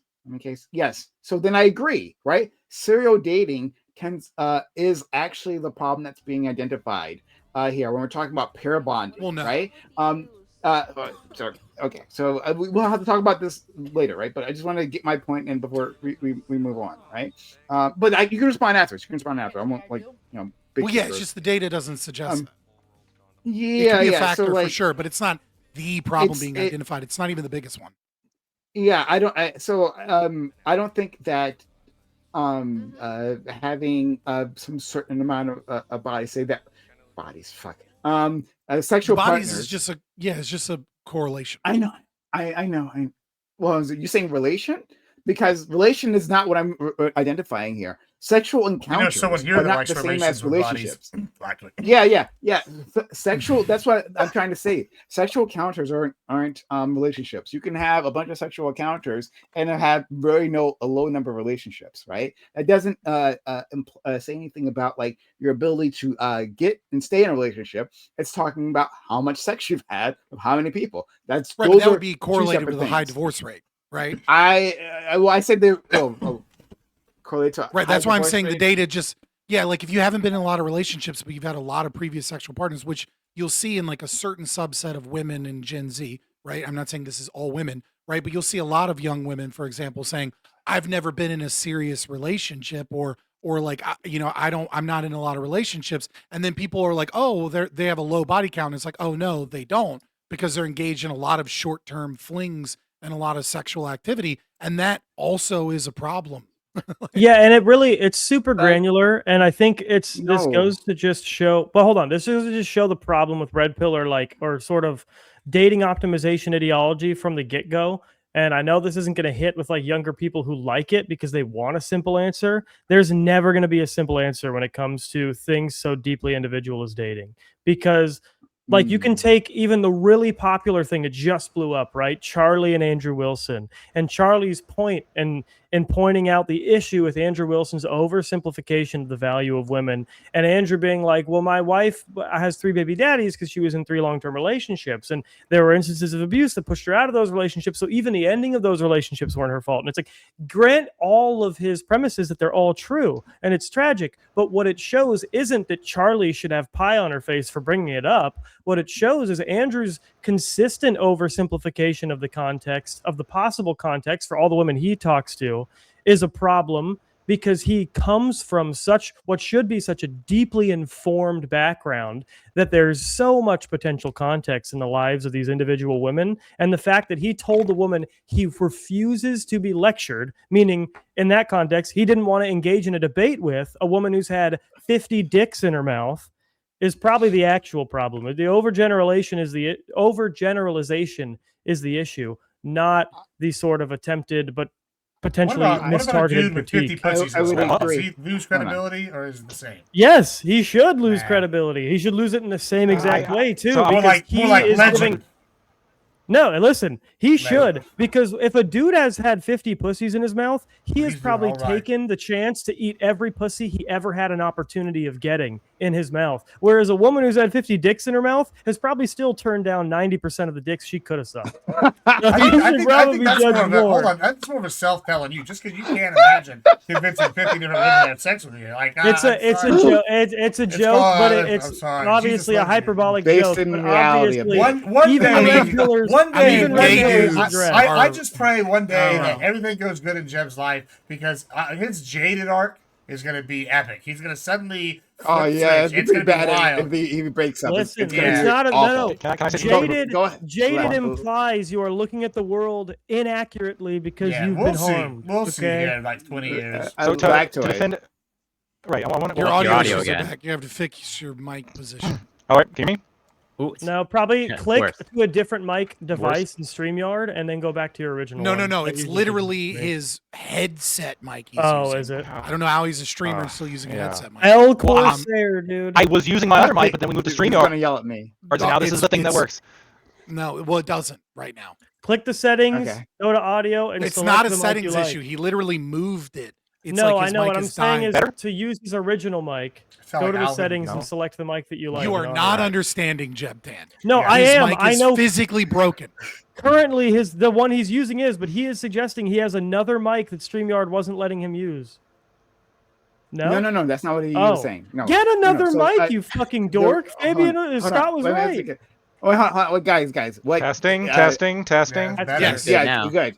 Yeah. Okay. Okay. Um. All right. Thank you. To defend Andrew a little bit here, I have heard him say, and this is going to be a bit of a callback, but I agree with this, that I don't think he used this word, but this is how he was using it. It is a heuristic to not date women who have a bunch of bodies. Okay, it's not that you can't have you're back to specific a fucked up situations. mic. Get a I'm real glad mic. it's pointing out loser. now. I'm glad no one can hear him. No, Okay. yeah, and So sorry, we Fred. understand it's a heuristic. It's, still, but it's fucked up beyond like. you guys yes. can't even Yeah, hear me? it's to the like Yeah. no, it's Yeah. cutting in and out and super Oh, shit. electrical. Yeah. Listen, the issue with the guys that hide behind it's a heuristic, we had a conversation earlier, Lactoid, but Nick Fuentes is another one of these, and Ben Shapiro had a great point on it, which I is rest my the issue case with the guys that hide behind it's a heuristic. When I you rest my case actually about being look at terminally all online, of this, y'all. when you look at all of their content and all of the stuff, all the conversations they take part in, it's not a heuristic. They do just blanket judge any woman who has too many bodies. They do just blanket hate black people and women and blah blah Nick blah. Fuentes is right? gay. He doesn't get a say on what body No, count I matter yes, to women. I understand. What I'm saying is Ben Shapiro had a great quote on Nick Fuentes, which was, "It is not the audience's responsibility to look up everything you have ever said to combat the impact of what you said in front of them. Don't say the dumb shit and then be like, well, go watch my entire library of context and you'll understand the nuance of what I'm saying. Just be smart enough to introduce that nuance when you introduce the point." No, hold on. So I was told on my end that Much my stream better can on hear me mic now. just fine. Now This you're- might be a StreamYard's issue. It probably is, but you sound Dude, good now. StreamYards is doing all kinds of great shit. Only when I stream on Okay. StreamYards do I start getting weird bitrate issues on my stream. And, Yeah. like, my So stream starts that might crashing, be. too. I don't know if it's a It might not StreamYards actually issue. even be.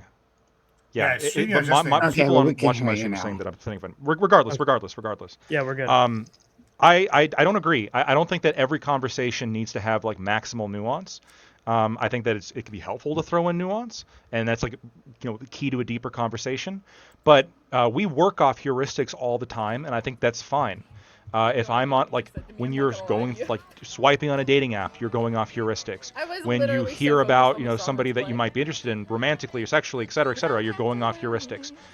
When you are meeting somebody, there's a reason why when you want to make a friend, you tend to try to like go to events or things in which that have like one of your interests, where other people who might share that interest might be there, because heuristically, people who share your interests are more likely to you're work defending out. a common sense. Can I ask You're you a not attacking question? the argument. Hold on, Jeb 10. Yeah, and so when Andrew, to bring it home, when Andrew Wilson says very correctly that like a woman with a very high body count is generally a bad idea, he has said that I think he specifically said that like his wife is like one of those like exceptions, one of those situations where How convenient.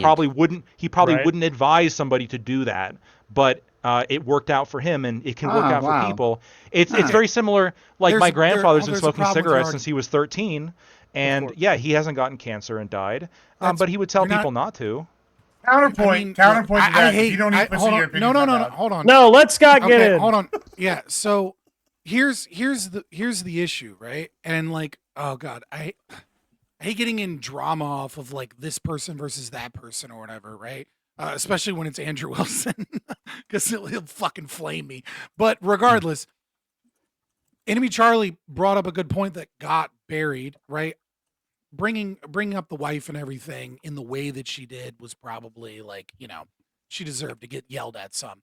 Though he did freak out a little bit, and he didn't address a serious crux of the argument, which is under his preferred governmental system of Christian nationalism that he advocates for, divorce would be illegal.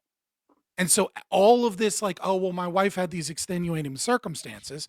It's like that only matters if he is arguing that those extenuating circumstances should be applied in the law. When he has regularly made claims that divorce ought be illegal, then that becomes an issue, right? And like I didn't watch the whole debate, right? But I feel like Enemy Charlie, though she did go for a little bit of a low blow, I think she only brought He's up all the low divorces. Right. Well, he does a lot of He literally teaches the deployment. It's listed on the description of his debate academy, the deployment of tactical insults. And I can't think of an insult that was more tactical than Charlie's right there, because it literally got her 4.5 million. If I remember correctly, she didn't. If I remember correctly, though, she didn't bring up the child, did she?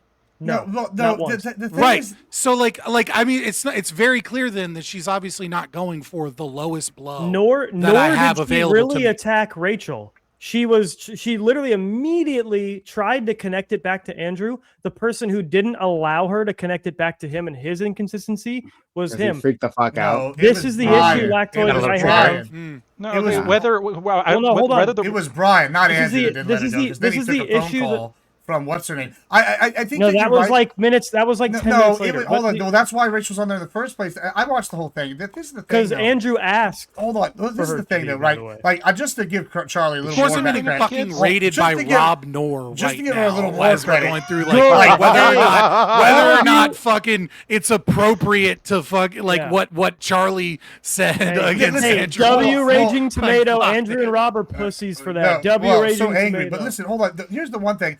If I was on No, whatever, no, or I hold was on with that. I can't say it, but I have other information. Raging Tomato kind of went out of bounds and fucked up. Listen, with I that. can't. I'll just I say can't. that. I listen. If you want to talk to me later, Listen, I'll speaking about what we are talking about, I watched it, right, and I'll tell you what. If I was on the whatever podcast or being hosted by anything with Brian, first of all, for everything I know about Brian, he's very like. I don't know what the way to put this is, but autistic. He's got to be in control, like very much so. And so when he's sitting here doing these things, I can see him like taking over and allowing the super chats and the whole setup where it's like Charlie's going to a hostile territory, and they're gonna just let the super chat say any horrible thing about her they want, and she's just gonna sit there and take it. And Andrew's gonna do his Andrew thing, and we all like Andrew, but he's gonna sit here and make jokes, and then finally she gets in with one.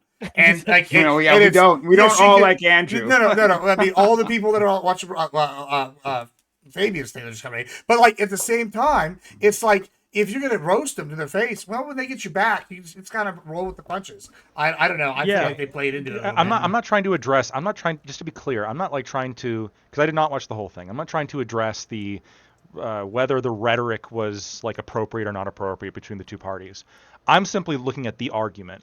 Is there something like are you precluded from making an argument to say this is generally not a good idea if it's something that you've partaken in?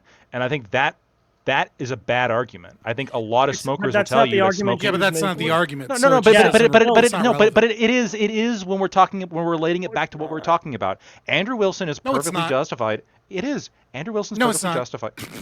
Hey, shut the fuck up. I've had He is one perfectly. divorce. Hey, no, that was not an invitation. I feel like you're just sucking Andrew's dick now at this point. Like, I love Andrew. I was defending. Yeah, I was defending him before Rob Nor rated you. You can scroll back the VOD. Okay, this has been my position. I'm just saying. I think that's not the argument. It's not relevant. You're forcing an irrelevant argument.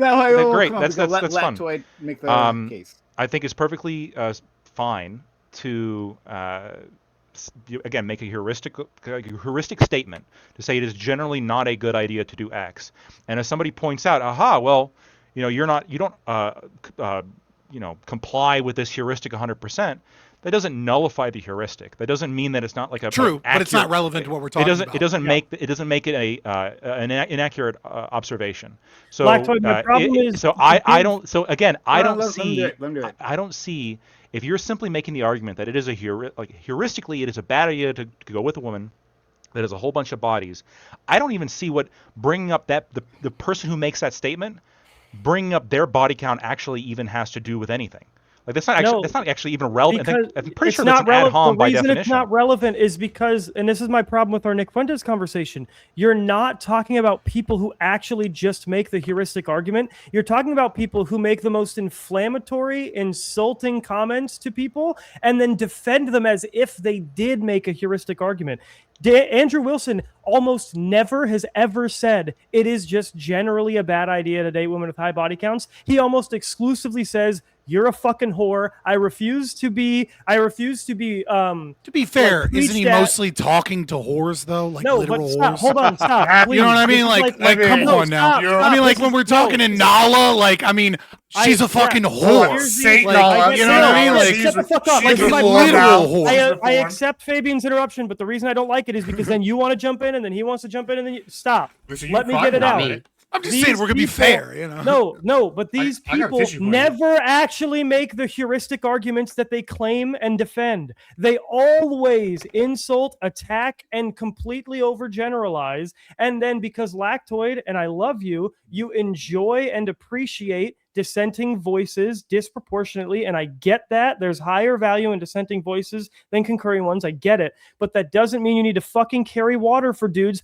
who have never once simply made the argument they're trying to defend when they get criticized for making the argument they actually made. So when he says, I will not be lectured by a woman who takes 50 dicks in her mouth, Charlie absolutely has the right to say, your wife has 3 baby daddies, because they're doing the same thing. And that's Charlie's point, is I can also describe the circumstances of your sort of argumentative base in just as uncharitable a way to discredit you, because that's exactly what you do every time, and you don't get to be a pussy and say, well, I'm just saying cry it's like heuristic. a bitch about it. Yeah, when you never actually make just the heuristic argument. Let's go to Gibbs and then Corey.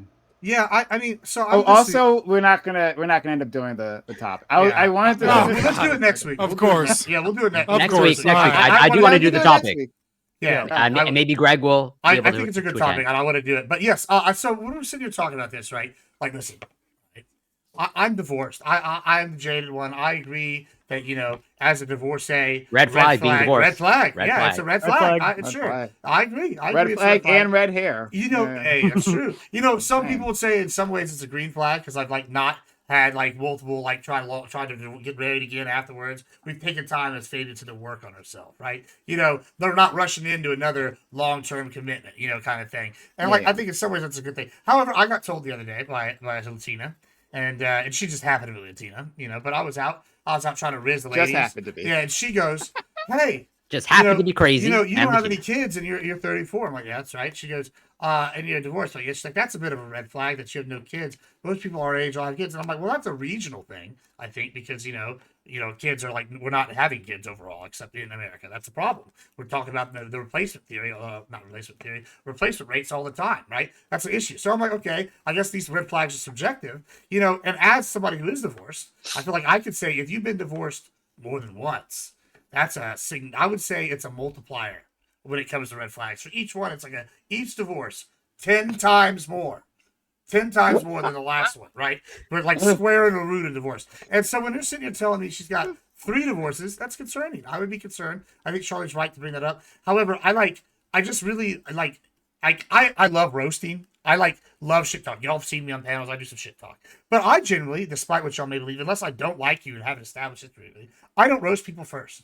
But then people will roast me, and I come from Halo, and I come from roast shows. So I'm really fast on my feet with roast, and I'll hit you about 15. Only 8 of them will be good, but 8 of them will be really good. And the others will be funny, but I hit you with 15, and you hit me with 2, right? And so then after I do that, usually people back off and lay down. But like if I roast them back and I cook them, and they cook me back real good, guess what? You got to eat that crow. And I hate people that sit here and use tactical insults and then can't handle the tactical insults back. We call that big bitch behavior, and I'm a little disappointed that's what turned out in this one, because generally the roasting goes back and forth on this.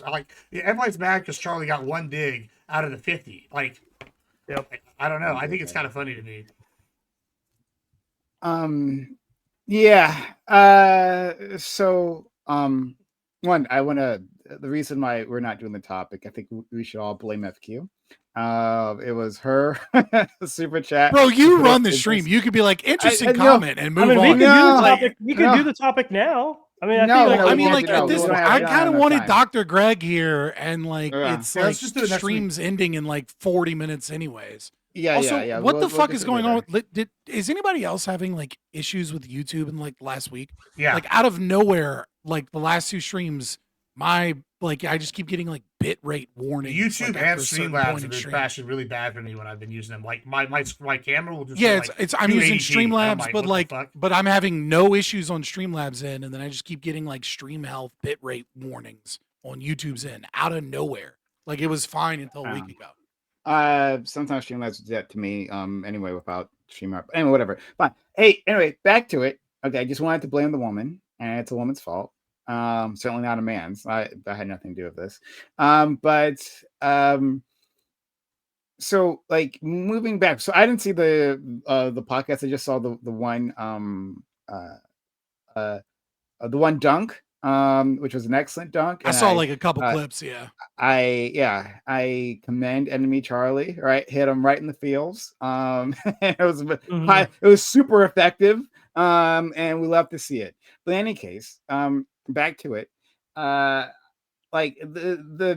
was trying to make a disambiguation previously on the high body count thing, and sorry, who's doing the clicking? Is it Gibbs? I think it can't be Lactoid, right? It's got. I mean, I'm not even clicking. It's not Lactoid. Couldn't have been me.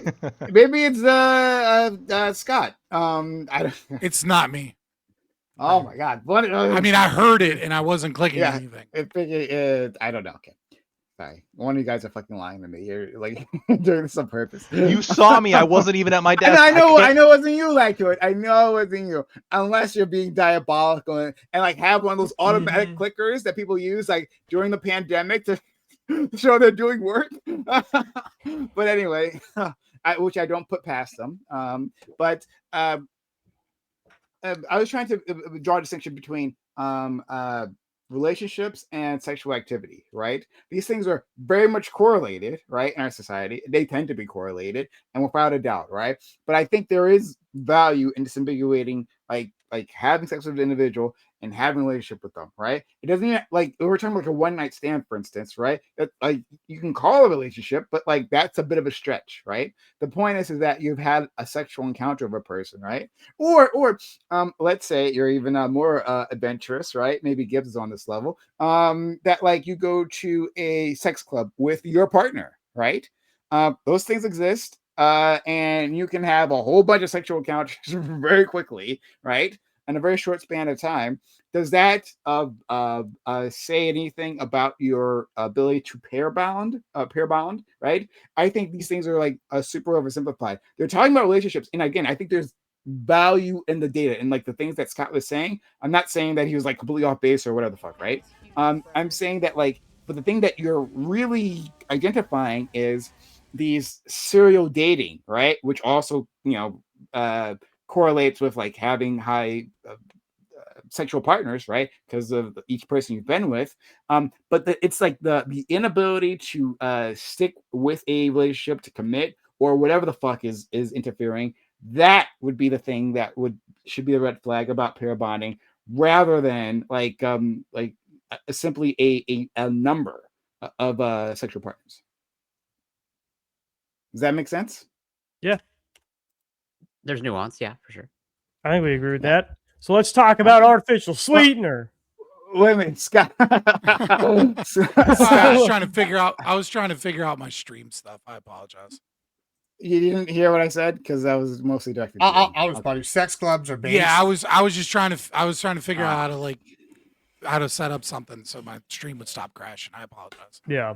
I think I'm most normally pretty people- locked in. Okay, it's just like Yeah, in this I current understand. moment, I'm trying to figure it out real quick. Most people could benefit from auditing their own principles and identifying whether they actually abide by them. Because I totally agree with what you're saying, Kai, in the sense that yeah, some couples engage in sort of three-way or sex club or whatever kind of vibes, and it's conservatives will be the first to say, listen, what you do in your home is your business. And then they'll also be the first to be like, you shouldn't be doing that in your home. And it's right? Yeah, definitely people should be more Some nuanced. conservatives. Some conservatives. And I think so if you are conservative and you want to give heuristics, as a conservative, you actually have a greater level of responsibility to frame those heuristics as heuristics every time you make the argument, instead of being hyperbolic and accusatory and condemning, and then trying to and only ever mentioning it as a heuristic when you get attacked on the way. Why that do you have a phrase your higher argument. responsibility if you're conservative? Because you're the one who is saying that we shouldn't care what people do generally, and we should have more grace for people's level of individuality and the individual circumstances of a given action. And yet we are the first to try to be like, oh, I'm going to frame all of my heuristics as blanket insults to everybody who engages in a behavior even closely related to one that I don't like. Yeah, I don't think this is. I think conservatives are perfectly fine with maybe conservative libertarians. We are less interested in using. Not me, of course, but what I would call libertarian and what 95% of the country would call libertarian. The touristy but not libertarian. Scott. I'm a tourist. Yeah, you're a tourist. Yeah. No, I agree with him. I agree with him. It's more small government conservatism. Right. Small government. Yeah. So, we might say, well, look, based on XYZ principles, we don't want the government to be intervening and interfering in people's right to do things that we think are bad ideas. But there has never been a prohibition on social stigma. In fact, social stigma is how we try to address those issues, right? It's instead of having the government come and make you do XYZ, we say, hey, you should do XYZ, and we're going to rely on community structures to try to compel you to do XYZ. And a big part of that is shaming.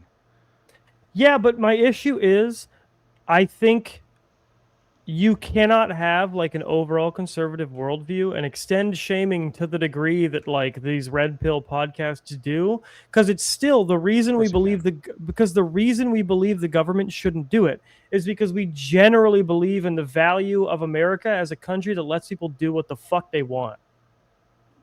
Yeah, there's a huge difference. In the same way they have the right to do the bad thing, I have the right to talk shit about it, right? You have the right to talk. We are all working we're all working within our rights. I don't think there's anything inconsistent with believing the government can't stop them from sleeping with 50 people or stop me from criticizing them for sleeping with 50 people. I don't want the government doing either of those things. But I'm in that same vein, I'm perfectly fine criticizing them for sleeping with 50 people, and you're perfectly fine for criticizing me for criticizing them for sleeping with 50 people I as well. agree. Yes, obviously we can say what we want, and everyone can criticize us for that, and then those people can be criticized for what they say. But what I'm saying is there is still core values there, and I believe the core value of small government conservatism, or tourism libertarianism, as some may call it, is the idea that there's a reason why we don't want people over-policed, and that is because we generally believe that some things just aren't people's business outside of the home. And to the extent that they are that people share it, there is a value in just laughing and saying, live and let live. We are not supposed to be the party of fucking you need to worry about 13 different ethical implications of every little thing you do in terms of its externalities on the supply That's chain. what you're blah, blah. demanding. You're Like, demanding that level of nuance. When I'm No, saying, I'm when I'm not. saying you don't have to. I'm saying, hey, generally, like, don't go fuck a bunch of people. Like a very, very generalized statement. Does this No, apply to that's everybody? exactly Or what I'm prescribing, is that you say it avoid like people that. avoid people who fuck a bunch of people. Perfectly fine statement to make. Is it super nuanced? No. Is it very generalized? Is it a heuristic? Yes. But that is the level of nuance I'm asking for, and even you consider it not that nuanced. What I'm saying is, Andrew Wilson doesn't say generally you should try to fuck fewer people. Andrew Wilson will say you're a disgusting fucking whore, and I refuse to even have a conversation with someone who's had 50 dicks in their mouth. Okay, But again, that doesn't meet my bare minimum level of nuance. I haven't seen that seen. specific. I haven't seen He talks all with of people all Andrew the time who have Wilson's. 50 It dicks. was I gave a haven't- timestamp on Twitter. I You haven't can look at my seen. Twitter. I 'cause haven't knew that would seen come up. all of. I haven't seen all of Andrew Wilson's content, right? But like every time I've ever seen him say something like that, he's talking to a literal whore, and like I don't like. So why, I don't know why that you say that like that would. Yeah, make it why better. is it okay that he's afraid to engage with whores? Yeah. Wait, what? I mean, he's what do you literally mean engaging okay with him that when he's he's calling him I don't a think whore. Andrew Wilson is afraid to engage with whores. He is. Like that's clearly not Jeb, true. if I was to call you in gay this right now, am I conversation- engaging with you? In this Like, conversation, Nala This feels like a gave- hate boner. No. Like, You're listen gay! to Did I the just hate engage boner with at you, least, Jeb? and then you can maybe critique it as that. Wait, Nala wait. gave So a they very- got a hate boner. Stop, I'm on stop. his dick. It's like you're right in the middle, the perfect spot. Is that what it is? No. Jeb, you're a So here's whore. my thing: is it's like I'm just like yeah. Nala I'm not gave gonna. Jeb, suck you're a Andrew whore. Did Wilson's I engage with you right now? But also, let me I make think the it's thing. If it's a hate boner, then let me say it so that you can then critique the actual point. Oh man, we got Because two it sounds like Fabians you're now. starting to be afraid of the point as well. Nala gave a factual critique about what the Bible says relative to what Andrew was claiming. And Andrew is notorious for defaulting in those arguments to his safety of I don't get to and neither do you get to interpret the Bible because I'm Orthodox and blah, blah, blah. Instead of giving that carte blanche argument he knows loses him every conversation because he doesn't actually believe it, he decided to instead retreat from the argument as to whether or not what he was saying was actually congruent with the belief system he claims. He decided to instead call Nala a whore and say that's why she doesn't even get to make the argument. That is textbook. I am retreating because I am afraid of my argument on the merits, and so I am going to deploy a tactical insult to win the optical argument because I know the point but isn't Jeb- exactly favorable to me. but He Jeb- teaches okay. this. Let me this is respond. So let me infotainment. respond to that. Hold on. Let me All respond. right, I want to respond after you. Go ahead. Yeah, for sure. So Sure. I feel like this is a bit of a goalpost shift, right? Which is already like a topic shift, right? Away from like is having a high body count bad, or talking about that, to now we're just talking about is Andrew Wilson consistent in his principles and argumentation on these shows, which I feel like is a meta conversation of is Andrew Wilson bad for the conservative movement, and do we dislike him or some shit? Well, Right? Andrew Like- Wilson's like- not even a conservative in the traditional sense. He has agreed to that to me in a debate. He thinks conservatism means conserving European theocracies that predate the United States, whereas most people, when they think conservatism, obviously are thinking of constitutional American conservatism. He agrees he is not a conservative in terms of like American conservatism. Yeah, so sure. he is I mean, there's definitionally multiple- bad for that cause.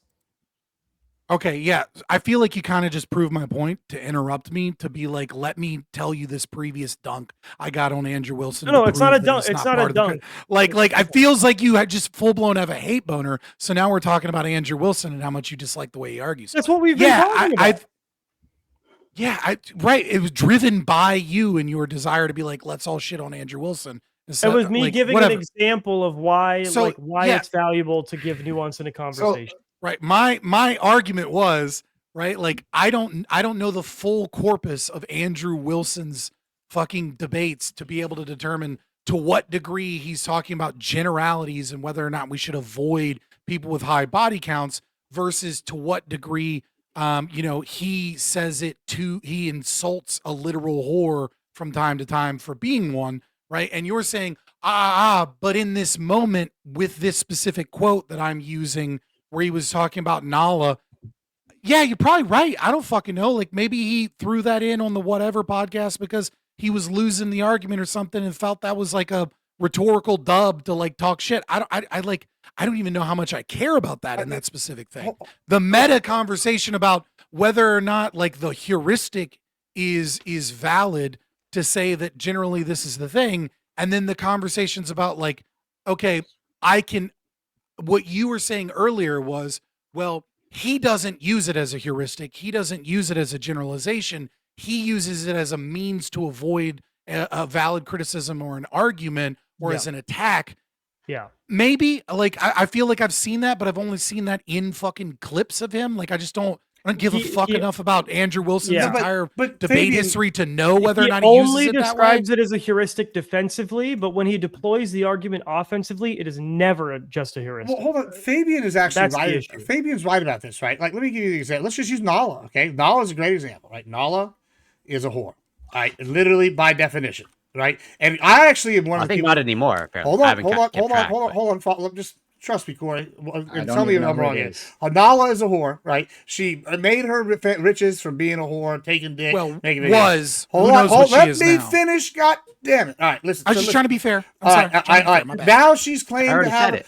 She's actually, yeah, exactly, Corey. They're over here repeating it, claiming your victories. That's bullshit. Anyway, we're typical. Anyway, so we're sitting here. She's a whore, and we're coming in here, and she's saying she's come to Jesus. You know, this reminds me of a story from the Bible. And if y'all are Christians, y'all should know this story. It's of I think it's Rehab or Rohab or whatever the fuck her name is of Jericho, right? She was a whore, and she helped out the Israeli spies in Jericho, right? And then they came out. You know, Lactwood wouldn't like him because he's anti. Yeah, I know. Yeah, I know. What you don't like him either, Prime, but it's a biblical story. I guess they've always No, I'm saying Israelite is different from Israeli. That's all I was making. Well, I was just going to give you credit that they had the Mossad back in the old days. They got the Mossad now. It seems like a trend. Okay. A trend. Anyway, so listen, she's a whore. If I called Rahab of Jericho a whore.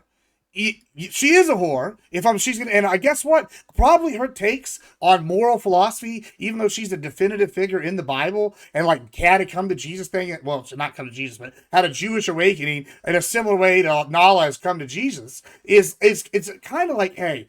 Yeah, you're still a whore. You made your riches off being a whore. We're going to call you out, and you don't get credit for being a metaphysical philosopher just because you took 50 dicks. I agree with Andrew on that. He wasn't asking for credit. Hold on. Let me finish. I want to respond to this. Hold on. Just let me finish. Let me finish. And then you can respond. However, that being said, if you're going to call people a whore in a derogatory way and say that you have no fucking background or whatever. If I was to talk to Ray Suka about dinosaurs, and she's a PhD in paleontology and is an OnlyFans bop, guess what? I would get schooled. You know, so you're taking that risk. And so far, Charlie's the only one that's able to school him back. And I mean, like, I don't think being a whore gives you any kind of metaphysical thing. I also don't think it discounts you.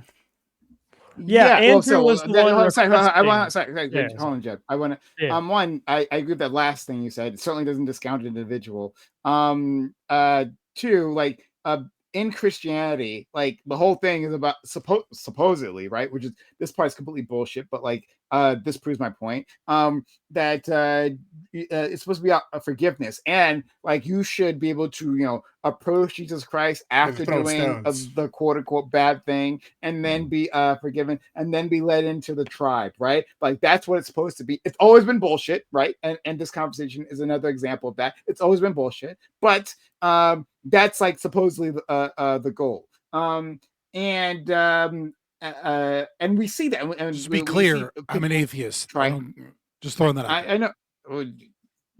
Thank you. Just making sure nobody was painting that on me as like a false Christian or something. Don't lie, David. You actually are. I assure you, I was not thinking of you, Scott. Right? I didn't say you. I just meant clarifiration. Don't lie. You dress up in the Orthodox robes on the weekends. Don't lie. But like, I don't. This is the kink. But anyway, so I also reject this idea, right?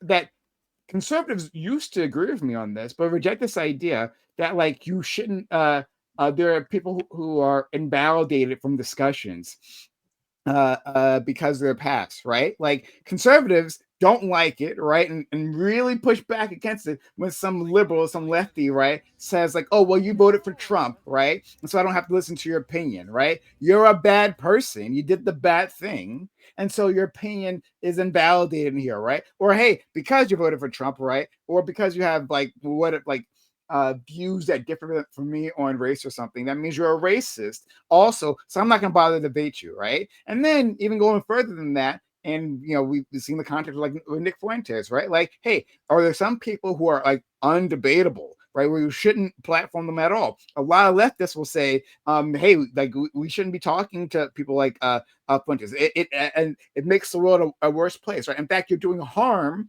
by just talking to them. Right. And I've rejected that continuously. I see conservatives reject that continuously. But now we have Andrew Wilson here saying you had 50 dicks in your mouth and now I refuse to talk to you. And then that's being treated as somehow legitimate. No, it's completely illegitimate to do that. Right. And it's a way to avoid the conversation. Yeah, the issue is Nala wasn't the one asking for meta-ethical credit based on her past. Nala was simply making a fact-based argument about what the Bible says versus what Andrew says. Andrew knows his argument against that is extraordinarily weak to most people, which is that we don't get to interpret the Bible, and so you should talk to my individual Orthodox fucking preacher about it. So instead, he retreated to asking for meta-ethical credit on the grounds of his past, right? And that's why Charlie poked at him, was if he's the one who's going to get in a conversation with Nala and demand meta-ethical credit that he is somehow above her to the extent that she can't even debate him about this stuff, when he's afraid of engaging with an argument, well then, it's time to get his background out on display for everyone. Since he's requesting meta-ethical credit based on his background, it's time the audience hears a little bit more about his background if he's going to consistently appeal to it. Because when he calls a woman a whore, he's not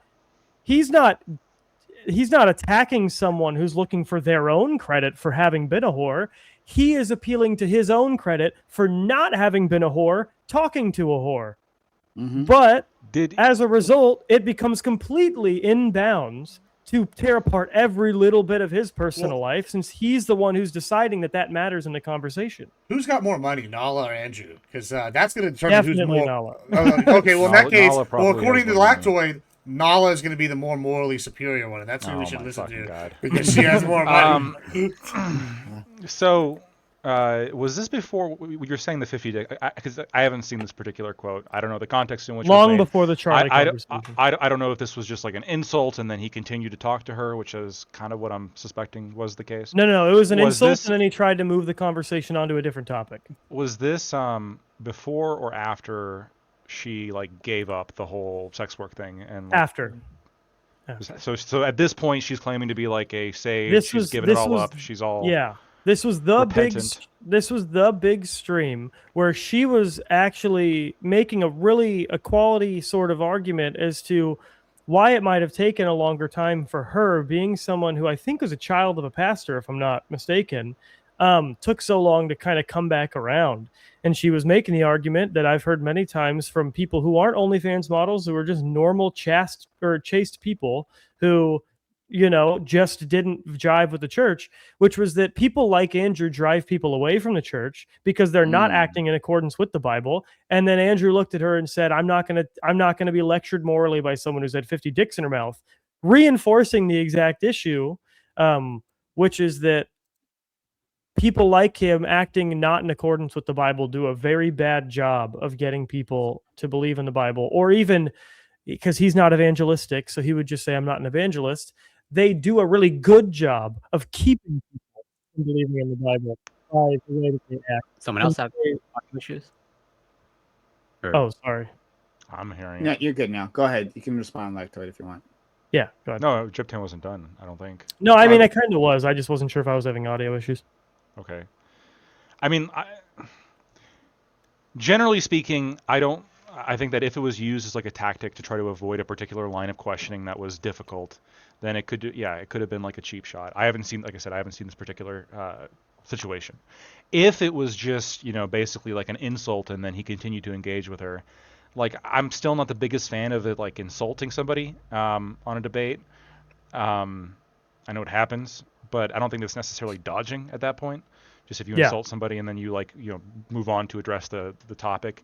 Like there's pretty strong debaters that consist, like Synth does this a lot, where like he'll just like be really mean and then actually still address the point, even though there's like a lot of mean shit worked in. So yeah, I guess I'll just see the actual context to decide for myself. If what you're saying is true, let's just roll with it for a second. That like, here you have somebody, and to some extent, like, Let's roll to hit. It's fun.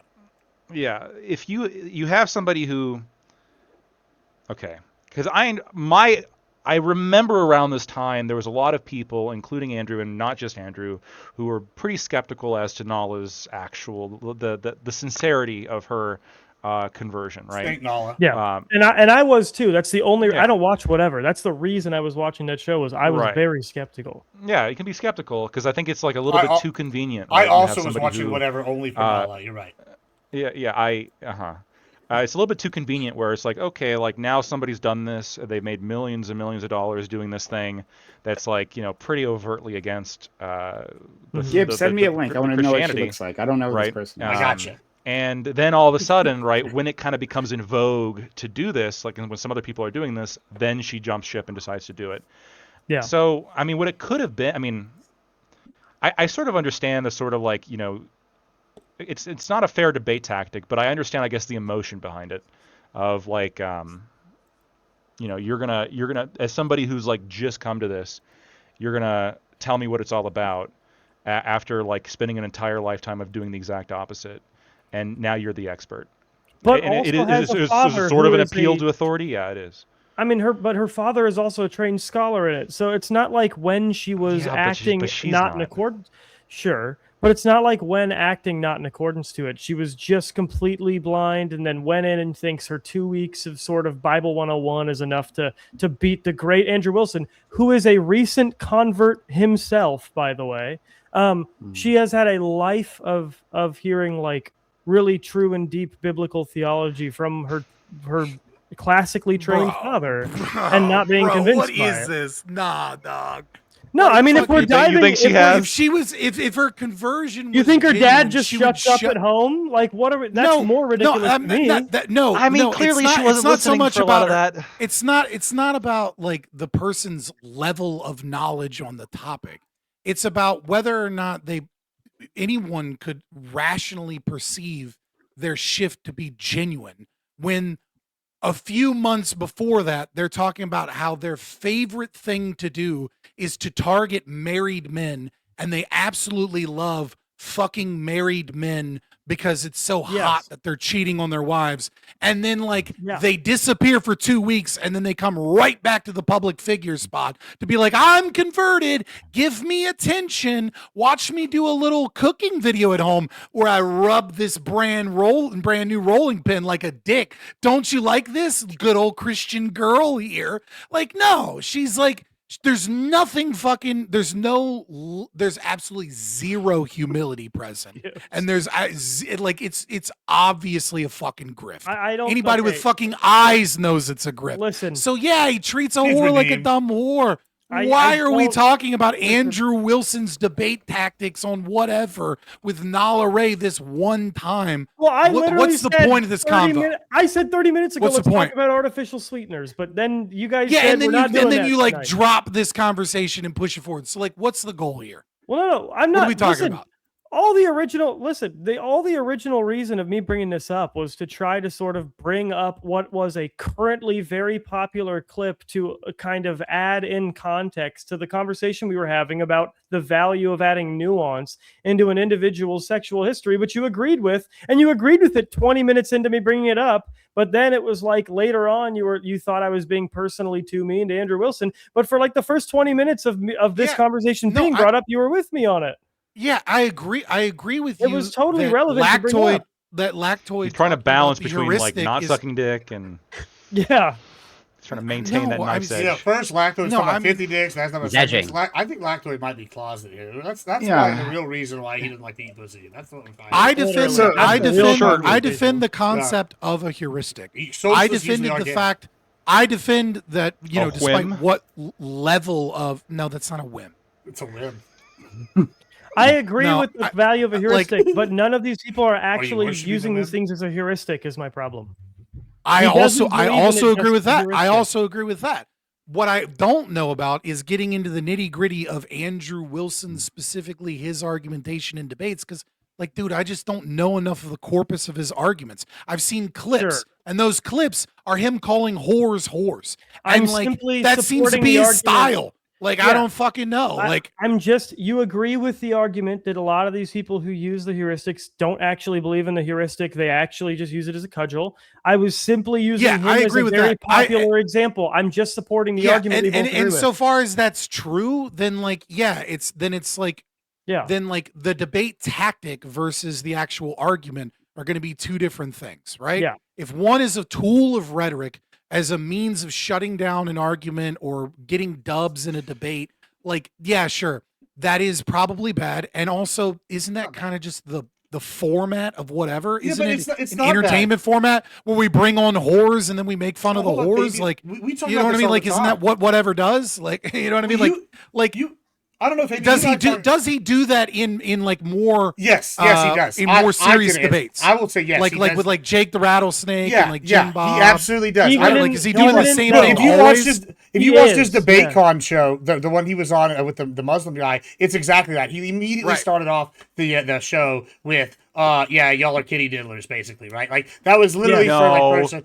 Hold on. That's not his argument. His Hold argument on. was that And they then it were was all cousin cousin fuckers. fuckers. Yeah, it was both. Cousin fuckers. I've heard I mean, both. statistically speaking, he's made both most arguments. of them. Listen, okay, that's fine. He's calling Most of them, He was calling at least in the UK, are cousin fuckers. Listen, Yeah, but it doesn't- legitimately. Hold on. It It's doesn't a majority. serve it Hold on, to just the let me go here for a second. He goes, okay, so he does that. He absolutely does that all the time. Listen, I'm not going to be one It's to a bad sit here argument. and I'll talk give you about that. shit on If people. he does do it consistently, then yeah. Well, and it's not even that it's a bad argument. You and I talk about this maybe all the time. Like whatever is one debate host space, right? We go on. We've been on Tomatoes. We've been on Primes. We've been on all these debate Wix. We've been on all these different spaces. I think everybody here has, right? And listen, I think you and I have come to the conclusion, right? This is infotainment. And part of infotainment is winning, right? And I think that, like, when we're sitting here talking about this, if the audience leaves and goes, wow, he really dunked on her, then that's what. But I think the only thing that's happened here is, he would have had the 50 clips now, but now it's Charlie had such a good dunk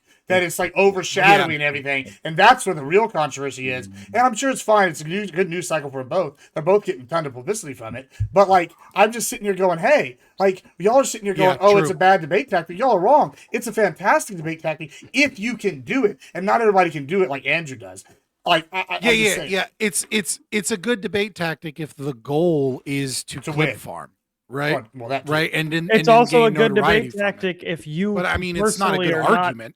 It's a bad argument. It's but a it's good also debate not tactic. a good. It's not a good debate tactic if you are such an easy person to hit with it. That's what Well, Andrew hold on. doesn't realize. No, it just depends on the tactic, like that, the defense tactic, right? Like there's like, okay, we've all seen what was it, 8 Mile with Eminem. What does he do in the final battle, right? He like gives all the insults this guy would have had right up front. And he's like, well, I've already said your insults. I roasted myself better than you could, and then roast the shit out of him, right? And so, like, I feel like that's maybe a tactic I would have used if I was Andrew, right, in that situation. I'd be like, you're right, this happened with whatever. But, instead, he went on the offensive, and then he had Brian call in, and that ended up badly. But, yeah, Well, okay, I mean, since we're so stuck on it, like I kind of want the further context, right? Because what I saw, I'll just explain what I saw and my opinions based off what I saw, since this is what we're fucking talking about, right? Like what I saw the longer clip. I did saw want to the move longer away. right. I saw the longer clip, right, where they had apparently agreed to like be like, look, you try and convince me of your worldview, and I'll try and convince you of my worldview. And Andrew had like a long conversation in that regard, and then eventually her father came up, and she was talking about the fact that her father was like a doctor, and then he was like, do you think your father's an idiot? Do you think your father's morally? And then he was kind of memeing on the fact that her father was a conservative and would agree more likely with him on most things than with her. And then it came to be her turn, and she was like, your wife has had multiple baby daddies and been remarried multiple times, and then he loses it. And then I don't know. And then she like got in like, but under your worldview, divorce would be legal. And like, that's like the longer clip of it, but I didn't see the whole debate on it. I asked you guys earlier if she brought up the kid. You guys said no. So it seems like she's attacking the argument of like, okay, you're not living, like you don't actually believe in the principles that you're putting forward because under your worldview, your wife wouldn't be able to get a divorce. I don't know his full argument as to whether or not there would be exceptions to divorce or not. Like if there was abuse or something like that. Like, so maybe that was a bullshit argument from her, but it seemed like he spurred out a bit. He did. Trying to clip farm, maybe he just thought it would be interesting, or maybe he was like, the best thing I can do in this moment is paint her to be like really bad. And then I saw other clips where she was like, yeah, your wife would have had a better life if she would have aborted her children, which sounds fucking wild and is absolutely just a full-blown low blow, right? Andrew's no stranger to low blows, but I don't see him really like, I don't also haven't seen him, and maybe if I'm wrong, I'll just be very quick. It's not a low blow. Maybe I'll just be very quick. I don't see Andrew going out there saying, and maybe I'm wrong, saying, how dare she do these low blows? It seems like he's just responding in kind, being like, yeah, she ain't got shit on me. I got the dubs, whatever. Like, is he going out there being like, how dare she do that? She can't do that. He did. Is he? I'm like, he and where? Rachel did a Twitter space where they complained for an hour about how disgusting it was that she would say that, despite the fact she. Well, the second only thing said is it- super disgusting, but yeah, fair No, enough. it's not. When he asks, should she have okay. aborted? Do you think she would have had a better life if she aborted the kids? Would she be considered less promiscuous? And Charlie said, under your worldview. Well, I think under most yes, worldviews, hold on, under because- most worldviews, if you don't have 3 kids, even if you abort them, you would be considered less promiscuous than if you had 3 Yeah, kids. and that's exactly what she was saying in response to a question from him. So not only did he do the woe is me, she was such a mean woman thing, more he did it promiscuous, about an actually? answer to a direct question he asked. Well, actually, you said really, you seem incredulous at that. What's more promiscuous? Yeah. If you meet a woman who's got 3 divorces with 3 different baby daddies, right? Or someone with 3 divorces, no kids, or just like, let's just even take the divorces out. You meet someone with 3 babies, 3 different baby daddies, or someone with no kids, and they've had some abortions, but you don't know that right off and meet them.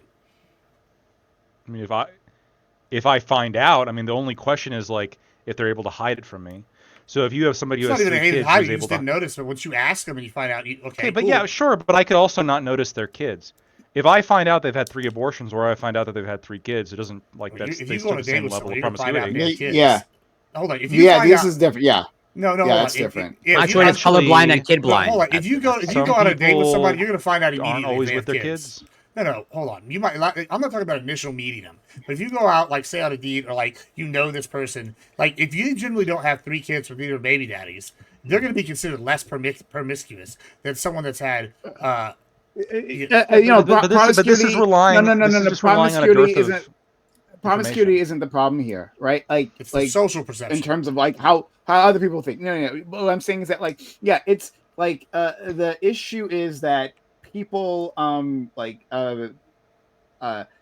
if the question is, will you have a better life if you have aborted the kids? Well, one, you'll have more money. Yes, true, right? But also in terms of your social standing, yes, abortions are easy, trivial to hide, right? Well, and also you're kids aren't. fucking with And- kids in the and a house. single mother, or let's say a single mother with 3 kids, right? Yes, there's a large amount of cultural baggage that gets attached to that individual. You'll have a worse life. They have having revolving father those figures. 3 kids.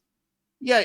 Sorry, Yeah. what? Well, I was gonna say, well, it's also like, hey, one of them, if they're fucking at home alone or with a roommate or something, that's not their children, right? This other lady, if they're fucking at their house, they got 3 kids there. That's promiscuous behavior. No, Gibbs. Like, Gibbs, Uncle my Johnny's only point here. is that Uncle Timmy's here. Yeah, it seems like you're relying on the only reason why you might perceive somebody with kids as being more promiscuous is just because there's evidence of the fact they had sex. It's like more about a dearth of information. If I found out that somebody had 3 abortions and I found out that somebody had 3 kids, Is having sex with somebody able to hear you more or I'd less view promiscuous them. than having sex with I would nobody view. who can hear you? I would view them as the same level of promiscuity because they've had. I mean, No, at no, least I've but had listen, proof hold on. that they've had sex the same amount of times. Blackjoy, if I have sex with somebody in my house and then I have somebody listening in the other room, is that more or less promiscuous than if I have sex with somebody in my house and there's nobody in the other room? It's more promiscuous. We can agree on that, right? It's more risk-taking behavior. I don't think 'Cause Lacto would agree with that. somebody in the other room can hear me No. having sex, correct? Again, I think promiscuity is a It would be wrong way of perceived. looking at it. The No, wrong way. like, okay, well, okay. the It would, issue hold is on. Andrew It would be Wilson- perceived as hold on. more promiscuous. And so now, if I have 3 kids at home and the kids can hear me getting fucked, that's more promiscuous behavior than if I have no kids at home. I'm sorry. Oh That's my just, God. them's the breaks, man. Wait, hold on. So your argument is that people who live in apartments where you can hear are just like inherently more promiscuous than people who have I'm single-family sorry. homes? I'm sorry, but yes, a little bit. Well, no, what? Yes. So Oh, let me okay. give the, let me all give right. the Well, then I non-brain guess dead under one. that why I don't definition, use the word terrible promiscuous, definition. But Let me give the the wrong give the word. non-brain dead one. Andrew Wilson in that Non-brain dead one. That was conversation meta. was in the act Meditate. of pretending to be using heuristics, Lactoid.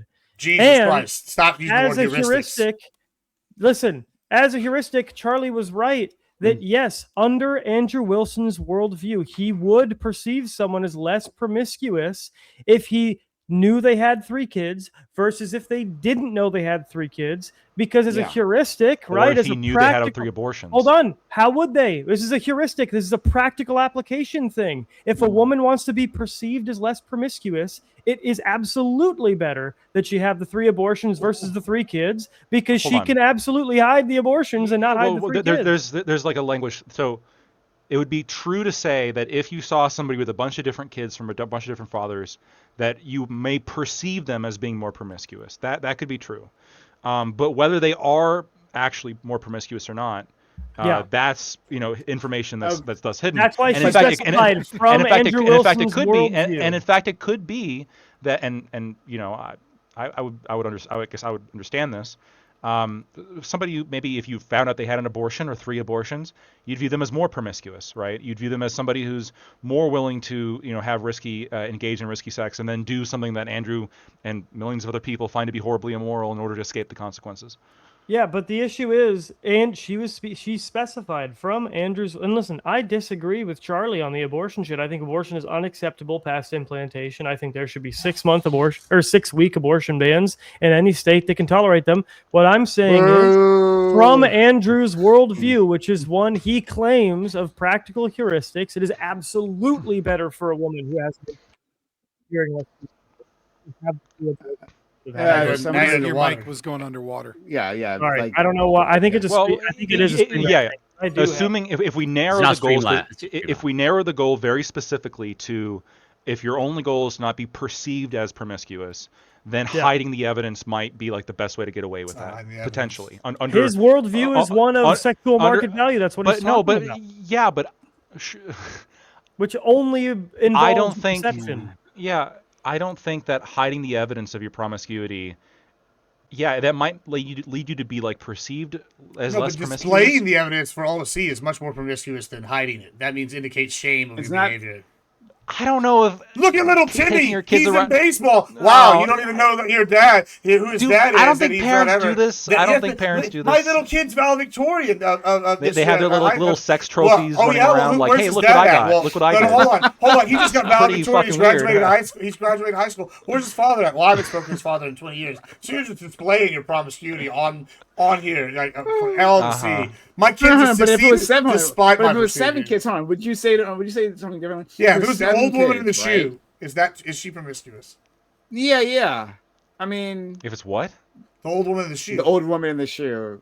It was I don't know the a reference. fable woman got a bunch of kids in the living like room. a Grimm. Don't worry about it. Okay, Yeah. a woman. wow. Yes, I Unread. would Brothers perceive. Grimm or some I would shit. perceive. Unread. I would absolutely perceive a woman who Unread. had 7 We're different talking about kids. nursery rhymes. Obviously, kids are different. 7 kids with 7 different women.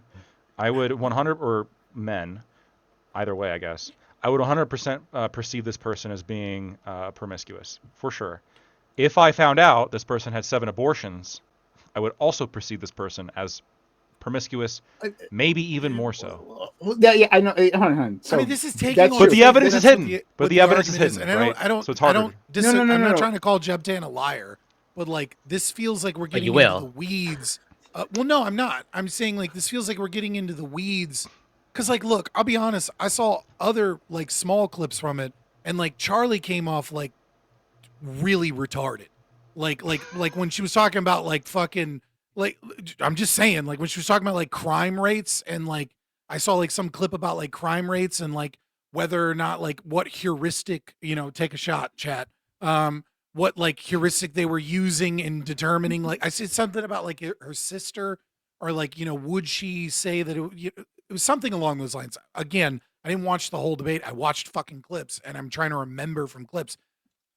So like is that actually what she's communicating? Like, is she actually communicating, I'm working within your worldview of the heuristic thing, and within your worldview, if you hide the abortions, they would thus then be perceived as less promiscuous, and then therefore it would be better by your worldview to hide it because the perception would be that they are less promiscuous, and then that would increase their sexual marketplace value? Or is are they both communicating at a high level at that moment? Because it seems like she was getting a lot of shit wrong, and maybe this was just like a communication that we're highly dissecting now, even though I haven't fucking seen it. In the clip, she specifically says from your worldview. She doesn't explain, like, say 3 sentences to give the complete context, but she does say from your worldview. But no, they both looked like idiots the whole debate. It was a feminism debate that Andrew Wilson kicked off by talking about COVID lockdowns. Like, neither of them had the best arguments throughout the entire debate. It was pretty shit. That's why all the clips are from like That's an hour interesting 5 and perspective 6. to take. Right, the COVID lockdown and correlations to feminism. I mean, he didn't give any perspective correlating it to feminism. He just sort of talked about COVID lockdowns and didn't give any connection to how they were connected Every to conservative feminism. likes to talk about that. Wait, but, what was the? But it what was potentially the could have. prompt? The prompt was, is feminism good for society? And then 10 minutes in, Andrew Wilson, and I shit you not, I'm not being uncharitable, he literally just says, they go over definitions for feminism. And he says, and they agree that it's about sort of increasing freedoms for the class of women, blah, blah, blah, and an interest for like individual freedom and equality. Rights. And then he says, how do you feel about freedom and equality in terms of COVID lockdowns? Do you think that was very individualistic and freeing? And he doesn't connect it, like why COVID lockdowns could be blamed on feminism. And we could surmise maybe some loose connections. Is that a bodily autonomy comparison? He didn't make it. I mean, yeah, that seems to be the connection that we're again. I don't know. Like my body, my choice, sense, except for the vaccine kind of thing. Sure, but like abortion. No, he didn't talk about vaccines at all. It was just my body, my COVID choice, lockdowns. except for the lockdowns. Is that kind of the angle he was going for? He didn't say my body, my choice either. Like, he really just didn't touch on the connection at all. So what I'm saying is, well, they both sort of gave fragments of a decent argument for their side. There really wasn't a lot of good argumentation going on either way until it got into the sort of more personalized dueling. And I think that's why the only clips from it are from hour 5 and 6. So, okay. All right. Jeb seems to be the only one that watched the whole fucking debate. Yeah. Charlie's a friend, and so I was trying to watch it as I could. Oh, so you're biased. Sure.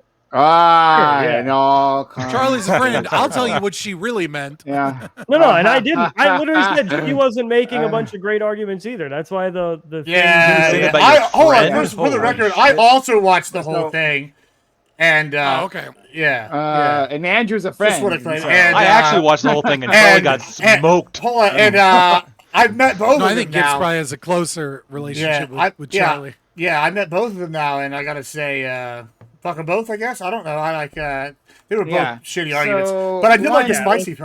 It annoys me. It annoys me that like it seems like the proper path is to, from a debate show perspective, is to ask the most basic fucking questions. Is feminism good for society? Right? How many times have they run that one? For fuck's sakes. Not enough, because there's people that still believe that feminism is good for society. So or what about, is having a high body count bad? As many times as is necessary to convince Charlie and people like her that feminism is bad for society. That's how many times we need to have this debate. The people that want so badly to do that have convinced me that feminism is good for society. So they're not being very effective.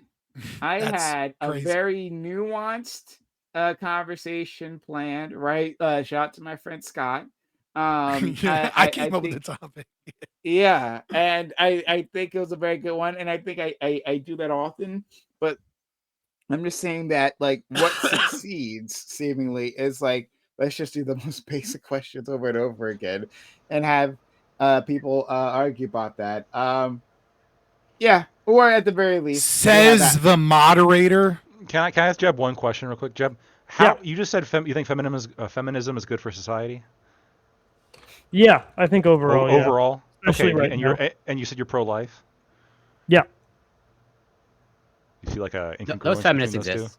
No, I mean there's a such thing as net good, where I can disagree with feminism on a couple of key points for ideology, but believe that the overall women in the marketplace in an even sense, getting them the voting rights, all of that. Yeah. Do you think abortion's murder? Huh? Do you think abortion is murder? Yeah. It's a lot of murders. It's a lot of people not getting voting rights that they deserve under the It's just a Constitution little bit if of you don't murder. allow women to vote. It's I a mean, lot yeah, but more we're talking. than Yeah, murder. but we're talking about a massacre tiny, that like yes. puts the Holocaust to shame in terms of like how big we're talking. Like we're talking Sure, like tens, yeah. like what, more than 100 million, maybe even Oh, like hold I don't know on, the exact yeah. numbers, but it's millions and millions and millions and millions. Bro, listen. What would the quality of life need to be improved in Nazi Germany for the Holocaust to be perfectly a good thing? But No. I just want to know this equivalency. Hold on, listen. I'm in the same. The women. Because I'm just saying we've had multiple Holocausts in America. Hold on. I also like think that abortion's more on the murder side of things, right? However, equating that to the Holocaust, where people were starved to death and gassed and went through all the horrors, versus I took out and killed a bunch of cells that are also alive but can't even feel anything. That's not the same. It's not the same. That'd be like me going, which was worse? So I if shot all the that- Nazis did it painlessly. Hold on. You tell me which is worse. If I shoot that guy over there and he dies instantly, or if I slowly skin him alive and keep him alive for 3 days till he dies from infection, like which one's worse? Well, yeah, both are cool. murder. Yeah, they're both murder. One But is we murder can't equate and torture. them. Yeah, we can't equate them. Yeah, but hold on. But if the Nazis, murder is bad. Yeah, if the Nazis found out a way It's to like do degrees it of murder. painlessly, and then like they killed 6 million people like this way, like but they didn't suffer. I don't I mean, care. that would be better than you. torturing them all to death and then killing them, wouldn't it? Okay. Yeah, but it would still be sufficiently bad to invade them, and I Right, don't so care what voting rights they've given people. to do this. So listen, the people killing babies are better than the Aztecs. We agree. Hold on. No, stop, Gibbs. I want Lactoid to bite this bullet. You think women shouldn't have the right Yes. to vote then, so that we can have pro-life policy? You would take. Can I just take the pro-life part out? I'm torn and just on say the pro-life flatly, women shouldn't have the right to vote. I don't even need abortion on this. Cool. That's fine that you think that, but Lactoid won't bite that bullet. Well, hold on. You could He say will bite that bullet. married women can vote, or only married people can vote, and then you got a pro-life policy. I think we should just do landowners only. Not sexist. It is sexist. The problem is I would give the vote to the all boomers. men can vote. I'll be okay. They with vote. landowners. They vote Republican though, overwhelmingly. I think we should. Like, Can you imagine if both men and only the women. boomers were voting? Like, No, that'd we be should do. horrible. Here's how we should do it. You get 1 vote per acre that you own. Yeah, dude. The boomers would he's got decide a all plan of for policy. Sure. I'm ready. So, Or wait, hold on. Or we could. Okay, one other thing.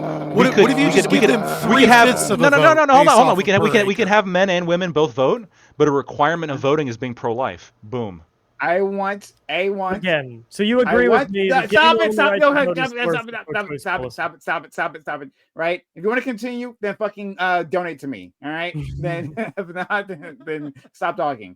I want it's officially on the record that I was criticized by Lactoid, an implication of a criticism by Lactoid on the body count. I was thing. fucking with you. And then you go immediately, hey, is abortion?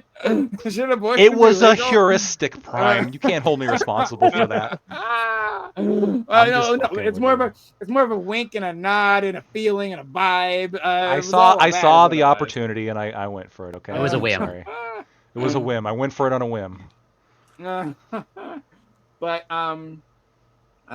yeah, I appreciate the discussion, guys. But you guys seem to want to have a longer debate on another debate, a meta debate on this other debate that only one of us has watched. Okay, well, I'm not sure how that's gonna go. have that dono goal But sitting I there. appreciate all of Okay, you. you have less than 10 this was a minutes lot. to hit it. You just need And 6. audience members, I hope you appreciate this. It's surely not what you were. This would be fraud. This would be fraud, right? I put Fraud, waste, and abuse. I put out a topic, a title, and the people did not get that product. I beg for forgiveness. I'm in complete contrition here. But in any case, thanks everyone for being here. Much appreciated. Hit the follow button to whatever platform you might happen to be on. Right? I figure it's better if I don't name the platforms because I'm going to screw it up every time. But I'm on quite a few platforms. So hit the follow button if you enjoyed any and all of this. And let's go to. We're going to give an outro to all these fantastic individuals. Start with my friend Lactoid. Thanks for coming here, friend. Yeah, thank you so much for having me. I just want to say that I think overall feminism has been a net bad for society. I will say that. I don't think it's been a net good. I'm okay with letting everyone who passes my poll exam vote. I'd be okay with that. But obviously, we would have to make the poll exam very restrictive for obvious reasons. If you liked what I had to say, you can find me at Lactoid TV on Twitch, Twitter, and YouTube. It's poll test. That's a thing, right? Let's never forget that. But let's go to our friend Scott. Much appreciated. I wanted to have like that larger conversation with you on the body count versus the dating and all that. But I guess I'll do that some other time. But thank you, Scott, for being here. This stream was a shit show, but it's cool. It happens. It was fun. Yeah, you can follow me on YouTube or Twitter predominantly. Fucking YouTube's newest update fucking up my stream, I guess. With Streamlabs, there's like some conflict or whatever. I gotta figure it out. But I will. I follow Fabian Liberty for anarcho-capitalist philosophy debates, reactions, stuff like that. Also, poll taxes are bad, and property tax, poll tests are bad.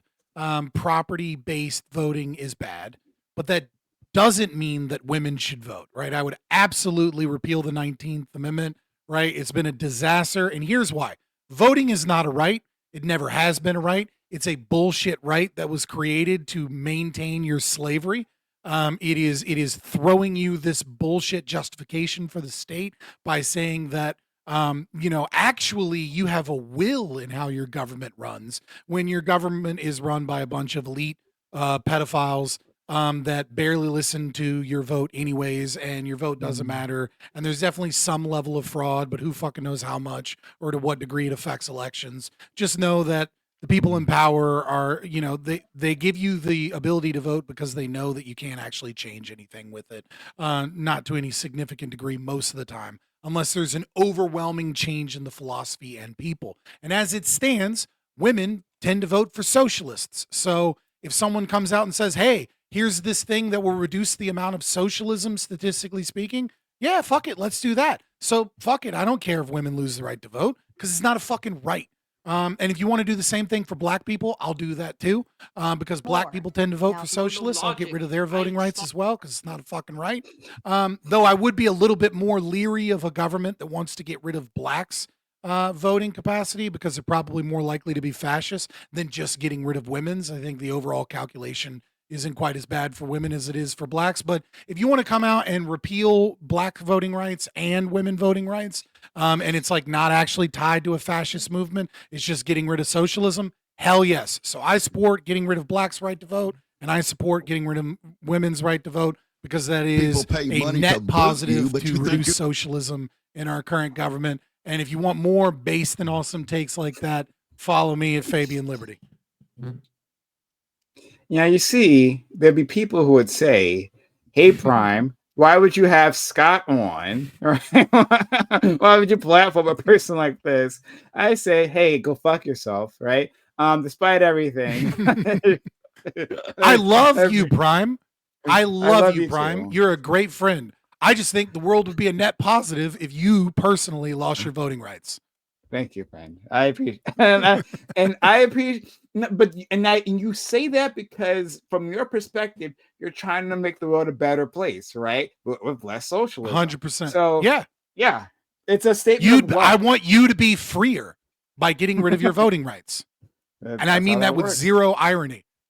Okay, I accept it. And I'll bite him next week as well. So let's go. Hell yeah. to our friend Corey. Thanks so much for being here, Corey. Thank you for watching the madness. It was entertaining, to say the least. I hope we do eventually cover the topic that was planned, because I did read both of the articles, and I think there is something to explore there. So I hope we can find out at some point. Yeah, I want to join for that as well. Okay.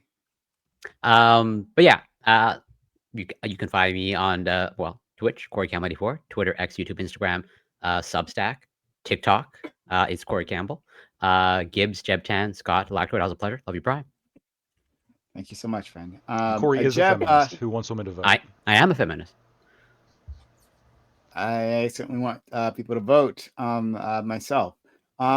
Let's. I also support getting rid of Canadians' right to vote in U.S. elections while we're at it. Since I'm not offended. Famous. Justin I'm Bieber not Canadian. gets I'm no a vote. Quebecer. Here's is it Quebecer or is it Quebecois or is Quebecois? Quebecois I'm only Anglophone. for the language? Yeah, it's Quebecois.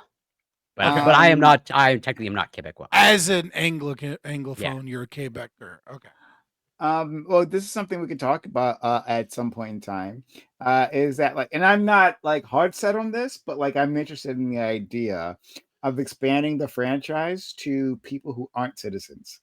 So people who are here long term, right? After that look on Fuck, I need to clarify. I'm for getting rid of Somalians' right to vote as well. Clearly, they will vote for more welfare. The evidence is in.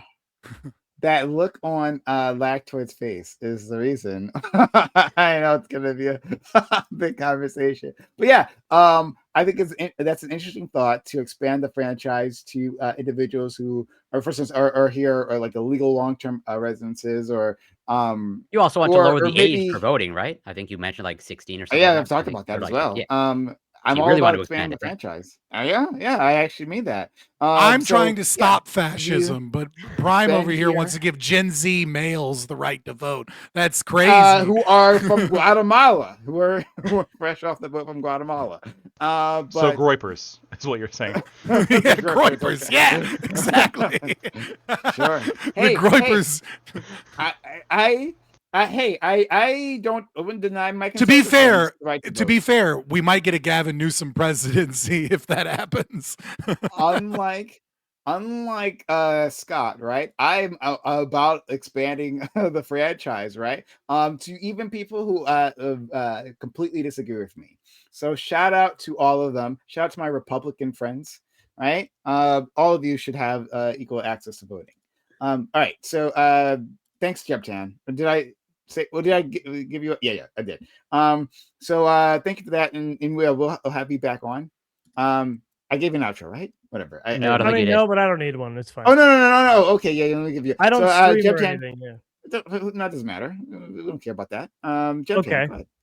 Well, yeah, no. I have recently turned heel on the anti-feminists. In 2016, I agreed that feminism had gotten its goal and it was going too far. And then, the red pill and manosphere became overly dominant on the internet. Gen Z is growing up hearing all of these complete bullshit, fake facts that are making them hate women more and more. And so I think feminism has utility once again and is good for society, and it's extra important now. So people should generally be feminist in the equality for the sexes way, and men should hate women less. And I think women voting is a good thing. Bold take. Courageous. See? Yeah. Courageous. In this crowd, yeah, I think it is actually. Yeah. So my bad. I have to change my position because Jebtan redefined feminism as equality in the sexes, and therefore I am the only feminist here. And none of you could be considered. You think women shouldn't be able to vote? Men should. How's that equality? Hold on. If anybody's to be fair, we didn't let the Germans vote after we discovered all the shit they were doing too. If anybody's a feminist here, it's probably Gibbs. I'm just saying. That's I true. think so too. The no true Scotsman of feminism from every direction. It's almost like it's an inconsistent, incoherent philosophy. I gave my definition. Thank you, Gibbs. Gibbs, thanks for being here, friend. I'm glad to be here. Thanks so much. And I just want to say a couple closing thoughts. I appreciate for being here. Always, it's the best. Thank you all you guys as always. It's been fun.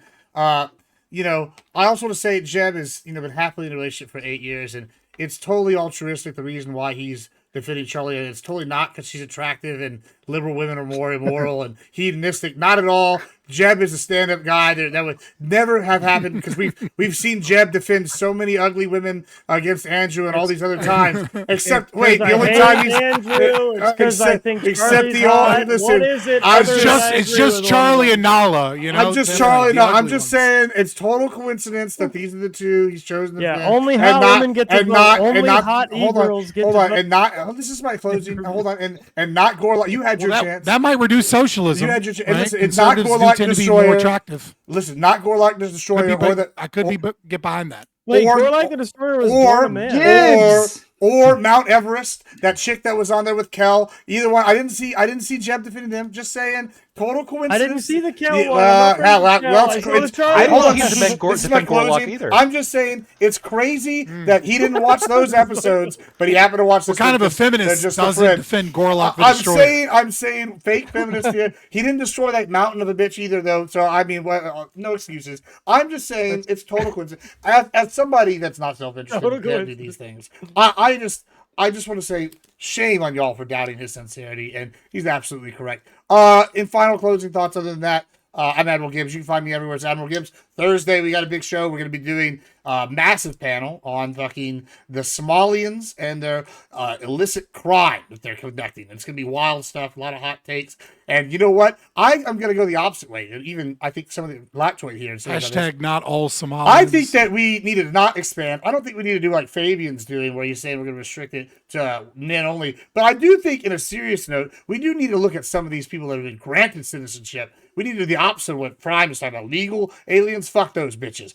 Some of these people that got citizenship through asylum, fuck those bitches. And we need to leave the asylum treaty and kick them all out. They all got to go. I agree, but not my parents. Especially Okay, the Somalis and their crime. Yeah, lactoid Somalian parents should not be able to vote.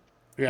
Hey, also on a sort of unrelated Eating the note, cats. hey, that grimy libertarian that you guys were talking about before, right? The one who doesn't shower. Is she hot? Zulu? Do we know what she looks like? You're talking about The- Roma? I have heard I don't know that what she she looked like before was the hot plastic at one surgery. point. Yeah, before the I don't- fucking I don't know bone who got you're her. or talking what? about. Okay. All right. Well, if we don't know, then fine. She once made a. I did see this.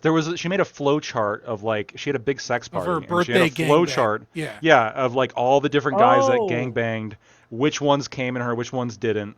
Like Which ones it was like, exactly. like One's there's got like 8 past different. like the screening Yeah. of like She's not a STD libertarian. I screening. thought she believes in single-payer health care.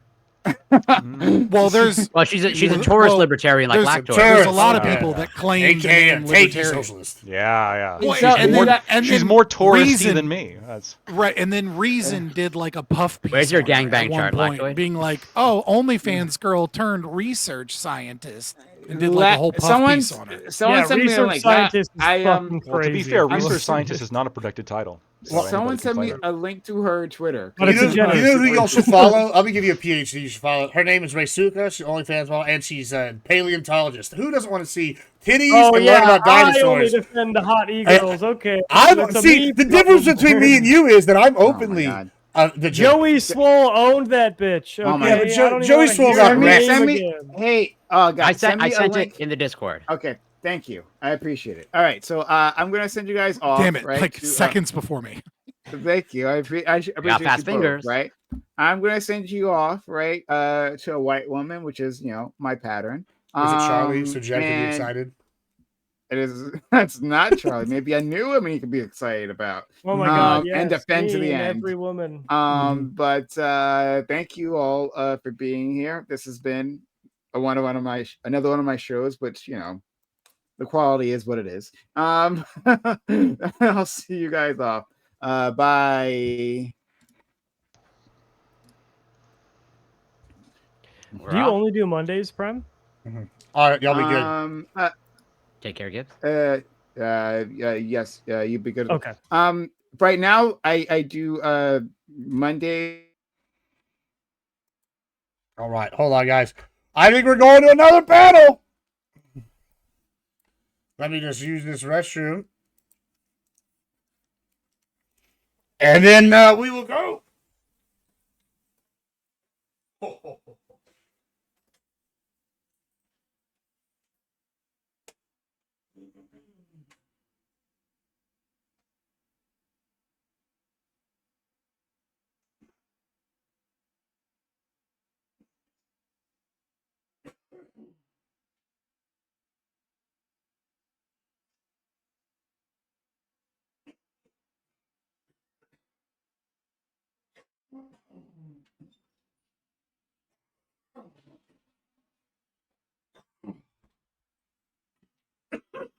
Now this stream.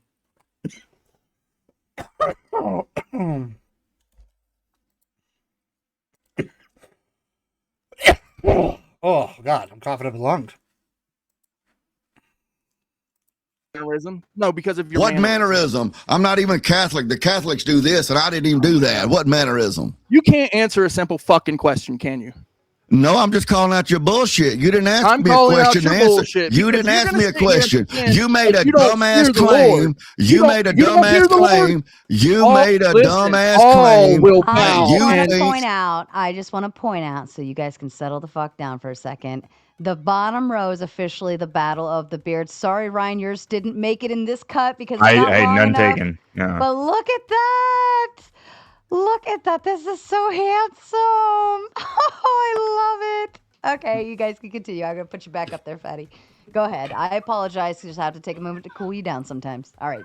I'm just wanting to know. Let me Clay over here let me has made the apologize for assumption defending you that so I'm a harshly Christian. because I haven't said that you anything here about probably being a believe Christian. that it is fear of the Lord that drives you. Maybe I should just apologize. Maybe you don't fear the Lord. Is that a correct statement?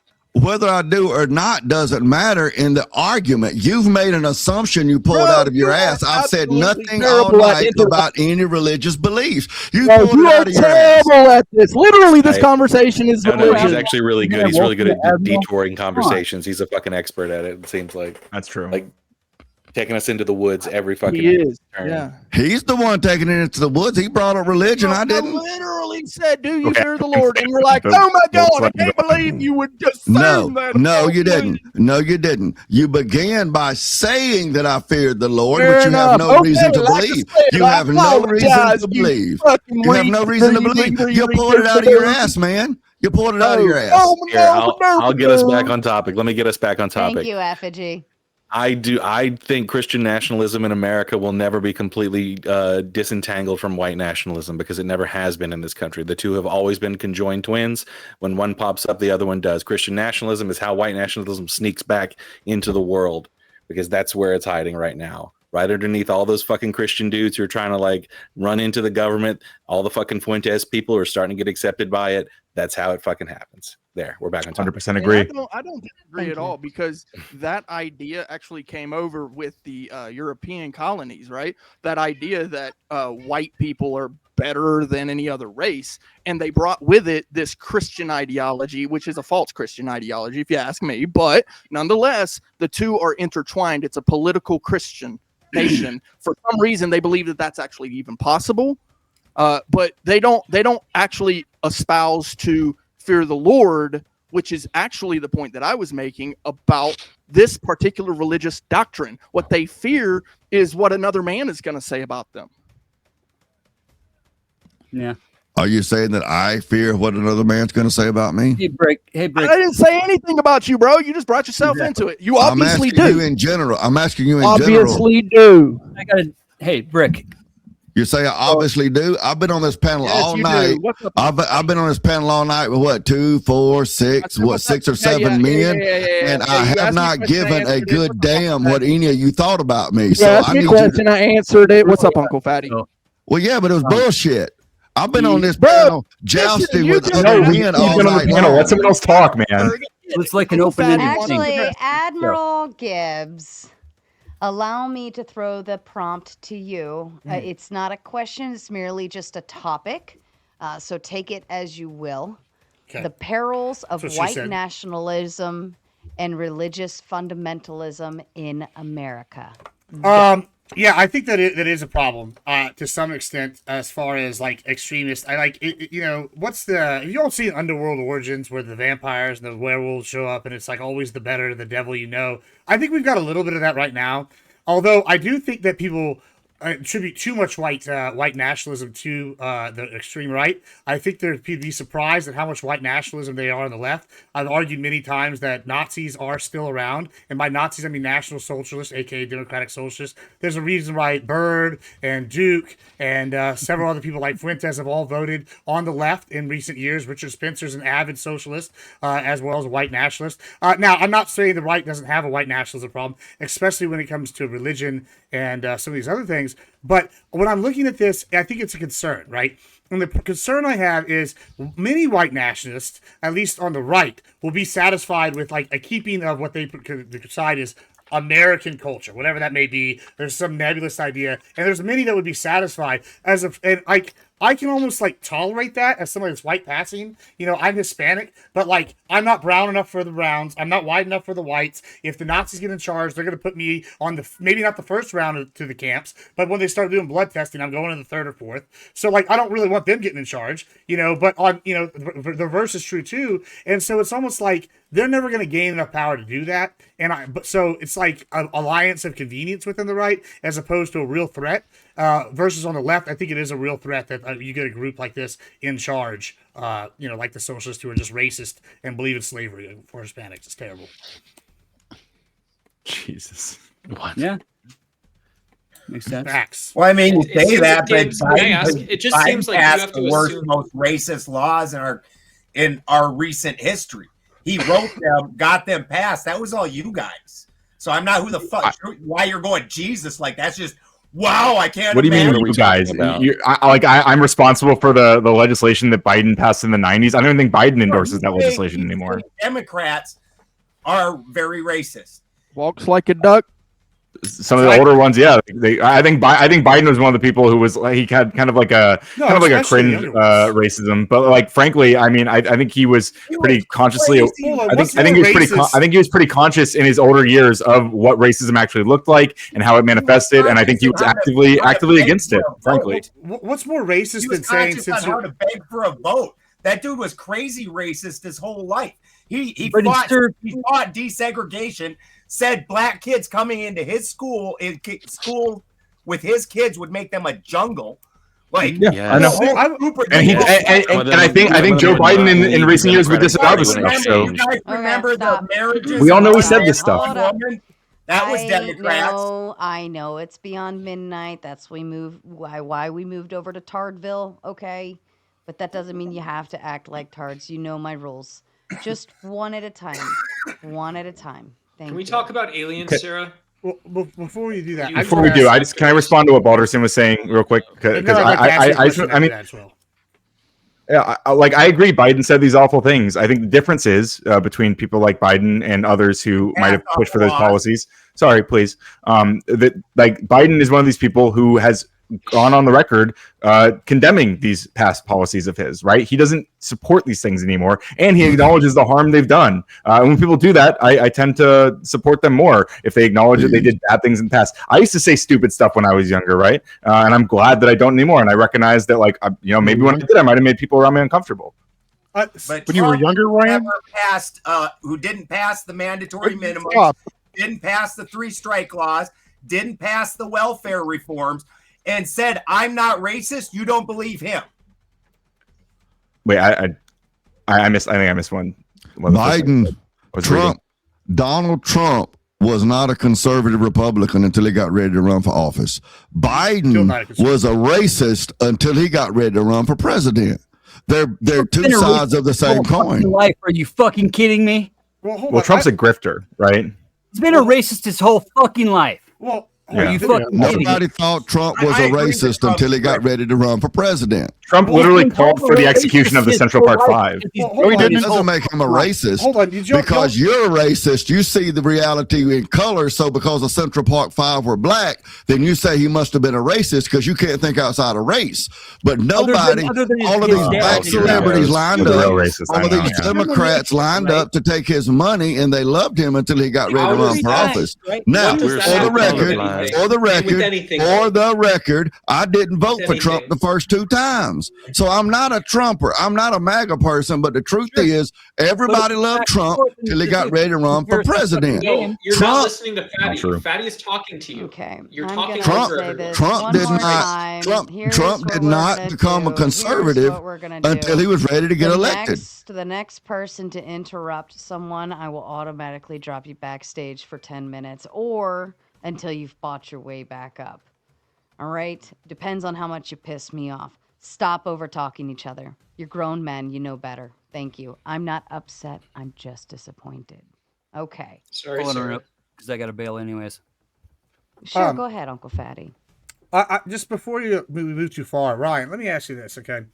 So I've argued against race-based policies many times, and as a Hispanic, right? And I've just talked about how I'm like in between two worlds here. But it's kind of frustrating to be told that I'm not able to accomplish anything on my own. And so thus I need them to come give me a handout and help me out get a job or help me get into college, or like, oh, you can't get in on your own merits. And it's going to be the shadow over me no matter what I do, right? Like I could get into law school. I got into law school, right? Cool. It's great. But it's like, oh, did you get in on your own merits or did they need an affirmative action quota at the time, right? And this is concerning because I see what your argument, what you did, honestly, very masterful, very impressed, where you tried to say, oh, it's the old Dems that were the racists. I actually see the new, younger Dems as more racist because what are they doing?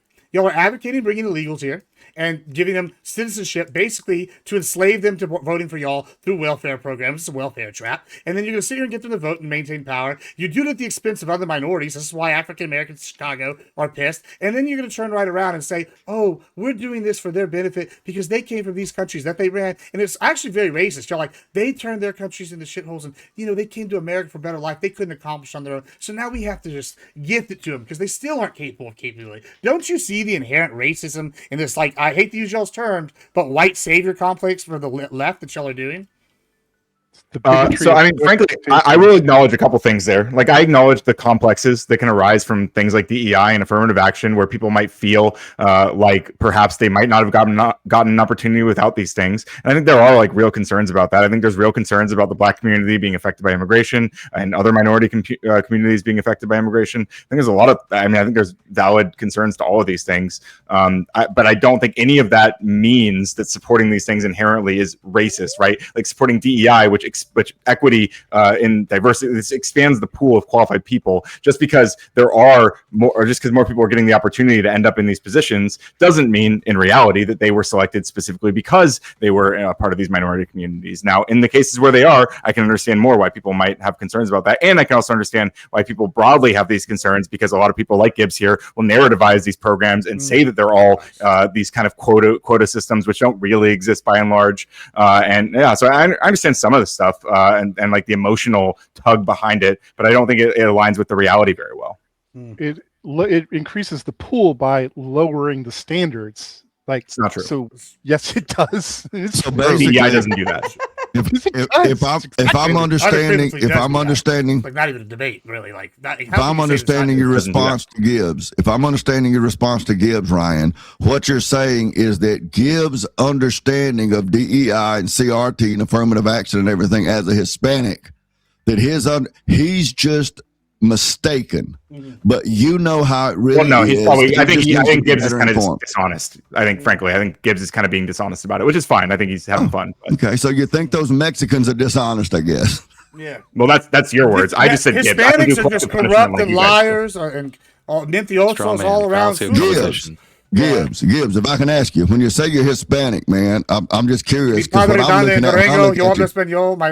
illegal. No. Yeah, when I look at you, I think Scottish. So I'm interested in knowing how the Hispanic works out. Well, I'm like 100% Spanish if you want to trace my ancestry. So Spanish, yeah, like Spanish, Spain. The so actual. Not Hispanic. So when we talk about white saviors, we should actually talk and give credit to Spain because they came in and saved all the tribes from the evil Aztecs. I've been reading up on some of these terrible things. True. Yeah, they saved the Mahia king. Literally had his daughter skinned and presented to him as a cloak by the Aztec emperor. They had festivals where 88,000 people were killed in 3 days, and then they were turned into pozole. You know why pozole uses pork to this day? Because the the Aztecs were literally eating them. And we have evidence of this outside Spanish accounts now, where at temples they found the thigh meat scraped from the inside. So yeah, white saviors are good in the case of Spain. They're bad in the case of the Dims, where they think we're not smart enough as Hispanics to make it on our own. And it absolutely does lower the pool whenever I go, oh, these two guys have equal qualities, but hey, actually this guy's a little bit lower, but since he's black or since he's Muslim or since he's whatever, he's going to get bumped in over the white guy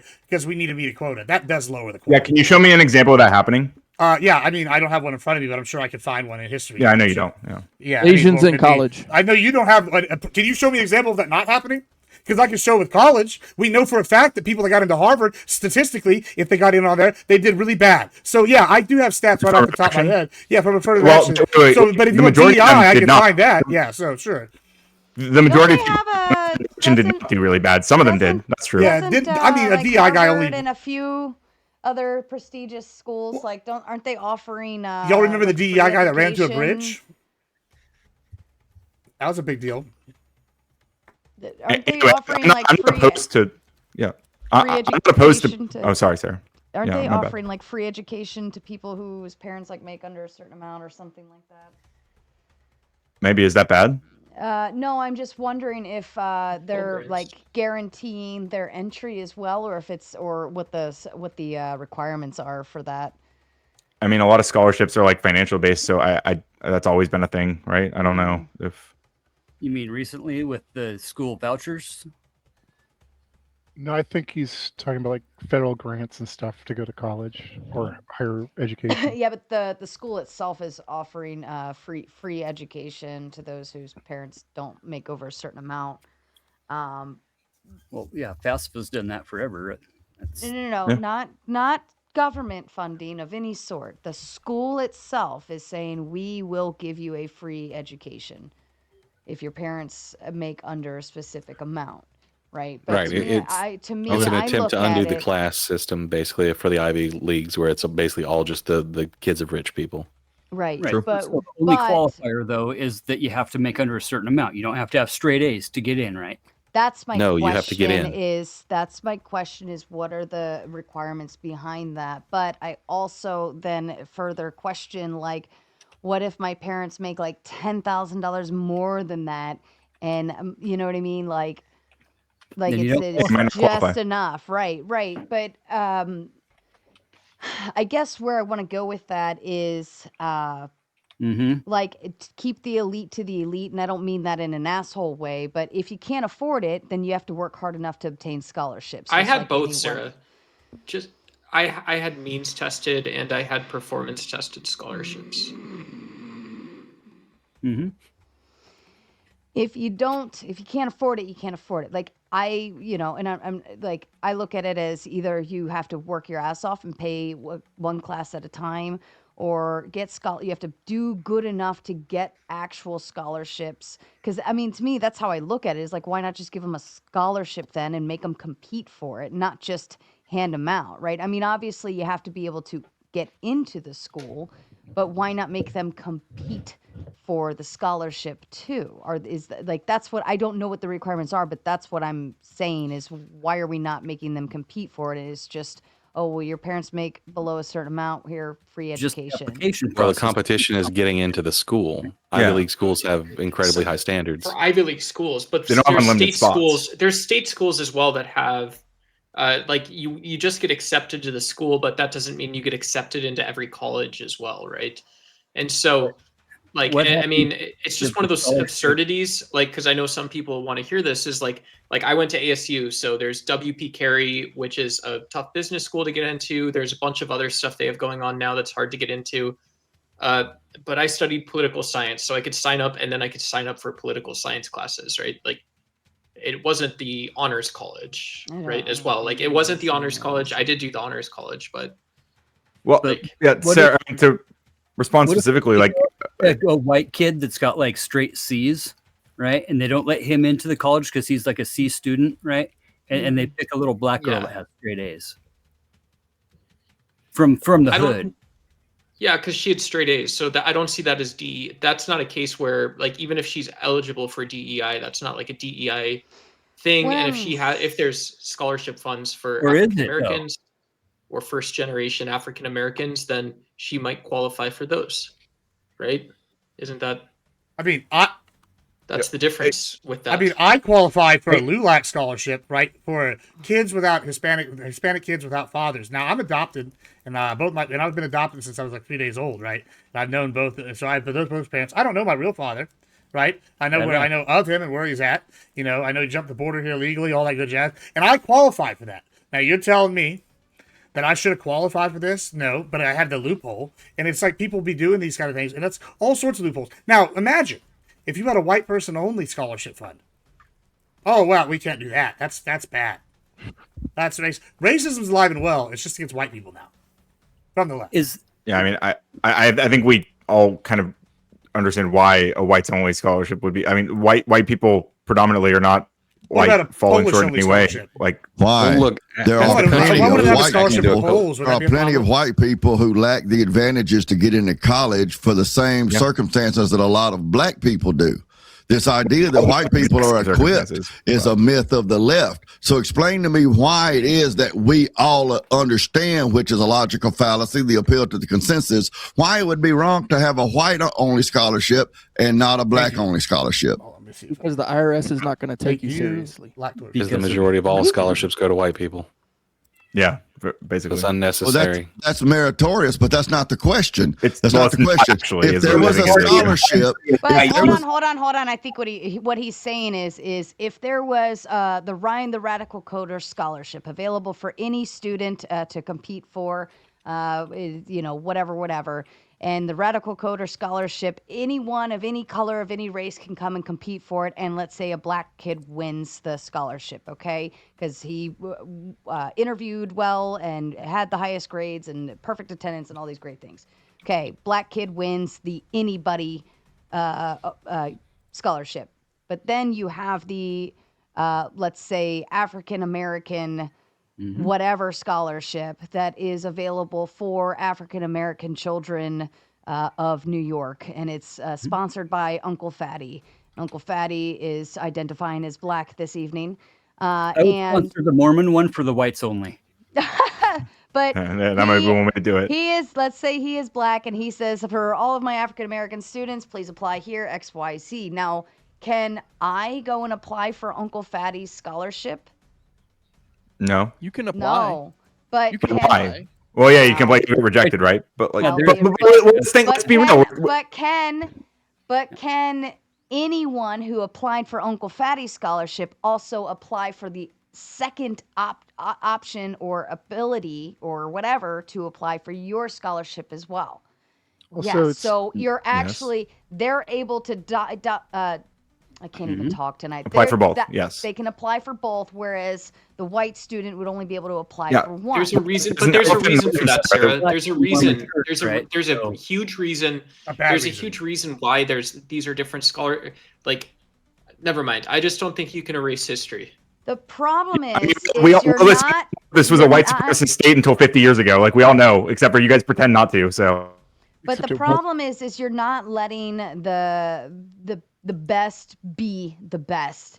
And if the best happens to be, let's say there's 10 scholarships going out for one school and it's only 10 white students that happen to win those scholarships because they were deemed as the best, you're not allowing the best to be the best because you're too worried about, we need at least one Asian kid, one Indian kid, one black kid, one this kid, one that kid.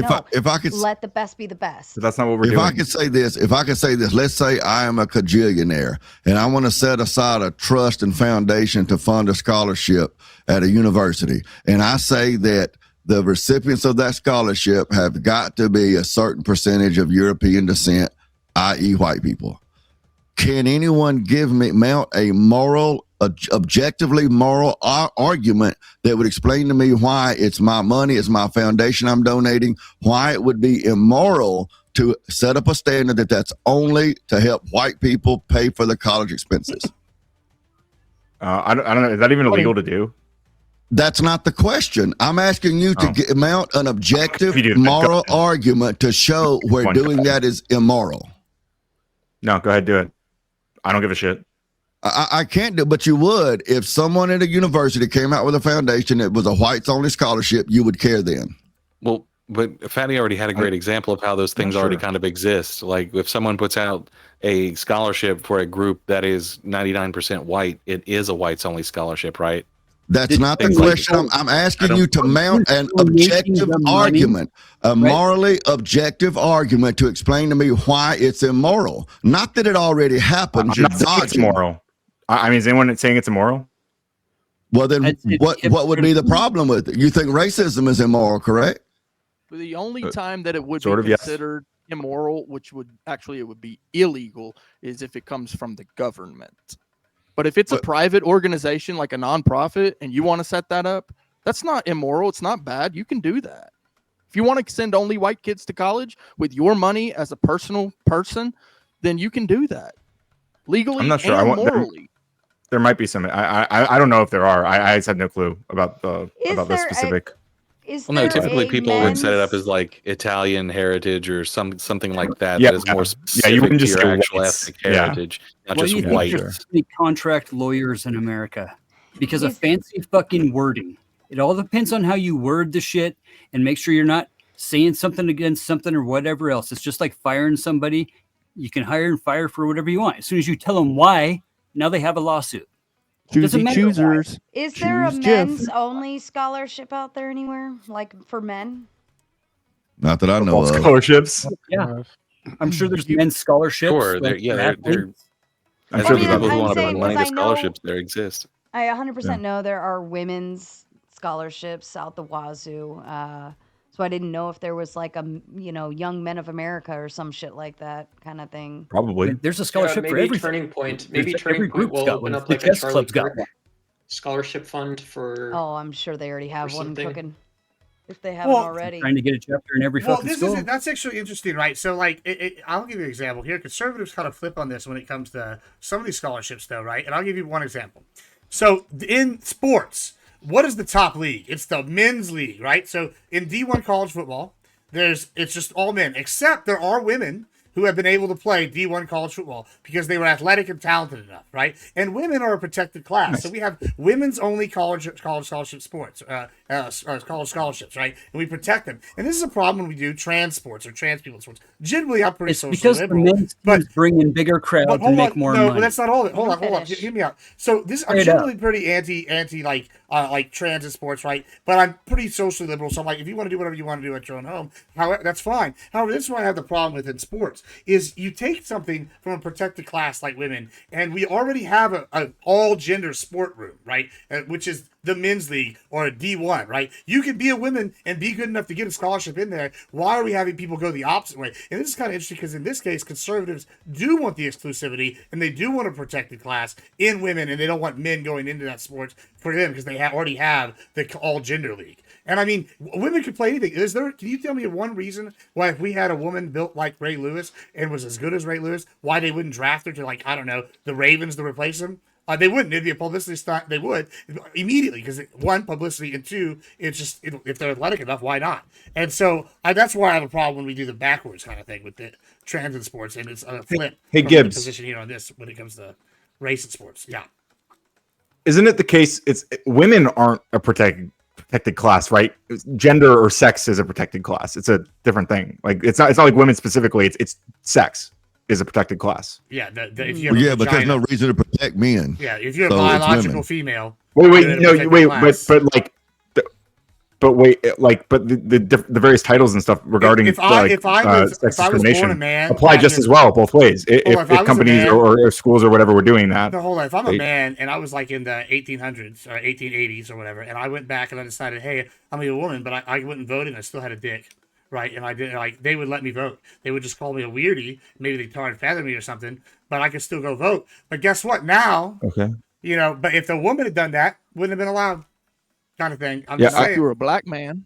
Yeah, okay, but I'm all I'm doing is pointing out that you said like women are a protected class, but it's they not are true, protected right? It's sex is a protected class. Yeah, people with vaginas and their So bodies. you can't discriminate against people for being men or for being women, right?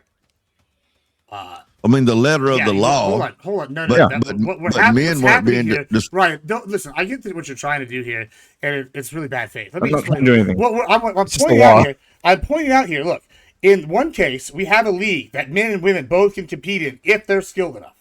Right? And what's happening is the reverse is happening. Men are going into the league that we created, specially to protect women and give them an opportunity to showcase their talents because they're not athletically built the same as biological males. And now we have people who have benefited from years and years of being a biological male before transition going in there. And in this case, this is a rare case where conservatives flip and say we do have protected classes in some Such cases. a red herring. It's not a red herring. Well, I'm just curious. Like, well, It is. do you have It's an just- It's a issue? non-issue. There's so few people that this Yeah. even applies to. It's like you Yeah, guys well, pump it it up to be matters. this enormous issue. It is a big Like, issue. I don't want to dive into it, but not like a handful of people across You're the like a entire transitional- country. You're It matters a honestly lot like a for women's transitional job fossil, employment Gibbs. issues. Imagine if you're number two. This doesn't if you exist get It off your really job doesn't. because There's whatever. just not that many people who they're Yes. going to run into. Well, that it have sure this happens all problem. the time. It's happening all the time. No, you just People hear lose about it all the time. scholarships. There's a huge difference. Nope. That's Fake true. news. Well, I'm just curious, Gibbs. Like, do you think you would be like, would you have the issue? Is it just that they had like a male puberty or whatever? Like, is that the issue, or like, is it like because let's imagine, okay, I know this is hard to believe, but imagine there's a trans woman who wants to play sports and she's just like just the most average person. Like she competes as well or as well as like the average woman in that league. Like, does she really have an advantage over those women? It seems like she's just if just practically she has like it performs as well as the average woman there. It seems like she would be fine competing with them, right? She Like, absolutely has an advantage, and the advantage is even though she's In what sense? Yeah, well, I'll tell you the fact that she is lacking in the talent, right, and she's making up for it in athletic ability from being a biological man really tells you all you need to say, right? Like when we're talking about basketball, for example, like let's look at basketball. There's a reason why women Where's don't all make the it gold in the medals NBA then? because men can dunk. Right, that's a big reason. They can jump higher, they run fast, or whatever. If a man transitioned, he was a mid-tier like competitor. Even if he's less talented than these women, he would have athletic advantages that would allow him to compete at an equal level in that sport. And that's exactly what's happening. We have the 301st ranked man in powerlifting win the women's world championship a couple years ago. Right, in hat. So How did he world win? championship? Yeah, Was yeah. it the world championship, Yeah, Gibbs? world championship for Was it? powerlifting. Was it the yes. world championship? It was. I'm skeptical. We've had several. We've also had several individual championships. I think this one was in the UK, is what I'm citing specifically. But that's fine. They come in and ranked in the 300th. They win, and they're an average person, and they compete slightly better. But it's just because the only reason why they're able to win is because they competed as a man. And I mean, we can look at numerous examples of weightlifting. Well, but it sounds like all the examples that you brought up so far are people who are like outperforming the women. Assuming that it's all true, right? Okay, how sounds like you're about describing people who are outperforming Fallon the women. Fox went But 3 and I 3 put as a woman. my hypothetical. Okay, if she's My average, hypothetical she's was not 3 and 3. about. My hypothetical was not about a woman who's outcompeting them. It was Fine, one who's Fallon competing Fox. for Fallon Fox. averagely. With Fallon Fox, she's What? 3 and 3. care about 3 women have been put in the hypothetical. hospital. She's average at 3 and 3. What's your? I think there's a thought? lot more trans women to fit my hypothetical than you guys want to believe, but that's why I brought Here's it why I up. don't care about your hypothetical, Ryan, because that Go ahead, small comment. percentage Still taking is off his way. is outmatched by the vast majority of men pretending to be women competing in the space that completely obliterate women's scores. Like, Yeah, I think this is a made up problem. Where are all the gold Yeah. medal? They're Who- everywhere, who right? are They're in all these every trans single event, people right? who They're win all the over the place. event? who gold medals? You say? You mean what's that Where's this boxer's happening? name? Fucking Khalif, the Algerian boxer who claimed to be a woman. Turns out Wait, he's you- actually a man. Wait, that's not even true. That is Those are Russian propaganda, You right? lost your medal Is- and is- failed the test. You fell for The that first of shit. You female. honestly fucking believe This, that? this is all about. Yeah, I this believe is that. all That is about. called facts and evidence. Oh, Yeah, This no, is it- all about your guys' They were- made-up conspiracy belief that They there's a wanted trans so bad for there to be a agenda. trans There's- athlete in the there's last nothing Olympics, and that there weren't. exists that supports your argument. There's nothing that exists Fallon on Fox put planet 3 people in Earth the hospital. that supports your argument. Fallon Fox put 3 Speaking of women in the support, hospital. don't forget to says support otherwise. your favorite host who has to sit here and put up with all of this shit. The rest of you in the audience can just fucking leave. You just turn it off and walk away, switch the channel, whatever you want to do. But I have to sit here through it happily with a fucking And- smile on my face. Make it a big smile while you're at it. And- I'm just gonna go make a cup of coffee. But it might not even be worth the coffee if the dono goes aren't going to come in. You have 26 minutes to unfuck yourselves and figure that one out. Can I give a very quick closing? Are you heading out? Yeah, I think so. I'm very sleepy. Oh, Bless your heart. Ryan. Go Can ahead, I? Ryan. Okay. Yeah, go ahead. Yeah, so I mean, this has been fun. We've obviously talked about a whole bunch of different things. I just want to show off my wiener, as always. My good boy, he's been sleeping in my lap, patiently waiting for me to come snuggle him. But yeah, I really enjoyed parts of this conversation. As for, I guess, this most recent topic, I'm not ashamed to admit that I am scared of white nationalism and religious zealots taking over my government and then oppressing people I care about and me. I think it's very concerning. I care about this is like one of the reasons that we talk about politics is because I think a lot of things that are going on in the world do directly affect not just me and the people immediately around me, but also other people around the world and in our country. That I don't know. I think it's I think a lot of people are averse when we bring politics into everything, and there are times where sure we could maybe lighten it a bit. But the reality is that I think what's happening in this country is a little bit unprecedented.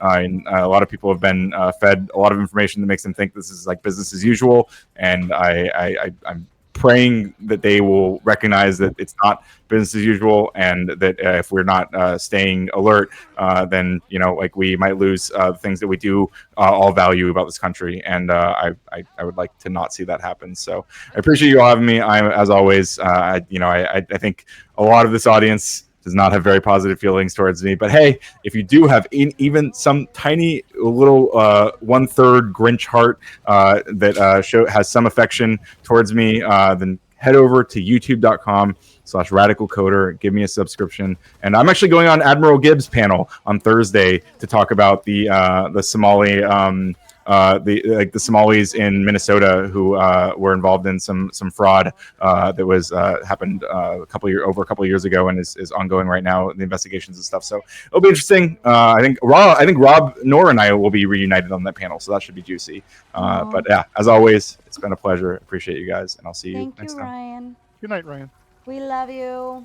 Have a wonderful evening, and I hope he enjoyed his early Merry Christmas gift. Probably is all pretty right. juicy. Are you Can ready for your... Ant, if I can say something to Ant. Ant, are you awake, man? I'm here. What's up? Yeah, I think what you're talking about with that Olympic boxer, that really was not. There was a lot of argument about that, and I hate to be siding with the losers like Fatty Duck and Ryan, but what that was one of these sort of intersexed sort of thing where there were higher testosterone levels, and there was a question there. But I do come down on the side of Fatty and Duck that was not someone who'd been through puberty, became a man, and then transitioned. Even if I exclude her, we still have Leah Thompson. It's just... Yeah. I mean, we could go down through the list, but I'm just saying on that one example. I was trying to go for something a little bit less. So Ryan is gone. You guys don't have to talk about that subject anymore. Yeah, I was going to hand you a new one if you wanted it. Please. Are you ready for this? While I go make a cup of coffee. Although I may not need it since this chat doesn't seem to want the show to continue on. I guess they want to fuck around and find out. Okay. Let's go different topic altogether. Nuclear power versus renewable energy as a way to move from fossil fuels. Nuclear power versus renewable energy. Who's got the feedback? Someone's got feedback. Nuclear power versus renewable energy as a way to move from fossil fuels. I say use it all. Use all of it. Use all of what? Use all of the cheapest. Use the varieties of technologies for where they're best used. Yep, exactly. There's not really a mass version of any of the renewable energies that works everywhere. But if more people individually did things like people that have availability to a running water, like a river that can use hydroelectric, things like that, that would take a lot of the load off the system, but none of the renewable energies work particularly well in a large system. Right, like a city or something. No, They're going to hurt the poorest. They're going to hurt the poorest on the planet, the renewables, because they're so cost restrictive that it's going to make energy so much more expensive for the poor. They're not going to be able to get it, so on and so forth. Well, that doesn't actually doesn't track at all for all of time. Not all of time. So experimentation is good. Sure, we haven't found the perfect solution, but renewable does have value. I didn't say it didn't have value, but I'm saying for the poorest, I'm talking about people who are on the very bottom of economy, living in abject poverty, such as doesn't even exist in the United States, that if we start moving towards the renewable energy, I mean, I've been to India before, and I was in a city of 400,000 people, Tenali, India, and I was staying in a concrete home. It was like a 3-story home, but I could look off of the balcony next door at the empty lot where they were living in a thatch hut, and they get up in the morning and they go out there and start their little fire made of the little patties of cow manure, and that's where they heat their water. We're talking about abject poverty. For those people, renewable energy is going to cause a harder life and a lot more death because they're not going to be able to afford it. Have they tried methane? They can't afford energy right now, so they can't afford energy later. What are you even saying, bro? That's just an example of the abject poverty, bro. But I'm saying for those people, for those people, you asked me a question. Let me finish. For those people who are living on the fringe there, even the ones that are on fossil fuel, on the fringe that are on fossil fuel, when you go to wind power, solar power, that sort of stuff, it's going to be so much more expensive that they're not going to be able to afford it. Those are not the only renewable sources. I don't understand how people that can't afford energy right now are not going to be able to afford it later because of something that's supposed to be making it cheaper and more available. No. I don't know how, because it's not going to make it cheaper and more available. That's the point. It's going to make it more expensive and harder to access for those people who are in abject poverty. Okay, it's going to make it even harder. Power, you don't just get to tell people if they get power or not. It's a plug in the fucking wall. Either they can afford a plug in the wall or they can't, right? I guess if that's the way you look at it, but no, it's just a plug in the fucking wall. I'm talking about people who are on the bottom economically, globally speaking. Yeah, they don't have a plug in the wall. They don't have any plugs, right? Is that what we're talking about? Because energy is energy, right? So what do you think they can afford? Commodity, right? We only spin 3 out of 5 fucking of our hydroelectric dam generators. Okay, who because are we? The commodity companies get to tell us how much we get to pay. Because if they Who are produce we? free fucking energy, right, then it makes it cheaper. And we don't Who want are cheap we? energy. Hold on, Texas Don't fixed get that. lost in the meta. You know who he's talking about. Stop it. Texas No, I fixed that. don't, and I'll ask whatever question I do this want. Know every your role and fucking shut your time, mouth. I'm a grown Shut man. your fucking Who stupid ass are mouth we? talking about who is we? Who are we? Dane, we got to get you down for a Throwdown Thursday. Reach out to me on Discord, X, or Insta. Holy fucking shit. He belongs on Throwdown Thursday. He needs his own Throwdown. If you know, you know. Dane's cooking Dane's cooking all night, and it's cracking me the fuck up. I don't know. I mean, it's your problem if you want to cry about me telling you to shut the fuck up and stop getting into crying. the meta, bro. I'm not crying You about are literally anything. every time I'm not crying says about something, anything. you get it I'm up. just You're telling stuck in you. the meta, bro. I'm just telling you that you're a weak little punk bitch, and that's all you can do is talk. You tell me who we is. Excuse. You know, it's a very. You tell me who is we. Since you don't Let me fucking know when know you who get the fuck finished. we is, Let me know when you explain get it to you. finished. Since you Let me don't know know when you who get the finished. fuck we is, you dumbass. Are you We is finished? the United States of America. That's Are you who the finished? fuck he was talking about. Are There you finished? go. There you go. Are you Doofus. finished? What, It's on a your v- face? Yeah, I it's- came right it's- across it. Right. It's a Bro, you very, don't really want to do this. it's a very homocentric thing for one man to come into a debate to defend another man Pause. like this. Pause. Listen, my man. You Have y'all are been not backing it up, backing it up, backing it up or something? Because stupid. I wasn't even Listen, talking to you. I'm I not was trying to talking go to him. home with And then here every you time you come. turn I around, can't you're like, believe "Oh, it's I not can't about it. stand to see a man, white knight You for see a another dick? man. See a dick here? It's just crazy Did that you would see a white fucking knight dick? for another Oh, I have a man. dick on the You little screen. white knight and ass. I wasn't even talking to you, but you wanted attention. So just like a woman, you want to come out and get everybody to look at you. Everybody look at Clay. Everybody look at Clay. He's so If I pretty. said, hey, Clay so pretty. Y'all look at we- Clay. we Y'all look believe at in Clay. the He's so Lord. pretty. You're like, who is the He's so we? pretty. Who He got is all the the we? attention. Cry Y'all more. look at Clay. Cry more. Does everybody see Clay? He wants plenty of attention. Somebody send him a Hallmark Absolute card. no. My name's Dane, and I don't understand who we is. Drink another drink, you stupid ass. Do you have any? That's Mr. Stupid Ass to your dumb ass. Do All you have? right, Do you have any idea? Do you have any idea why I asked him to clarify that before you came in to White Knight for him? Do you have any idea why I asked him that before you came in to White Knight You want to get lost in the meta? No, Yes. because I want no. You're doing it all fucking night, bro.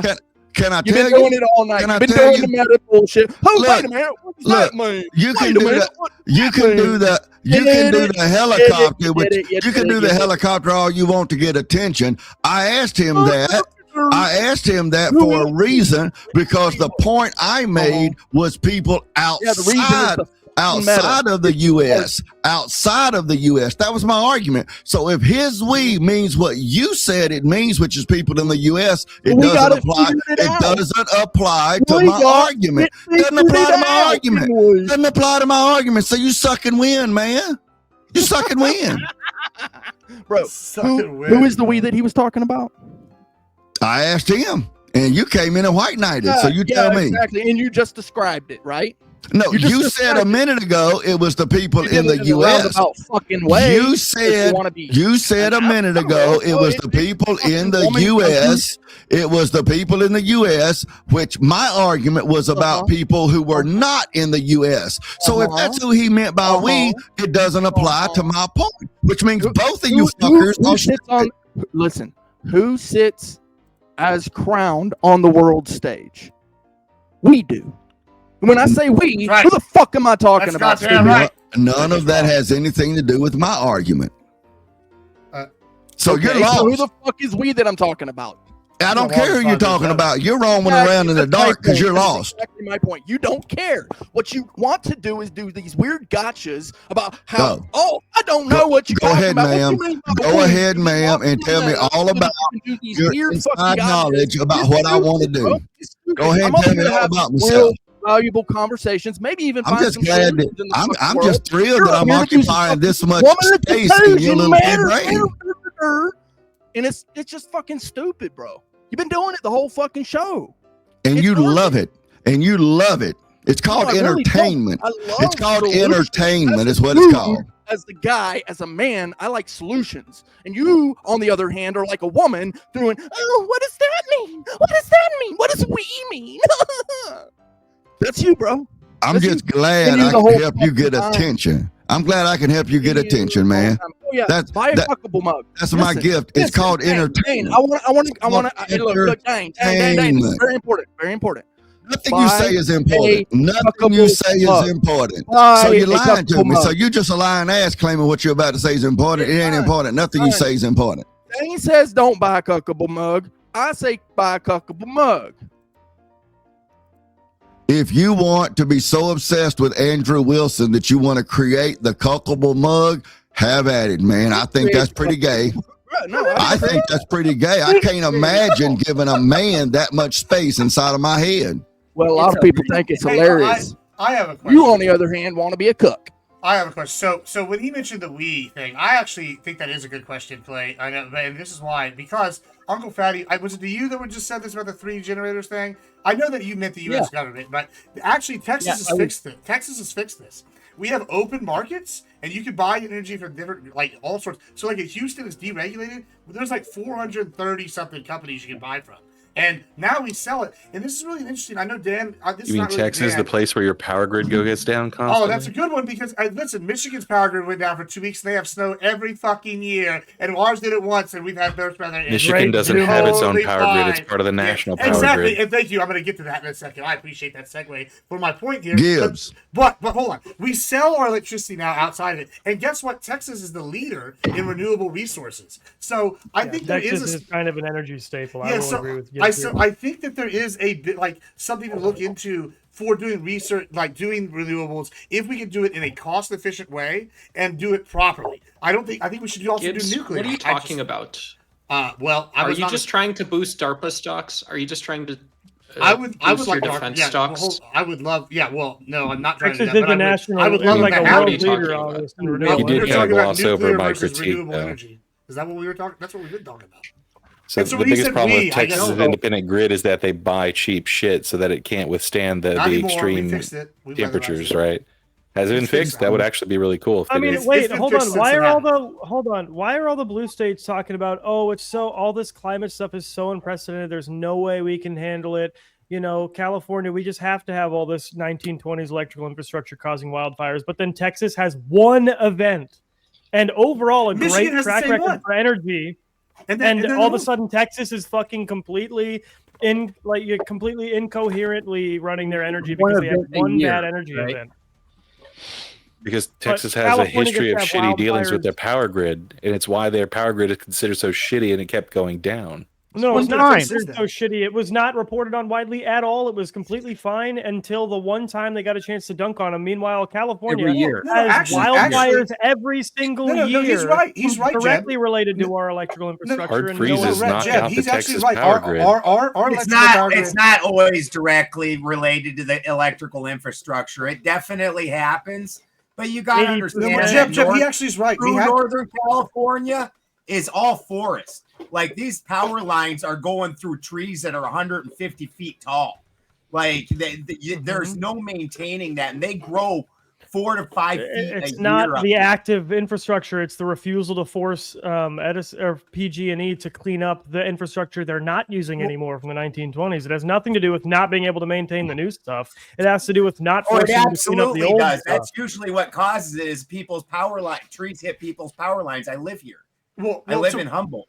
So what Effigy is saying, though, is actually Effigy's right. Texas did have a long history of bad electrical grid problems, and we didn't have not just winterizing. We had problems back on, right? Well, sure, yeah, but Michigan had the same problem. They get snow every year, so I guess quit bitching. It wasn't that long. But here's the other thing: is Texas right? We've had problems with overheating and rolling blackouts, but since then we've moved more and more towards renewables, and because of that, we've been able to build more batteries and do more renewables. So we're selling it cheaper, and our grid has been winterized and insulated against the heat. And so we've had the best grid we've ever had, and it's mainly due to renewables and deregulation, which was the solution to Uncle Fatty's and due problem to your with energy the, independence allowing you to do all of that without having to go through major red tape and approvals from the federal government. Speaking of red tape, deregulation. You know, there are 10 mighty fine panelists here, and there are 10 missing $10 donos in the chat. If each panelist donates $10, the show does continue.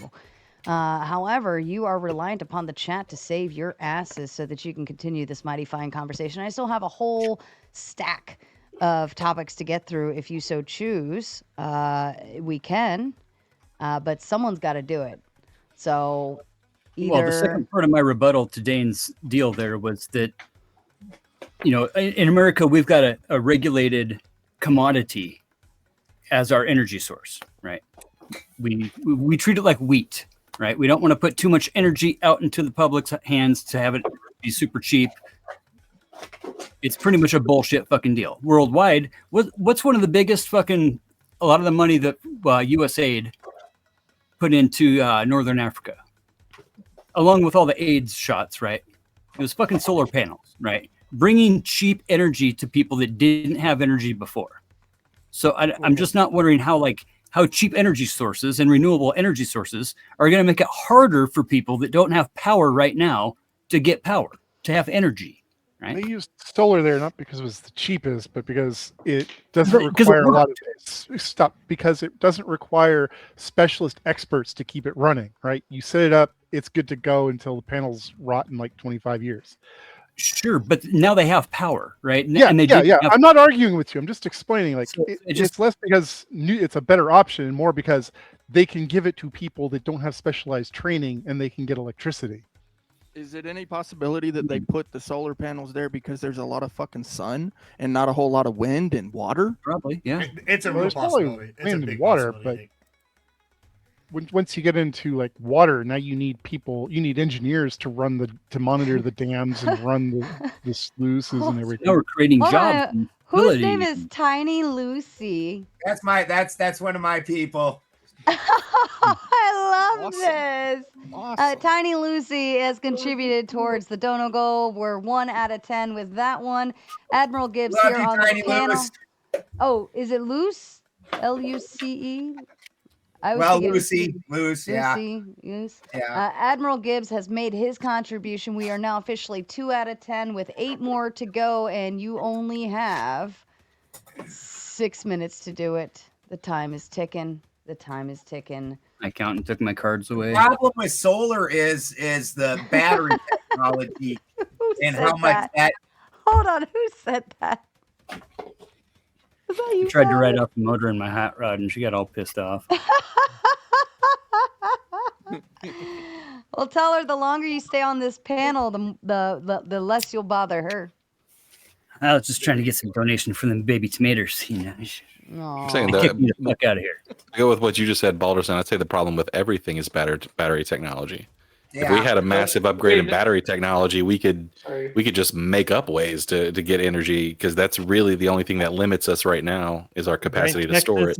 Solar's totally viable. Solar's totally viable because I lived off solar for years, and it's the current battery technology, horrifying. Even the like lithiums aren't made for off grid; they're made to be depleted completely and charged completely. Well, that's not the way things work off grid. Like it's that now they're coming up with some decent ones like the nanocarbon batteries, and part of that's because you can actually keep them in your home. Because the biggest problem with the batteries There was is also a breakthrough in salt batteries, from what I yeah, read lately. exactly. Salt batteries. Salt and carbon. yeah, that was the key.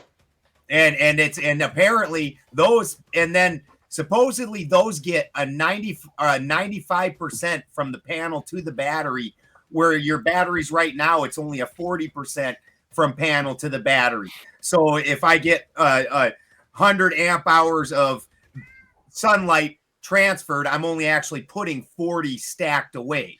So realistically, You know what the best thing about salt is?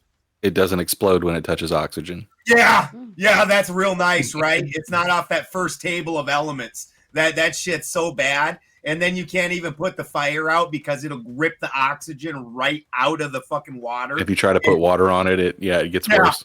It just makes it worse. Yeah, that's so bad. That first table of elements is so unstable. Yeah, battery technology just isn't there yet, but when it gets there, now we're talking. And cheap. It has to be cheap. It can't be like my battery bank. I had 24 L16 batteries, and it cost me $17,000, and it lasts 7 years. That's not great. Not really. I mean, you ever imagined, like, when a lightning storm is passing, like, why don't we have lightning rods just catching this shit? Yeah, actually. The answer is battery technology. If we had like really, really advanced ways to store electricity that didn't have it degrade over time, because our system works on a kind of continuous flow kind of thing. We don't really store energy except in like chemical batteries. Yeah. But if we had just large ways to store things easily, hey, stick up some lightning rods, fill that shit up. Even solar for city people, you're not really working like when I lived off solar. What you're doing is feeding into the grid. And that's allowing the grid not to upgrade their power sources because you become the power source. And then at the time when you start drawing back off the grid, which is at night, all the big factories have shut down. So the draw isn't there. So they've now talked people into spending money to upgrade the power grid for them. Speaking of spending money, you have exactly 3 minutes, chat. Hit it or quit it.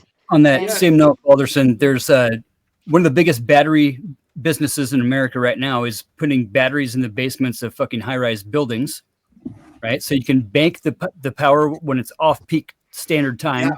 You're buying your power at nighttime, banking it, using it for your air conditioners during the daytime, and saving literally billions of dollars in fees. Yeah, that's for the big cities where they have stepped electricity, where during I believe it's something like 9 to 5, you pay like 4 times as much, and then it lightens up in the evening, and then overnight it's really cheap. The Tesla wall battery is made for that same thing. It's not made to be off grid at all. Who is this real one and only dipshit? Do they not know whose fucking show this is on? They got to be in a connected chat because they're not in mine. But listen to me, you little fucker. This is like the 4th time you've said, Sarah, shut up. But you know what? It's my fucking show, and I can talk on it all I want. So you want to have some fun? Fuck around and find out, you little fucker. Did Sarah do something? Yeah, I mean, I don't know if Sarah did something, but you didn't say that. But listen, you got less than 2 minutes, and the dono goal is not looking pretty. Jeb said he's going to So. cover it because he wants to make a big anti-crucible stand tonight. So he said he's going to cover all the 80 donos tonight. That's what Who he just did? said. Jeb Outside just said of earlier. Yeah, he said it just now. He's Outside about to make it outside rain. of wedding planning season, I would. Oh, you wedding boys gotta. planning. Are you It's getting all on married, me. Jeb? We are, yeah, in April, and unfortunately my parents are broke ass bitches, so we got that's all on us.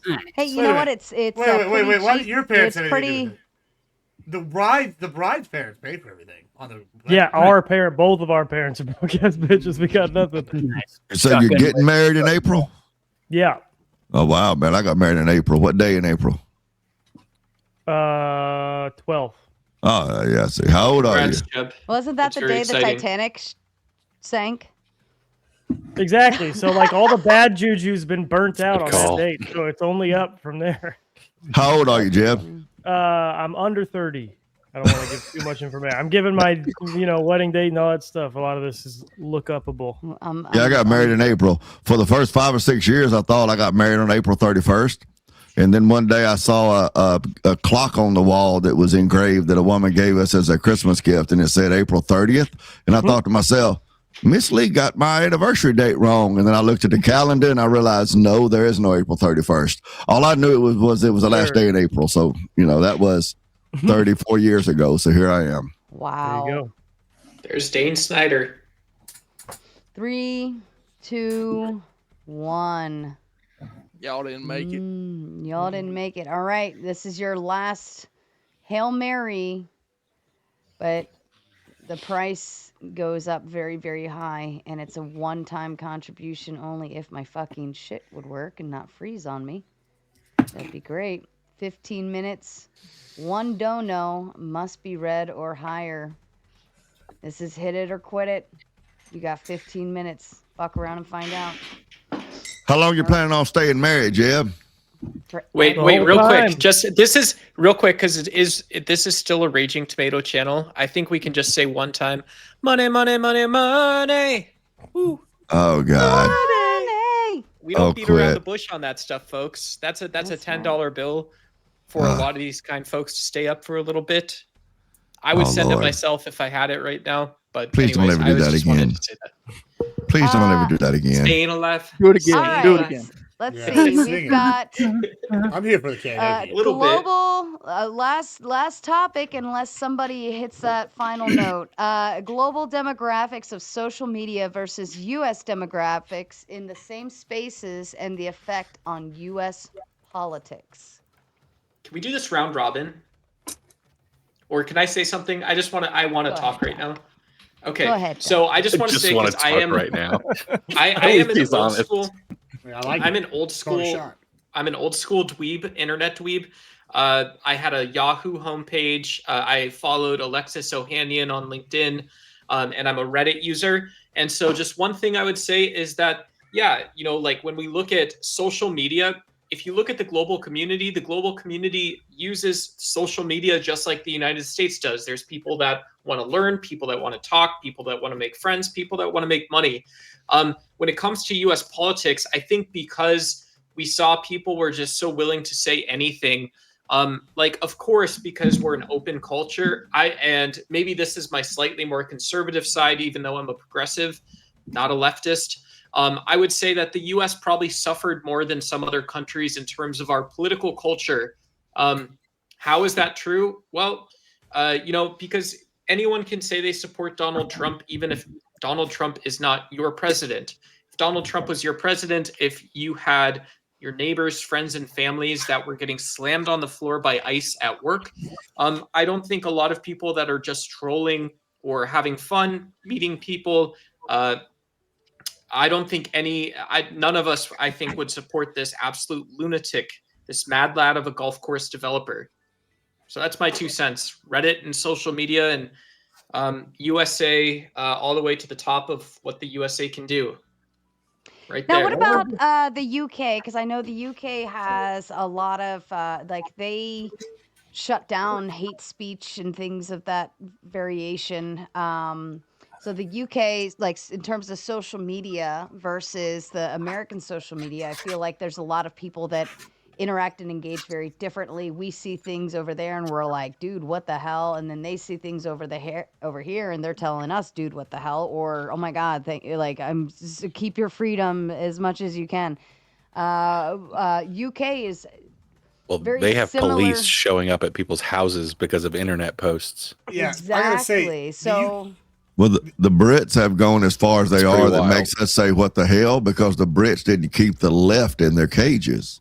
well, it's two things really. Because they gave up their firearms. Yeah, that's what it is. They Right? can't even have knives. Listen, the UK, two things. One, like, yeah, they gave up their firearms. Now they're going to be ran over like a bunch of baby back bitches. Two, I don't give a shit what these baby back bitches think, and they are welcome to live in their pain. Not only because I'm American, because I'm Texan, and we fought 2 wars not to give a shit about what those fuckers over there and these fuckers down south think about what what we got going on. I don't care. I don't whatever. Let them live in misery. Let's learn from their lessons though, and not let that happen here. Keep our guns. No matter what. Not Frankly, just that, doubly I so think- because they jumped out of the European Union, which was their meal ticket, and now they fucked around and they're gonna find out. Well, I think it's deeper than that. I think one of the core issues is something we have to do as America a little more. Is I think you have to believe in the American mission enough to justify, what led to it. I think Britain had an identity crisis. They didn't believe in British values, or maybe didn't even have British values left to believe in that could justify like the crazy imperialism of like the British Empire that it took to get there. And I think Americans were starting down that road of not being able to justify what it took to get here in order to take part in the American experiment. A lot of American politics is just constantly apologizing and saying there's no justification for anything that's happened in America's history. It's all bad. And while, yeah, of course, there's bad shit that's happened in America's history, I think we have to understand and have to be able to bite the bullet and say it was worth it. I know a lot of Black Americans that will say, like they carry a lot of the baggage that America has created up to this point, and they'll say it was worth it. So it's like us as sort of like mostly white people have to stop being the like overly apologetic, like self-hating group of Americans and be able to bite the bullet and say, you know what, I believe it was worth it. We got past a lot of the bad stuff in America's history, and we're not going to apologize for America anymore. We'll apologize on behalf of America for bad things America's done, but we're not going to do this thing where we erase Columbus Day and we erase all the founding fathers and we do all of this stuff that all acts in the spirit of apologizing for America having ever existed. I'm fine with erasing Columbus Day. What the fuck does Columbus have to do with us? Discovering the land is a kind of a big deal. Bring back the founding fathers were absolute badasses, though. The founding fathers were absolute badasses. There's just no two ways about that. And apparently he didn't go on his mission because the Earth was flat or nothing. But part of what took down Britain was us. I mean, it put them in the hole, and then also the whole movement into Europe, because France basically entirely backed our war, and because they wanted to fight with England and wanted to see England take a punch in the eye. And Bex, thank you so much for the raid. I was literally just looking at your page.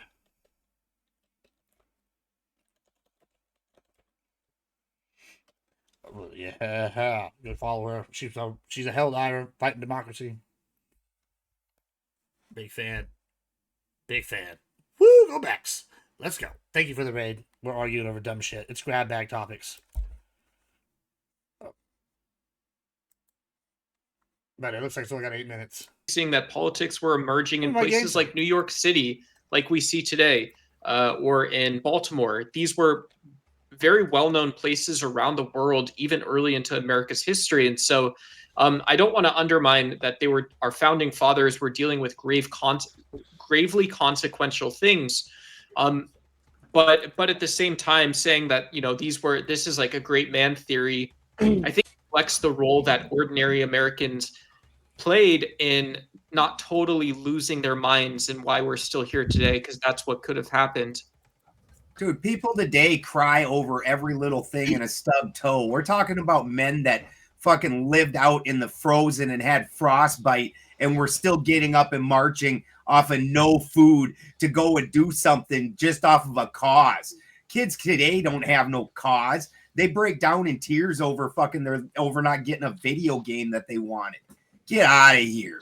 Okay, well, I'm sorry if I, but That's every generation, man. I could show you a speech by Plato that is complaining about the youth.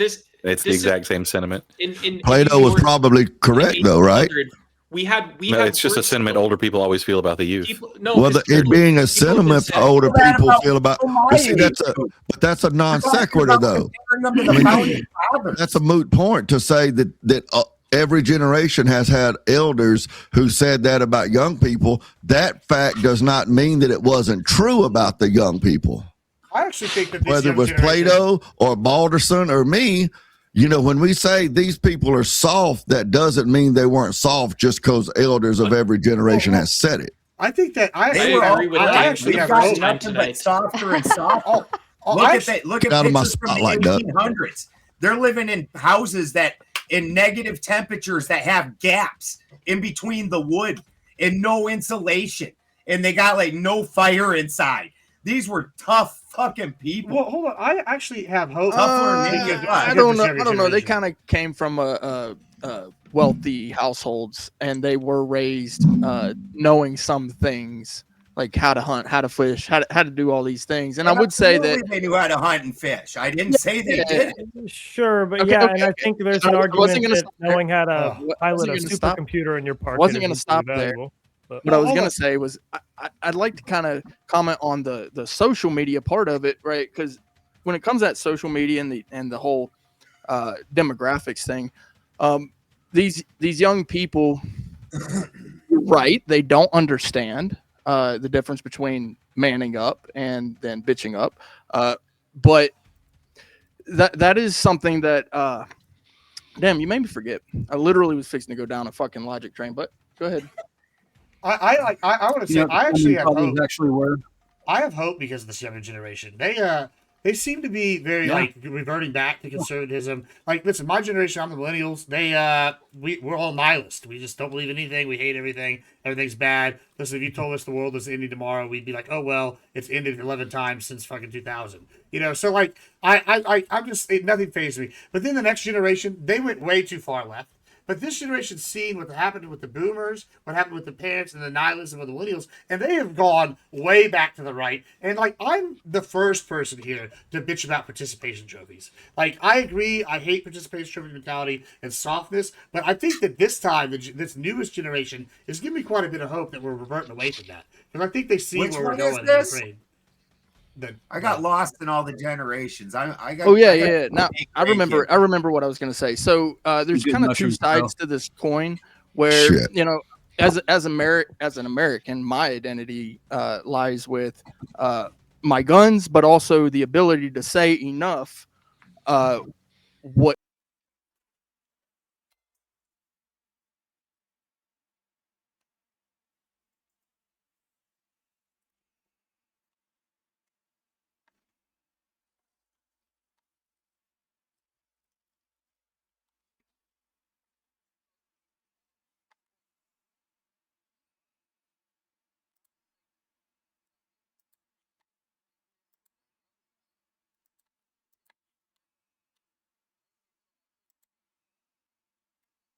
are not worried about that. They will say the craziest shit, right? But when they get out there into the real world, they won't say it. So comparing the two or contrasting the two, I hear it, I see it, but that doesn't mean that the older generation should stop continuing to say what it is that is real, which is that they are getting softer. They are getting softer. They are not worried. Well, we are I think that's the right word. Infantilizing our youth. Well, I think that's a lot to do with the feminization of the culture. But I've raised 4 sons, 2 daughters.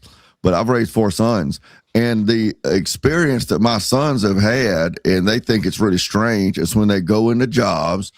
Some of them work industry, some of them work in more professional environments, is when they show up, they are always taken by their older coworkers as being older than they are. 3 of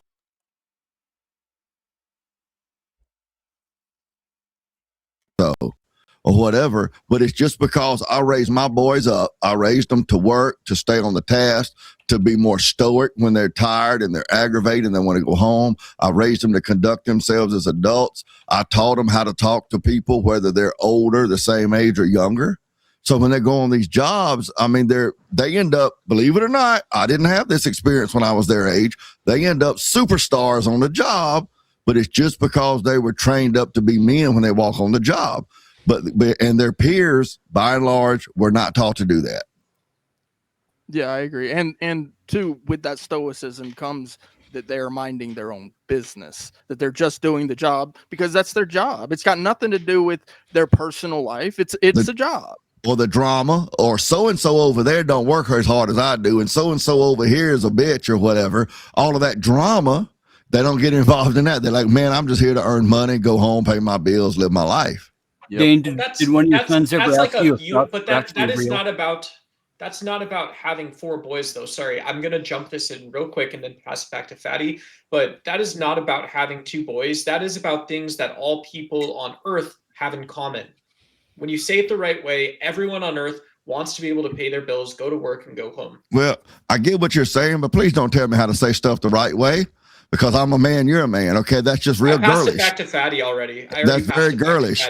But it does have to do. Tone policing, his tone policing. Fatty, I didn't want you to talk afterwards, Dane. It does have to do with raising 4 sons, because my 4 sons have different duties in civilization and society than my 2 girls did. So it does have to do with 4 sons, because those 2 girls, when they go out in society, they're looking for husbands, and it's those husbands' duties to look out for them and to take care of them. There is no one to look out for my 4 sons. They have to take care of business or it don't get taken care of. Your mindset that it doesn't matter, that's how we end up with these weak punk ass sons who are just daughters with dicks when you get down to it. I would never say that if I had a boy. Speaking of weak punk ass sons, you have I wouldn't. missed your time. The goal has ended. We didn't have a Captain Save-A-Ho come through with a big hundo on the screen to save all of your asses. So we're going to shut down. All right. If you'd like to kick us off, first I want to say thank you, especially Dane, a new face to the club. I hope we have you on for a lot more. And please reach out to me. That's unusual. Really? Most women have never told me they wanted to have me on a lot more. I found one that liked having me on pretty often, and I heard up married her before she changed her mind. Before she had the opportunity. But no, we'd absolutely love to have you back for plenty more. But I definitely want to get you as a feature on our Throwdown Thursday, and I think you are an excellent candidate. You can stand your ground, and if you like fighting this much, then you versus an entire panel sounds like a dream for you. So please reach out to me. We'd love to have you. I will. But so we're going to go ahead and make our rounds around the panel, and everyone can give their final closing thoughts. We've talked about a lot of different I can't talk tonight. We've talked about a lot of different topics this evening, so you're welcome to add your final commentary on any of them. And shout out to everyone who added their topics into the tomato and gauntlet posts for the grab bag topic. I still have more left over, which we will apply those to the following week. I plan on running these on Mondays now. I just would rather do this than try to put a bunch of you together the way I usually did it. It's just too much work at this point, and I just don't give a fuck anymore. So open panel grab bags are fun, but please keep in mind to check the time when I post them, because the times can change every week. So you have to keep an eye out for it. All right. And if you'd like to kick us off, sir, with your final thoughts, please feel free to take your time. You've been here all night. Thank you, Sarah. Appreciate you hosting us. I apologize to the audience, I guess. We weren't entertaining enough to keep around, and so now we must go. And so I bid you good night. Wow, short and sweet, just like I like them. Mr. Effigy, the animated, to you, sir. Thanks for having me on as always. Always a fun time to argue. I think most of what we were saying tonight, a lot of it comes down to multiple of the topics that we've talked to. It comes down to the kind of societal shift we're in. A lot of dynamics are in shift, especially racial dynamics. They've been in shift for 50 years. They'll be in shift for a little bit longer until like 2050, 2040, whenever the country goes into a whole different dynamic, which is a full on each racial coalition dynamic. And I think that's why we have this kind of back and forth with the kind of attitudes toward who gets what, how do we rebalance society and stuff like that. And I think it'll be in flux for a little while longer until it settles, and then we will have a status quo going forward. But I think that fits with that last social media topic as well.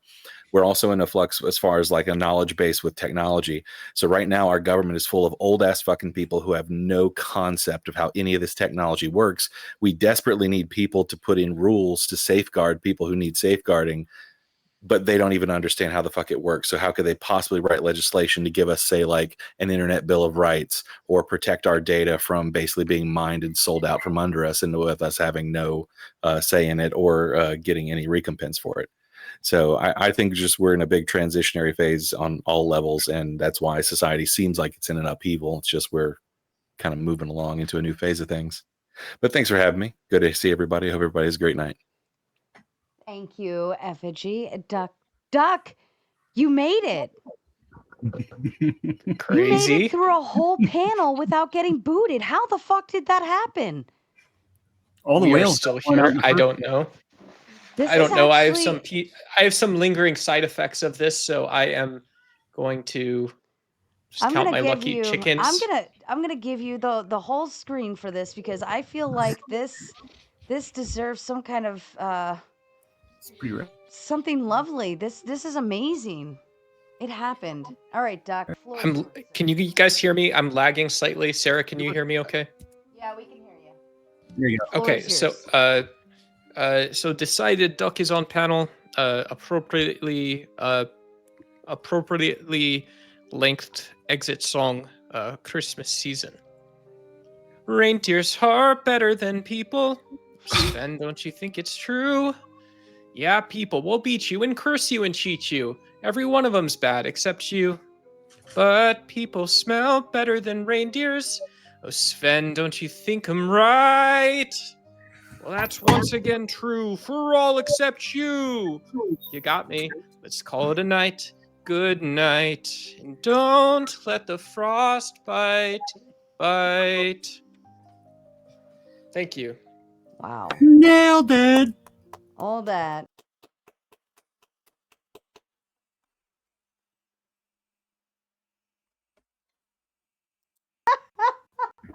Were you shitting correctly? Look, Effigy laughed. Effigy was like, "Fuck this." That's funny. I liked it. I thought it was good. Don't let him bash you. That Thank was you. impressive. Gibbs. Fuck Gibbs those and I have bitches. two things in common. He likes my singing. I like my singing. He likes Halo. I like Halo. Yeah. Let's go, baby. You guys gonna I like? was You like watching to back it trivia on up. He Halo likes to 3 the back other it up. day. Whatever. Actually, I mean, he you know, just did listen. a $1,000 Halo tournament. Listen, That's I gonna do- make a fucking incredible I do remix. know how to back it up, but only in basketball. You know. She's a fine motherfucker. Won't you back that ass up, Mr. Gibbs? The floor is yours, sir. Hey, thanks for having me. It's been fun. I always enjoy popping in when I can. Let's see. Thursday, we got a big panel. It's a massive panel. It's going to be over the Somali fraud. Fuck fraud. I'm tired of my taxpayer dollars being wasted. And then on the 14th, Sarah was supposed to be a judge, but we're doing the semifinals of my debate tournament. I have a regular season show called the Debate Championship Series, and it's the end of the regular season tournament. We're going to determine our first champion. The winner is going to get a pretty cool prize, and then we're going to start our Grand Prix. But it starts the 14th at 7 p.m. Central Time. So I'm excited. Sarah, damn you for not being the judge. Bad Sarah. I know. I Gibbs. read my own we're looking for more calendar people. wrong. Gibbs, do you know who Wolfman Jack was? I know, but I know who Macho Man was. Oh, yeah, pretty mama coming on. No. Wolfman Jack, look him up. You look like a redheaded Wolfman Jack. I'm just saying. That's a compliment. I appreciate it. You know what I get a lot of? If y'all watch Queen of the South, good show, by the way. You should check it out. I get a lot of King George. And I'm like, yeah, I am King George. You're right. Wolfman for sure. Yeah, Wolfman was pirate radio before pirate radio was cool. Yeah, good call, dude. There you go. And Mr. Balderson, to you, sir. And I figured it out. You actually have 2 streams going. I don't know if you realize this, but you have one mobile stream going and one regular stream going. That's Yeah, the that started popping up in StreamYard, so I thought I'd start trying that because, like, my vertical ones that I usually do with my farm stuff, those things, like, I've got some of those got like 30,000 views. And so, yeah, right, those are huge. So I thought, well, we'll try and port this over because they give you that option now, and I thought I'd try it. It's my chat's the one the nasty talkers were coming out of. Yeah, probably the mobile side. I don't know if you have sub mode on or Yeah, not. I don't know any of those names. Yeah. I saw it also. I have no idea who those people are. It's probably because the mobile is passerbyers. So if you don't have sub like 10 minutes or more on, you get the weirdos like that who just sit there and talk shit. So I mean, I don't mind it, but they're gonna tell me to shut the fuck up. Well, like I could just fucking end the show and they can suck a dick. Yeah, no, I'll just get more mods because my couple mods are in my normal room and they take care of that kind of thing. But historically, what we're living through right now has happened numerous times, and the weakness that we're suffering, in my opinion, is specifically to blame on the comfort. Even just in my lifetime, when I was a little kid, I remember when the Atari came out. There was no video games before that. You were lucky if you got 2 channels. You stayed outside and you played or you worked. You didn't sit inside in air conditioning. People today can't handle being outside of a very specific comfort temperature zone. Like they even go into warmed garages. You can't let your car sit in your car for 5 minutes and let that thing get warm. That 5 minutes of being a little chilly is too damn much. And then the entertainment. This is something we learned from Rome. Give them bread and circuses, and the upper people can get away with whatever they want. And that's what we have. Is we have lots of bread, lots of circuses, and some very weak people that will not stand up for themselves at all. Amen, brother. Yeah, this show is Circus 101, and I capitalize on it. Jeb 10, and congratulations. I'm really excited, but I will add the caveat that going to the courthouse, there's nothing wrong with it, and it's very inexpensive. All you got to do is get dressed up in whatever you want. It could be your sweatpants or a beautiful suit and gown, and save yourself a shit ton of money. And especially in this economy, I highly recommend it. But your bride is your bride, and I'm sure it's her day, and she's going to do whatever the fuck she wants. But also, I'm a minister. Oh, there you go. We could do it online. Oh my God. Do you have like an Amazon registry? Do you have an Amazon registry, Jeb? Yeah, we got all that stuff set up. I'll even give it Southern Baptist sermon for you. It'll be real good. Is that something you'd share, or you want to keep that private? Probably private, just because it's got our names on it and whatnot. But I appreciate thought. So if an old guy like me who likes supporting young people getting married wanted to send you a wedding gift, what the hell do? I just got to suck it? You got a Cash App, Jeb 10? Yeah, hey, I mean, if you want to, I'm Jeb 10 on Discord. We can figure something out for sure. I'm not going to say Jeb 10. Let me screenshot your little name there so I can find you on Discord. Look at your torso in the mouth. But yeah, no, as far as like the topics, I kind of came in late. But people were talking shit on Texas and giving a lot of reasons why y'all should love Texas, because the most battery innovation happening in America is happening in Texas. But anyway.